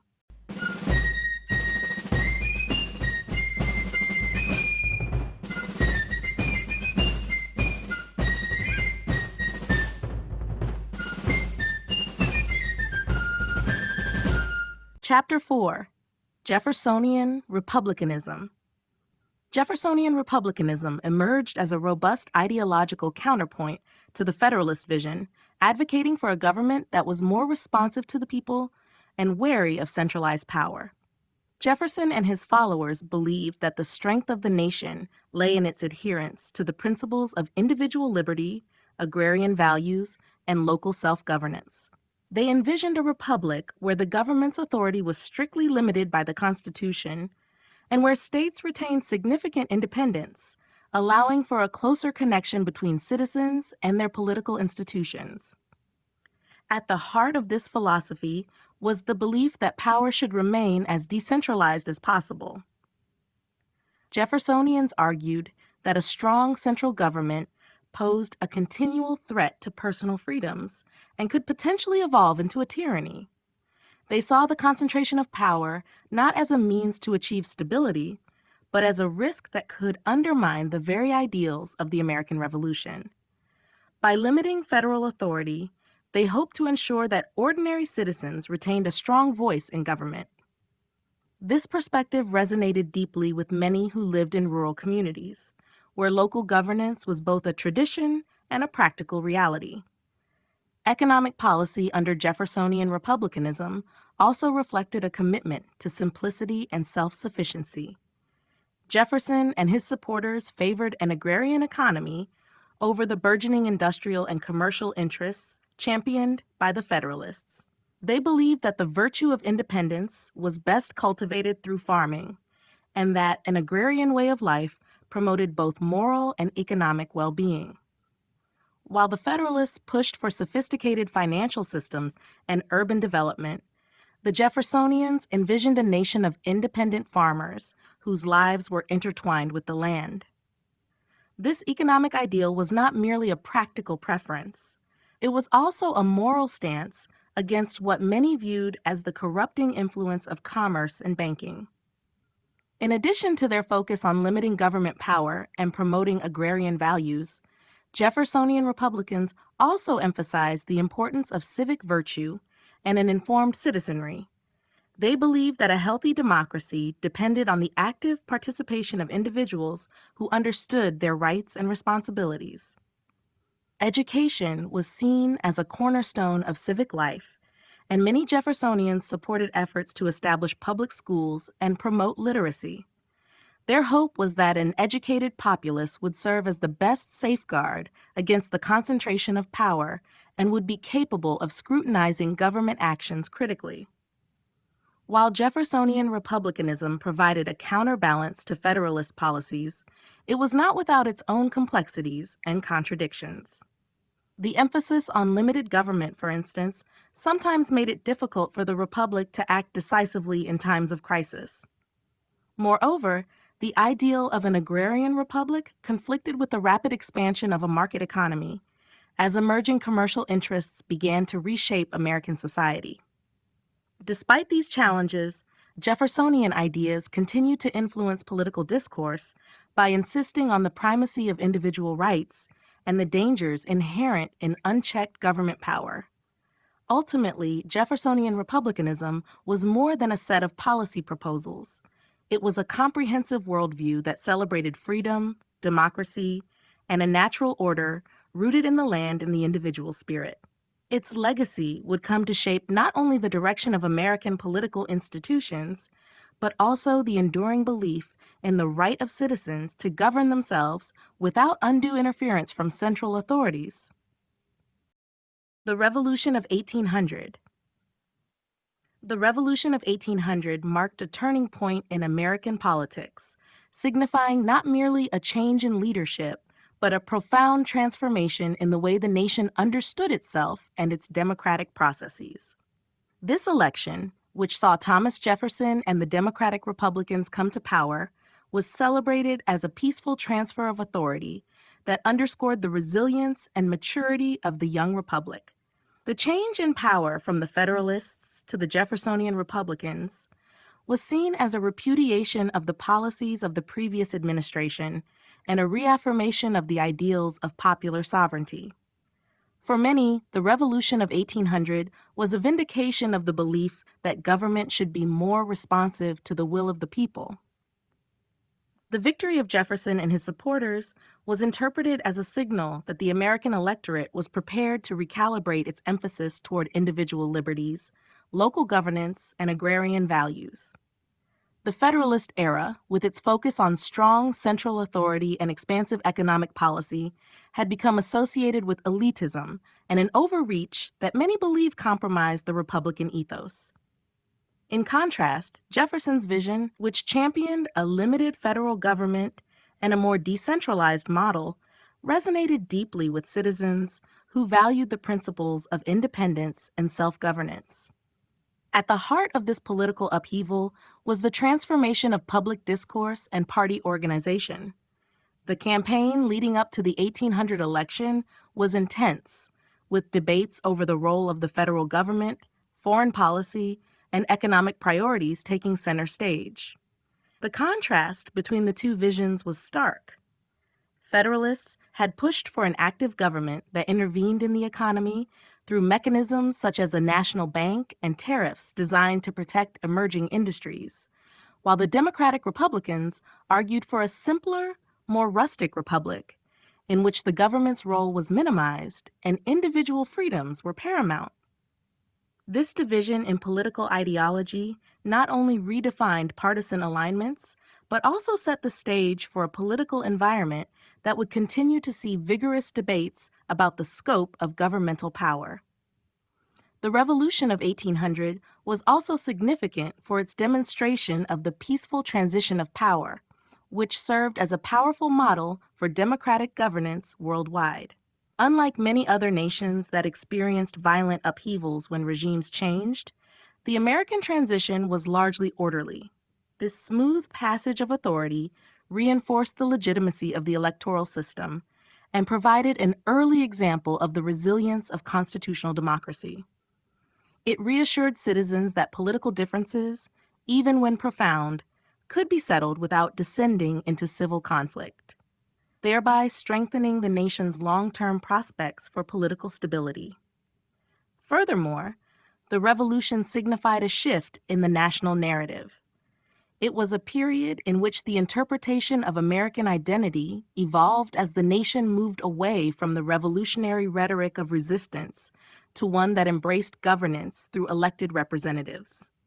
The election of 1800, therefore, was not merely a partisan victory, but a cultural milestone that redefined the relationship between the citizenry and its government. Through this event, the United States demonstrated its commitment to a democratic process that could adapt and reform itself in response to the changing aspirations of its people, setting a precedent for future political transformations. Dismantling the Federalist Agenda. The transition from Federalist to Jeffersonian Republican governance marked a decisive moment in which the new administration undertook sweeping measures to reverse policies that had defined the previous era. With the victory of the Democratic Republicans in the 1800 election, the Jeffersonian leadership immediately set out to curtail the Federalist agenda that they believed had centralized power and favored the elite at the expense of broader democratic principles. This process involved a series of legislative and administrative moves aimed at dismantling institutions and policies that, in the eyes of the new government, had undermined the spirit of republicanism. One of the central targets was the National Bank, a symbol of Federalist financial policy instituted by Alexander Hamilton. Jefferson and his supporters argued that the bank concentrated economic power in the hands of a few, subverting the vision of an agrarian republic based on decentralized, local decision-making. Through a combination of refusing to renew the bank's charter and diverting federal funds away from institutions it supported, the Jeffersonians sought to weaken a financial structure they deemed inconsistent with their ideals of economic equality and independence. This move was both symbolic and practical, representing a broader effort to decentralize the fiscal apparatus and ensure that government power was distributed more equitably among the states. In addition to financial reforms, the new administration worked systematically to reduce the influence of Federalist legal and administrative practices. Key appointments were made to replace Federalist officials with those sympathetic to Jeffersonian principles, ensuring that the judiciary and executive agencies could foster a governance style that emphasized limited federal power. By reshaping the bureaucratic landscape, the Democratic Republicans aimed to remove what they considered vestiges of elitism and paternalism that had marked the previous administration's approach to governance. The dismantling of the Federalist agenda also extended to foreign policy and trade. The Federalist emphasis on close ties with Great Britain and robust maritime policies was reoriented towards a more neutral and self-sufficient approach. This recalibration was designed not only to realign American interests on the international stage, but also to reduce the influence of commercial and financial elites who had benefited from policies that fostered strong economic links with Europe. By reducing the nation's entanglements abroad, the Jeffersonians believed that the United States could focus on internal development and safeguard its sovereignty. Culturally, the process of dismantling the old guard was accompanied by an effort to redefine American identity. Critics of the Federalists argued that their policies had created an aristocratic class whose interests were misaligned with those of ordinary citizens. In response, the Jeffersonian Project embraced a narrative of democratic renewal, highlighting the virtues of simplicity, individual empowerment, and local control. Such rhetoric resonated with large segments of the population, particularly in rural areas where the agrarian lifestyle was seen as the true embodiment of American values. Ultimately, the systematic reversal of Federalist policies during this period was more than a mere series of policy changes. It was a transformative shift in American political culture. By dismantling the Federalist agenda, the Jeffersonian Republicans reshaped the governing framework in a manner that emphasized decentralized power, individual liberty, and economic self-reliance. This reorientation would not only influence domestic policy for years to come, but also leave an indelible mark on the evolving nature of American democracy. The Louisiana Purchase. The Louisiana Purchase marked a pivotal moment in American history, dramatically expanding the nation's territory and altering its trajectory in terms of economic growth and geopolitical influence.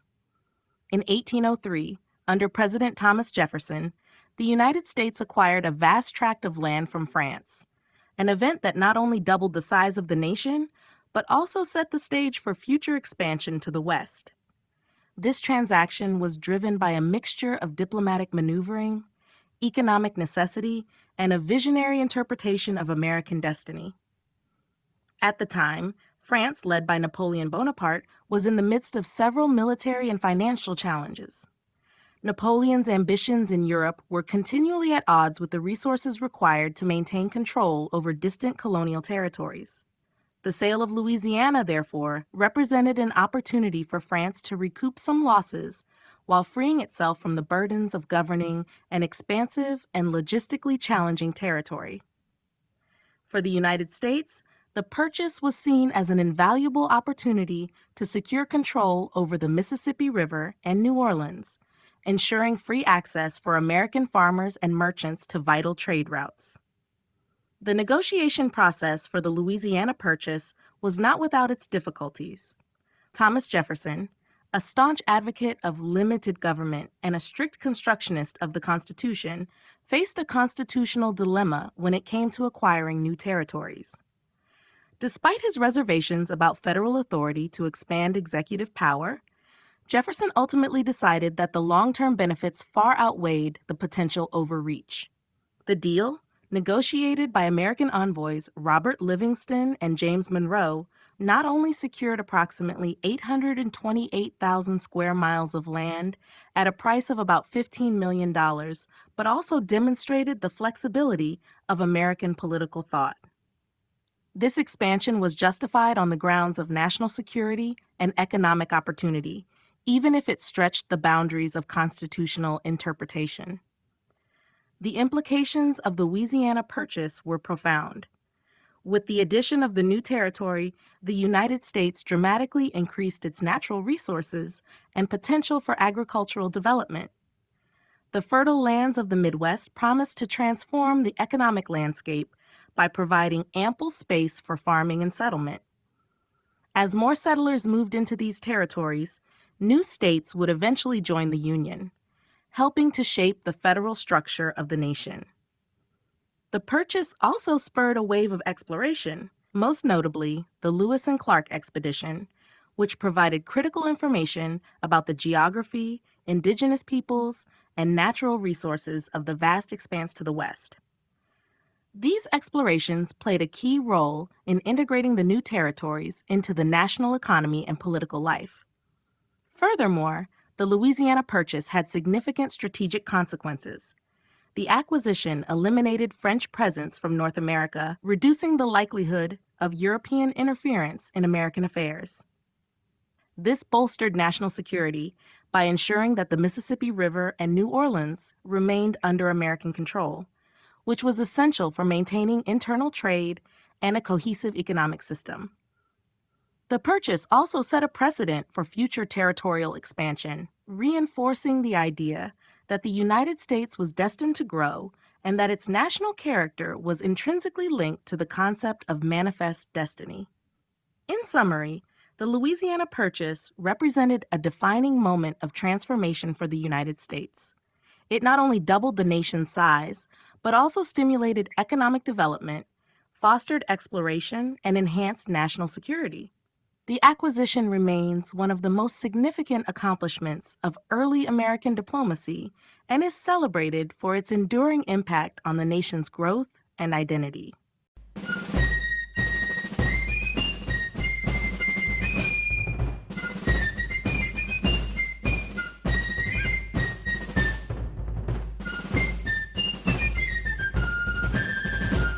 Chapter 5: Expansion, Culture, and Society. As the United States evolved from a fledgling republic into an expanding nation, the interplay of territorial growth, cultural development, and social transformation became increasingly significant. The early decades of the republic witnessed a dramatic expansion westward, an event that not only redrew maps, but also reshaped the social fabric and cultural identity of the nation. This period of growth was marked by both opportunity and tension, as new lands promised prosperity while also challenging existing social structures and traditional ways of life. Expansion brought together communities from diverse backgrounds and fostered the gradual emergence of distinct regional identities. On the frontier, settlers encountered a rugged, untamed landscape that required resilience and innovation. The promise of fertile soils and abundant natural resources spurred waves of migration from established eastern settlements to the vast territories beyond the Appalachian Mountains. This movement not only increased the overall population, but also introduced a mix of languages, customs, and traditions. As communities took root, they established localized forms of governance and social institutions that were inherently linked to the unique challenges and opportunities of frontier life. At the same time, expansion influenced cultural perceptions and aspirations. The notion of manifest destiny, the idea that the United States was preordained to span the continent, became a powerful cultural force that motivated many to pursue new opportunities in the West. This belief reinforced the importance of individual enterprise and self-reliance, traits that were celebrated in literature, art, and political discourse. The evolving cultural narrative positioned the American frontier as a crucible for new ideas, where freedom and ingenuity could flourish away from the established hierarchies of old Europe. It also sparked debates about the balance between progress and preservation, as the drive for economic growth sometimes clashed with the desire to maintain traditional ways of life. Socially, the rapid westward expansion contributed to significant demographic changes that affected class, ethnicity, and gender dynamics. As new territories were settled, the social order that had characterized the eastern states was both reinforced and challenged. The influx of immigrants, combined with the movement of populations from rural and urban centers alike, resulted in a dynamic mix of cultural influences. This melting pot of traditions and practices enriched American society, but it also led to conflicts over resources, political power, and cultural norms.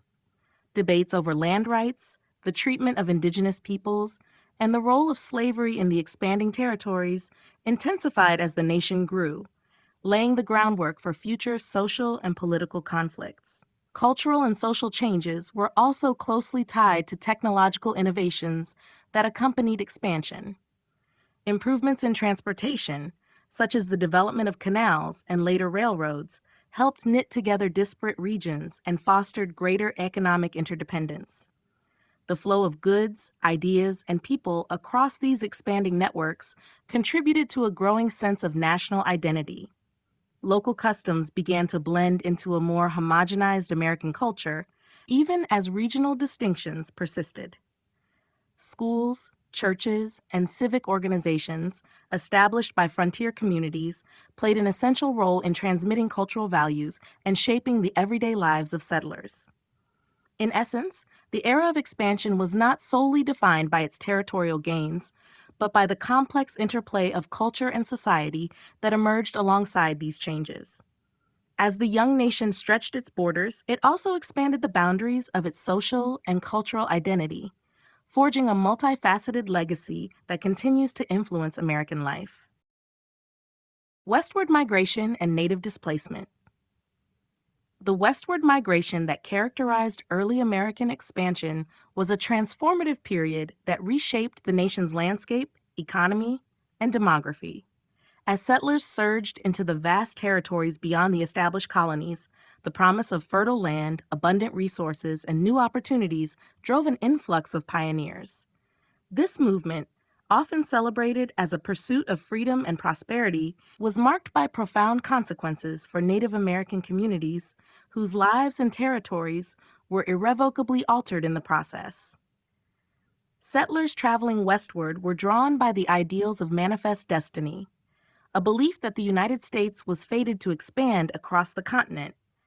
This ideology provided both a moral justification for expansion and a rallying cry for those eager to establish a new life on the frontier. The call of open land fueled the dreams of individual success and the creation of new communities, leading to rapid settlement in previously sparsely populated areas. This expansion was facilitated by improvements in transportation and communication, which made it easier for settlers to traverse long distances and spread into territories that were once remote and inaccessible. However, the relentless march of settlers had devastating impacts on Native American populations. For centuries, indigenous peoples had developed complex societies, maintained sustainable relationships with the land, and established vibrant cultural traditions. The arrival of large numbers of settlers disrupted these long-standing practices, as Native communities were increasingly forced off ancestral lands to make way for farms, towns, and later, railroads and industrial ventures. The displacement was not solely a matter of relocation. It often involved the breaking of treaties, violent confrontations, and forced removals that left deep scars on indigenous communities. The loss of land had immediate practical consequences for Native Americans. Their economies, which were built on hunting, gathering, and farming in harmony with a delicate environmental balance, were undermined as the ecosystems they depended on were altered by new agricultural practices. The influx of settlers led to overhunting, deforestation, and the introduction of new diseases, which further weakened native populations already under pressure. Traditional ways of life were disrupted as communities were divided, and the social structures that had sustained indigenous cultures for generations were eroded by the imposition of foreign governance and economic systems. Amid these hardships, the displacement of Native Americans also sparked various forms of resistance. Many indigenous groups fought to defend their lands through legal challenges, negotiations, and in some instances, armed conflict. These struggles, however, were often met with overwhelming military force and legislative measures that favored settlers and the expanding federal government. The legacy of these conflicts is reflected in a long history of grievances and legal battles that continue to influence the relationship between Native American tribes and the United States today. The story of westward migration and the corresponding Native displacement is a complex narrative of ambition, conflict, and cultural loss. While the expansion of settler civilization contributed to the growth of a powerful nation, it also came at a significant cost to the indigenous populations who had inhabited the continent for millennia. The interactions between these two groups ultimately transformed the social and political landscape of America, leaving behind a legacy that is still felt in the ongoing struggles over land, rights, and cultural preservation. Religion, education, and reform. In the early decades of the American Republic, the interplay between religion, education, and reform constituted a vibrant force shaping the nation's cultural and social landscape. Amid rapid territorial expansion and the turbulence of political change, these three spheres influenced public life and helped forge a collective national identity rooted in moral values and community progress. This period witnessed a confluence of idealism and practical initiatives that encouraged both individual self-improvement and broader social change. Religion played a significant role in shaping early American society. Many settlers carried with them a deep sense of religious purpose, viewing their journey to the New World as a means of establishing a society based on a set of moral principles. The Great Awakening had left an indelible mark on the American psyche, fostering a spirit of revivalism and emphasizing personal piety and moral reform. As communities developed, religious congregations often functioned as the center of social life, offering both spiritual guidance and communal support. Churches were not only places of worship, but also served as meeting places where ideas about justice, charity, and social responsibility were disseminated. The influence of religious thought during this time contributed to the founding of various reform movements that aimed to ameliorate social ills and advocate for a more ethical society. Education emerged as a critical institution in this era of change, regarded as an essential component of both personal advancement and the development of a well-informed citizenry. Early American leaders recognized that in order to sustain a democratic government, citizens needed to be educated about their rights and responsibilities. As a result, efforts were made at both the local and state levels to establish schools and institutions of higher learning. The curriculum in these early schools was often steeped in classical studies and religious teachings, reflecting the belief that moral and intellectual development were intertwined. By promoting literacy and critical thinking, education provided the necessary tools for individuals to engage with political ideas and participate effectively in civic life. Moreover, the drive for public education was seen as a means of promoting social mobility and reducing disparities between different segments of society. Reform movements during this period addressed a wide range of issues, from temperance and abolitionism to improvements in mental health care and prison conditions. Many reformers were inspired by their religious convictions and the belief that society could be perfected through concerted effort and moral rigor. Driven by the conviction that individual efforts could lead to collective benefit, these initiatives sought to ameliorate the conditions of the impoverished, disenfranchised, and marginalized groups. Women, in particular, played a pivotal role in many reform movements, using their influence in religious communities to advocate for issues such as education, temperance, and suffrage.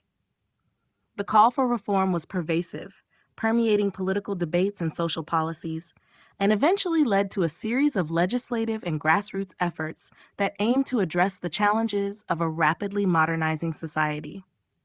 Ultimately, the dynamic interaction between religion, education, and reform in early America helped shape a national culture that valued progress, moral responsibility, and civic duty. This period established enduring legacies in the form of institutions, social practices, and legal precedents that continue to influence contemporary American life. The synthesis of spiritual belief, intellectual development, and pragmatic efforts at social improvement created a framework within which the United States could address its internal divisions and build a more inclusive and just society. The growth of American identity. Over the course of its early history, the United States embarked on a transformative journey in which a shared national identity began to emerge from a mosaic of diverse cultures, regional traditions, and conflicting political ideologies. From the colonial period to the early decades of independence, Americans sought ways to define themselves beyond the framework of their European origins, cultivating an identity that would be uniquely their own. This growth was marked by evolving ideals of liberty, democratic values, and an intrinsic belief in the potential for progress, which came to represent the very soul of the nation. In the Revolutionary era, the American identity was forged as a reaction against the Old World Order. The struggle for independence brought together citizens from various backgrounds under the banner of freedom and self-determination.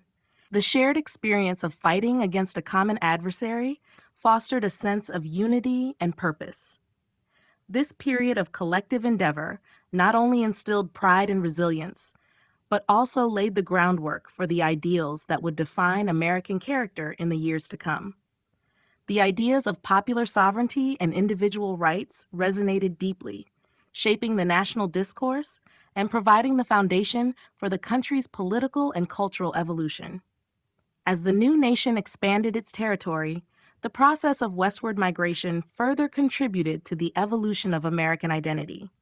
With each new wave of settlers venturing into uncharted lands, regional differences gradually blended with emerging national symbols. The ideal of manifest destiny, for example, became an enduring myth that encapsulated the belief that America was destined to expand its territory and influence. This expansive vision fostered a unique sense of exceptionalism, reinforcing the conviction that the United States was not only different from other nations, but also superior in its commitment to liberty and progress. As settlers encountered new challenges and opportunities, their struggles and triumphs helped shape a pragmatic, resilient identity that valued innovation and self-reliance. Cultural expressions during this formative era also played a critical role in unifying the citizens of the newly established nation. Literature, art, music, and public ceremonies emerged as means to celebrate the country's revolutionary heritage and its aspirations for the future. These expressions served to bridge differences between various regions and social classes, giving rise to a common narrative about the American experience. In the process, myths and legends about the nation's founding heroes grew into powerful symbols that encapsulated the spirit of determination and freedom, providing a touchstone for future generations. Over time, the growth of American identity became further solidified through the development of institutions such as public education, legal systems, and democratic governance. These institutions fostered civic participation and nurtured a collective sense of purpose by encouraging citizens to engage in public debates and work toward common goals. In this crucible of transformation, a new national consciousness emerged, one that celebrated diversity while nurturing a shared commitment to the principles of equality, liberty, and justice. Ultimately, the growth of American identity was a gradual, multifaceted process that not only defined the nation's early character, but also set the stage for the democratic ideals that continue to influence American society today.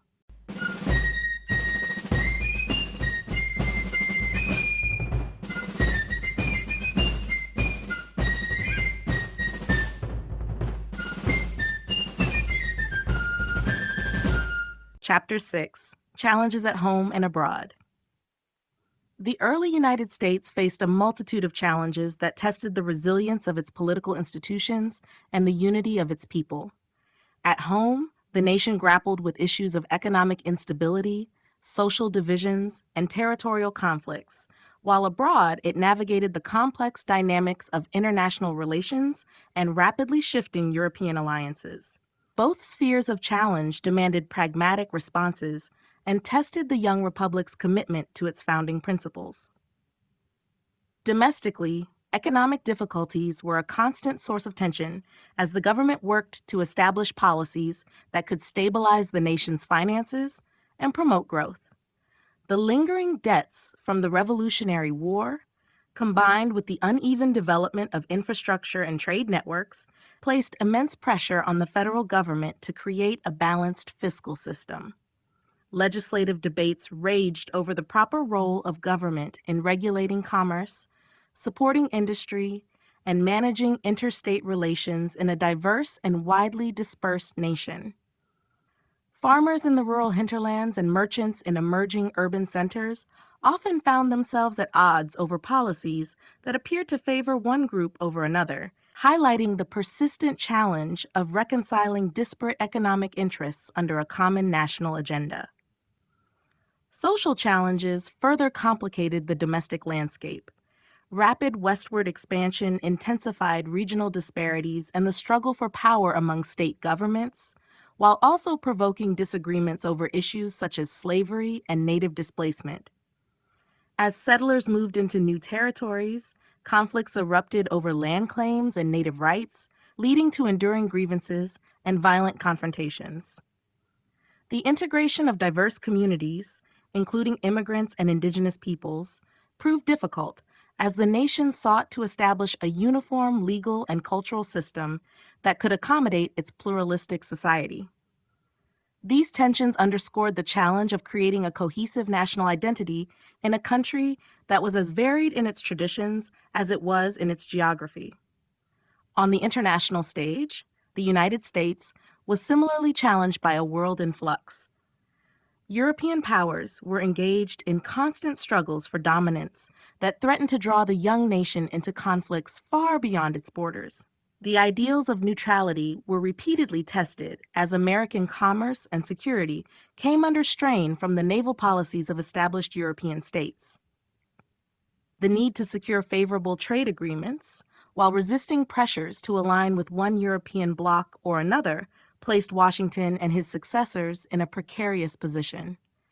Diplomatic engagement had to be carefully balanced with domestic priorities, even as internal debates about foreign policy intensified. International conflicts, such as the ongoing hostilities between Britain and France, had a direct impact on American livelihoods, affecting everything from trade routes to the sense of national security. The federal government was forced to develop a diplomatic framework that could effectively manage these external pressures. It attempted to maintain a stance of cautious neutrality while also protecting its economic interests and territorial integrity. This careful maneuvering involved cultivating relationships with multiple European powers and actively asserting American rights as a sovereign nation. The challenges at home and abroad were interconnected, with domestic policy decisions often influenced by international circumstances and vice versa. In navigating these turbulent waters, early American leaders laid the groundwork for a pragmatic approach to governance that has continued to shape the nation's foreign and domestic policies to this day. Maritime tensions and trade restrictions. During the early decades of the American Republic, Maritime tensions and trade restrictions emerged as critical challenges that had profound implications for the nation's economy and foreign relations. As American trade expanded, the young nation found itself increasingly entangled in the disputes of European powers, whose conflicts often spilled over into the realm of commerce. Navigating these troubled waters required a careful balancing of diplomatic nuance and assertive protection of national interests, a challenge that would define American foreign policy for years to come. At the heart of these tensions was the ongoing struggle between Britain and France, whose wars severely disrupted global trade. Both European powers imposed trade restrictions and seized neutral ships, forcing the United States to take a stand on issues of maritime rights. American merchant vessels were subject to unwarranted inspections, detentions, and even seizures, as the belligerents sought to undermine the economic viability of nations that refused to pick sides. For the United States, each incident was not merely an isolated episode of interference, but a signal of deeper conflicts that could directly impact the nation's ability to secure vital trade routes and export its products. The economic impact of these maritime disputes was substantial. American merchants and manufacturers depended heavily on international trade for revenue and growth. The imposition of trade restrictions, whether through British blockades or French decrees, created an environment of uncertainty that compromised the reliability of shipping and increased the risks associated with overseas commerce. In response, American leaders began advocating for policies that would assert the rights of neutral nations and safeguard commercial interests. The debates in Congress and in diplomatic circles soon turned toward questions of maritime law and the need for a coherent strategy to counter foreign encroachments on American shipping. In the midst of these struggles, the United States worked to establish itself as a sovereign nation with the right to conduct business on the high seas without undue interference. The administration of President Thomas Jefferson, in particular, was mindful of preserving the neutrality that allowed the nation to thrive economically while avoiding entanglement in European conflicts. Efforts to negotiate with foreign powers, coupled with measures to expand the nation's naval capabilities, were part of a broader strategy to protect American commerce and uphold the principle of neutral rights. Through these actions, the United States sought not only to secure immediate economic interests, but also to lay the groundwork for a long-term framework in international law that would respect the autonomy of nations in their maritime activities. In addressing maritime tensions and trade restrictions, American policymakers set a precedent for future engagement with a tumultuous international order. Their responses, forged in the crucible of early global conflict, would eventually evolve into a legacy of striving for balance, fairness, and national sovereignty on the world stage. Native resistance and the Western frontier. The expansion of the United States into the Western territories was marked by an ongoing struggle between the advance of settlers and the steadfast resistance of Native American nations. As pioneers moved into vast, unsettled lands, long-standing indigenous communities found themselves confronted by an unprecedented wave of encroachment that threatened both their lands and their way of life. This confrontation between expanding American frontiers and Native American resistance became a defining element of early U.S. history, setting the stage for conflicts and a long legacy of negotiation and strife. For centuries, Native American tribes had cultivated intricate relationships with the land, guided by traditions and cultural practices that had sustained them for generations. Their governance systems, social bonds, and spiritual beliefs were deeply intertwined with the natural world, shaping an identity that was both resilient and adaptive. However, the arrival of European settlers and the subsequent push westward disrupted these established ways of living.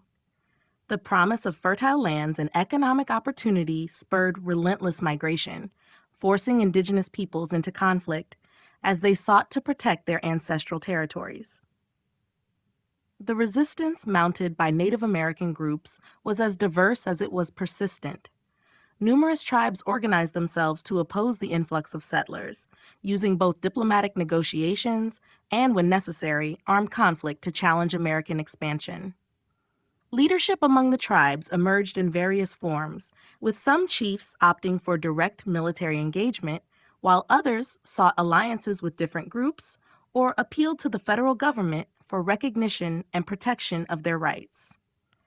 The result was a multifaceted struggle that combined battles on the frontier with legal and political efforts to contest treaties that were often imposed under duress.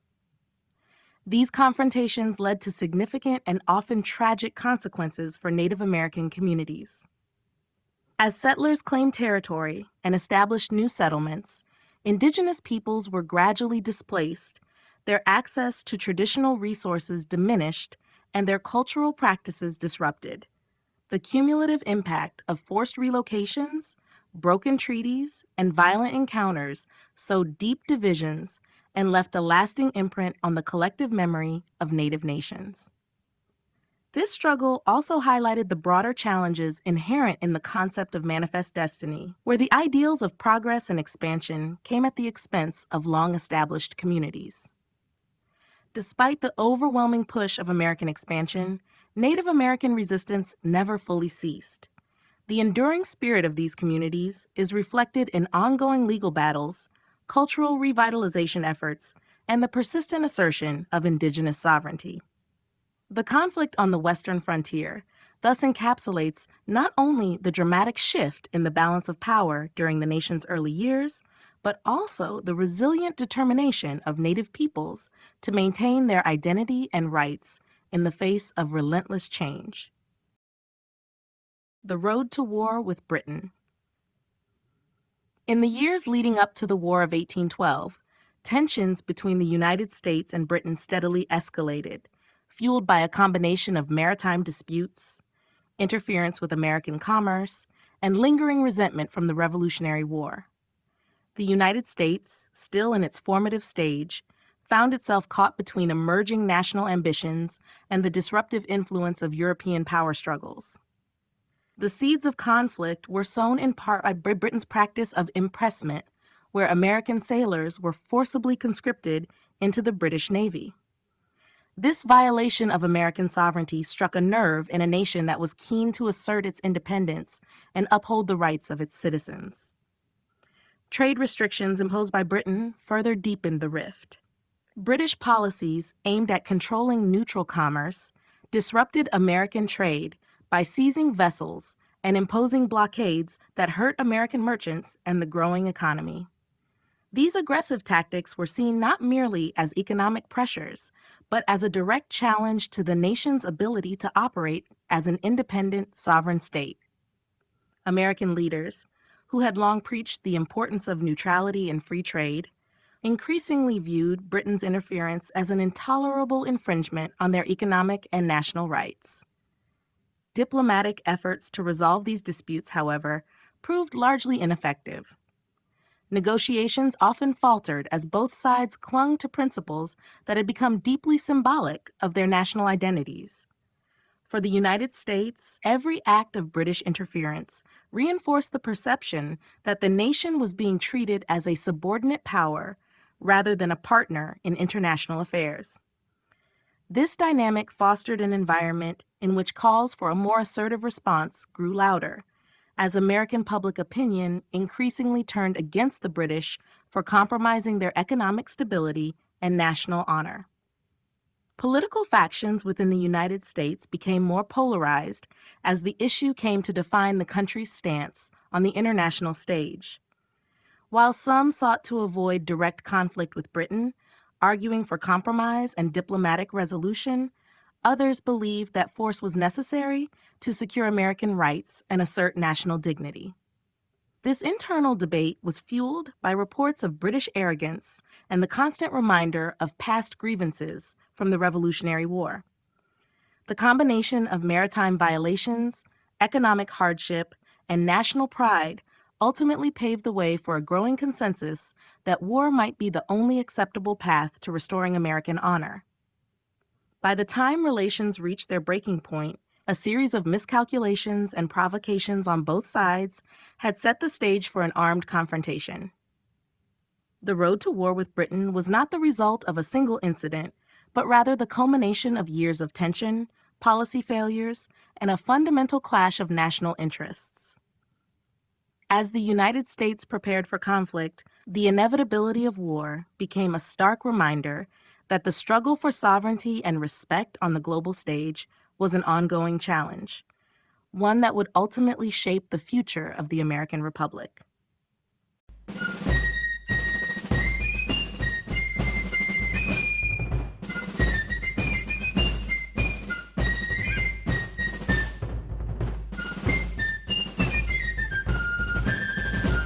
Chapter 7: The War of 1812 and its Aftermath. The War of 1812 emerged as a defining conflict for the young republic, testing the resilience and resolve of the United States in the face of external aggression and internal division. Sparked by long-standing maritime disputes, trade restrictions, and the infringement of American sovereignty, the war was a culmination of tensions that had built up over years of British interference. American leaders, determined to protect national honor and economic independence, mobilized for a conflict that would shape the nation's future. During the war, American forces encountered both unexpected setbacks and remarkable instances of valor and determination. The conflict unfolded along multiple fronts, from the Great Lakes region to the eastern seaboard, as battles ebbed and flowed with no clear victor emerging in the early stages. Military engagements such as the defense of New Orleans, albeit occurring after the signing of the peace treaty, became emblematic of American perseverance and contributed to a burgeoning sense of national pride. Leaders like General Andrew Jackson, whose military successes captured the public's imagination, played key roles in galvanizing support for the war effort, even as the fight exposed weaknesses in the country's defenses and command structures. The War of 1812 was marked by a dual narrative. On one hand, the conflict underscored vulnerabilities in the young nation's infrastructure and military organization, reflecting the need for improved coordination and long-term investment in national defense.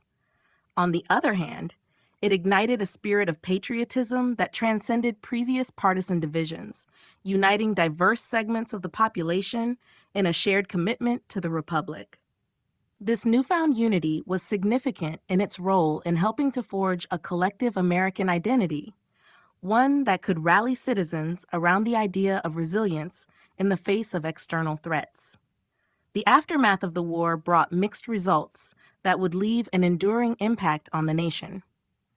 Although the conflict ended in a stalemate with the Treaty of Ghent, which largely restored borders to their pre-war conditions, many Americans perceived the war as a moral and political victory.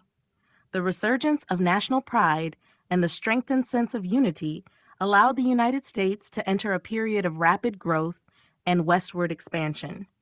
The war also spurred improvements in military organization and infrastructure, as well as a reevaluation of diplomatic strategies that would influence future international engagements. In the years following the war, the experience of conflict served as a catalyst for domestic reform and ignited debates about the nation's long-term direction.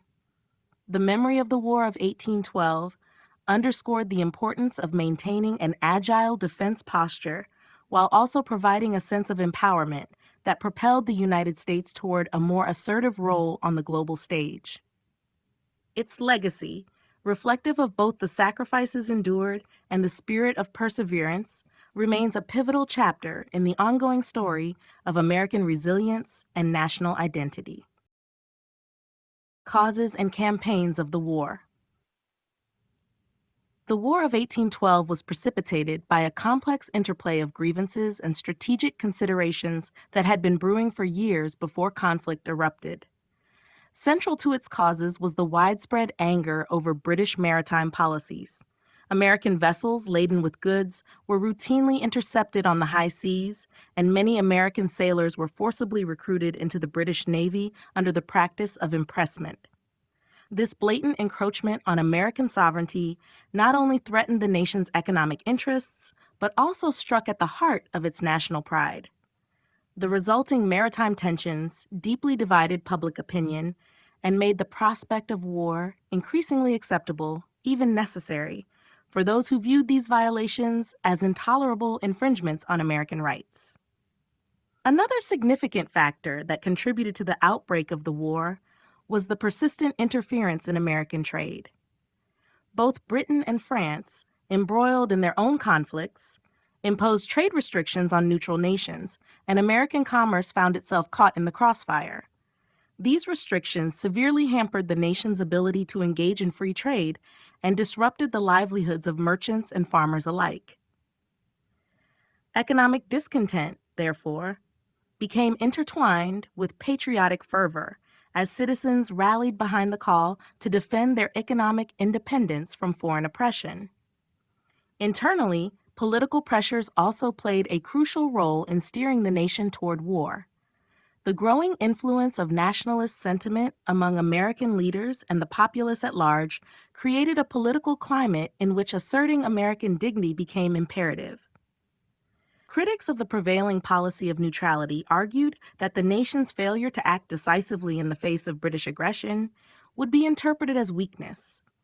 This belief energized a faction of politicians who saw in war not only a measure to reclaim lost honor, but also an opportunity to expand American territory and secure strategic advantages along its frontiers. On the military front, early American campaigns reflected both the fervor and the challenges inherent in confronting a professional European power. Initial military engagements, often characterized by disorganized troop movements and inadequate logistical planning, underscored the difficulties faced by a nascent nation trying to mobilize a diverse, state-based military apparatus. Battles were fought across a variety of terrains, from the Great Lakes region to the coastal areas, testing American resolve and forcing a rapid reassessment of military strategy and organization. Despite setbacks and tactical defeats, isolated victories spurred nationalist pride and contributed to a gradual improvement in command and coordination among American forces. Thus, the causes of the war, maritime infringements, economic pressures, and a rising demand for national self-respect intersected with the realities of early military campaigns, propelling the United States into a conflict that would reshape its national identity and influence future policy. The War of 1812 stands as a testament to a nation learning to defend its rights against significant external challenges, even as its young military confronted formidable obstacles in the field. Nationalism and the burning of Washington. The events surrounding the burning of Washington in 1814 had a profound impact on American nationalism, intensifying patriotic feelings and stirring a renewed commitment to self-determination. As British forces advanced into the capital during the War of 1812, the dramatic scene of the nation's seat of government ablaze left a deep impression on both citizens and leaders. The destruction of key buildings, including the Capitol and the White House, was not only a military setback, but also a symbolic assault on American prestige, galvanizing public sentiment and uniting disparate factions under the banner of national resurgence. In the immediate aftermath of the attack, many Americans experienced a mix of shock, grief, and indignation. However, this crisis also served as a crucible in which a stronger sense of national identity was forged. The burning of Washington underscored that even the most sacred symbols of national governance were vulnerable to external aggression. Rather than leading to despair, these events fostered a collective resolve to overcome the humiliation and rebuild the nation's honor. The resilience demonstrated in the face of such a blatant act of destruction became a rallying point for American citizens, transforming a moment of crisis into an emblem of unity and courage. Political leaders and military commanders capitalized on the widespread sentiment generated by the event, using it as a call to arms that transcended regional and partisan differences. Speeches and public pronouncements at the time emphasized that the attack was not merely an isolated military incident, but an affront to the very principles of freedom and democracy. This rhetoric resonated deeply with a populace already frustrated by prior episodes of foreign interference and domestic disunity. The burning of the Capitol thus became a powerful catalyst for renewed nationalistic fervor, strengthening the resolve to defend the country's sovereignty against any future threat. As the war progressed, the memory of Washington's burning spurred efforts to enhance the nation's defense and to foster a more unified, prepared society. Military reforms, improved coordination among state and federal forces, and a re-energized public spirit all emerged from the lessons learned during this turbulent time. Moreover, the rebuilding of Washington itself became emblematic of the nation's capacity to recover from adversity. The collective determination to restore what had been lost further solidified American identity and underscored the importance of perseverance in the face of overwhelming challenges. Ultimately, the burning of Washington, while a moment of profound loss, served as a turning point that ignited a surge in American nationalism. It reminded the nation of both its vulnerabilities and its indomitable spirit, setting in motion a process of renewal and reconstruction that would define the character of the United States in the years to follow. The Treaty of Ghent and a New American Confidence. The Treaty of Ghent, signed in December 1814, marked a crucial turning point in the War of 1812 and paved the way for a rejuvenated sense of American confidence. The treaty effectively ended hostilities between the United States and Britain, restoring pre-war borders without addressing many of the maritime issues that had sparked the conflict. However, for many Americans, the terms of the treaty were less important than the fact that an agreement had been reached. The negotiation and signing of the treaty signaled an end to the uncertainty and disruption of years of war and began a process of national healing and renewal. American negotiators at Ghent faced the challenge of balancing British demands with the need to maintain American sovereignty and security. Although the treaty did not yield significant territorial gains or resolve long-standing trade disputes, it succeeded in terminating a war that had exposed vulnerabilities in the nation's defenses.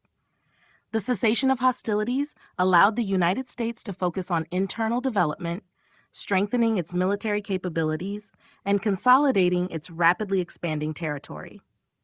The successful conclusion of negotiations demonstrated that the United States could assert itself on the international stage, even against the might of an established European power. The aftermath of the treaty fostered a new spirit of national confidence that reshaped American identity. The experience of enduring a protracted conflict and emerging with a peaceful resolution instilled a renewed optimism among citizens. This surge of national pride was symbolized by a series of celebrations and public commemorations that highlighted the resilience and determination of the American people. The war had served as a catalyst for a deeper understanding of the nation's strengths and potential, and the treaty became a testament to the ability of a nascent republic to negotiate on its own terms.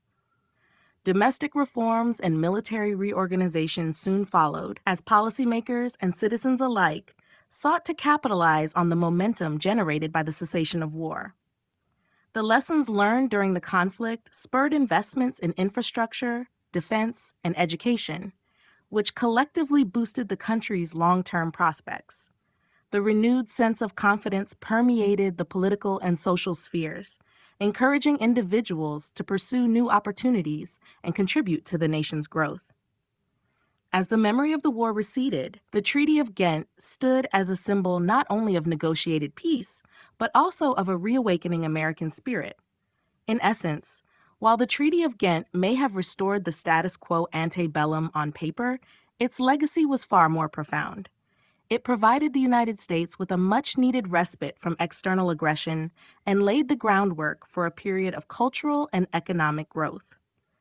In the wake of the treaty, a new era of American confidence took root, one defined by the belief in national resilience, the ability to overcome challenges, and the promise of a bright future on the world stage. You've been listening to Empire of Liberty, A History of the Early United States Republic, 1789 to 1815.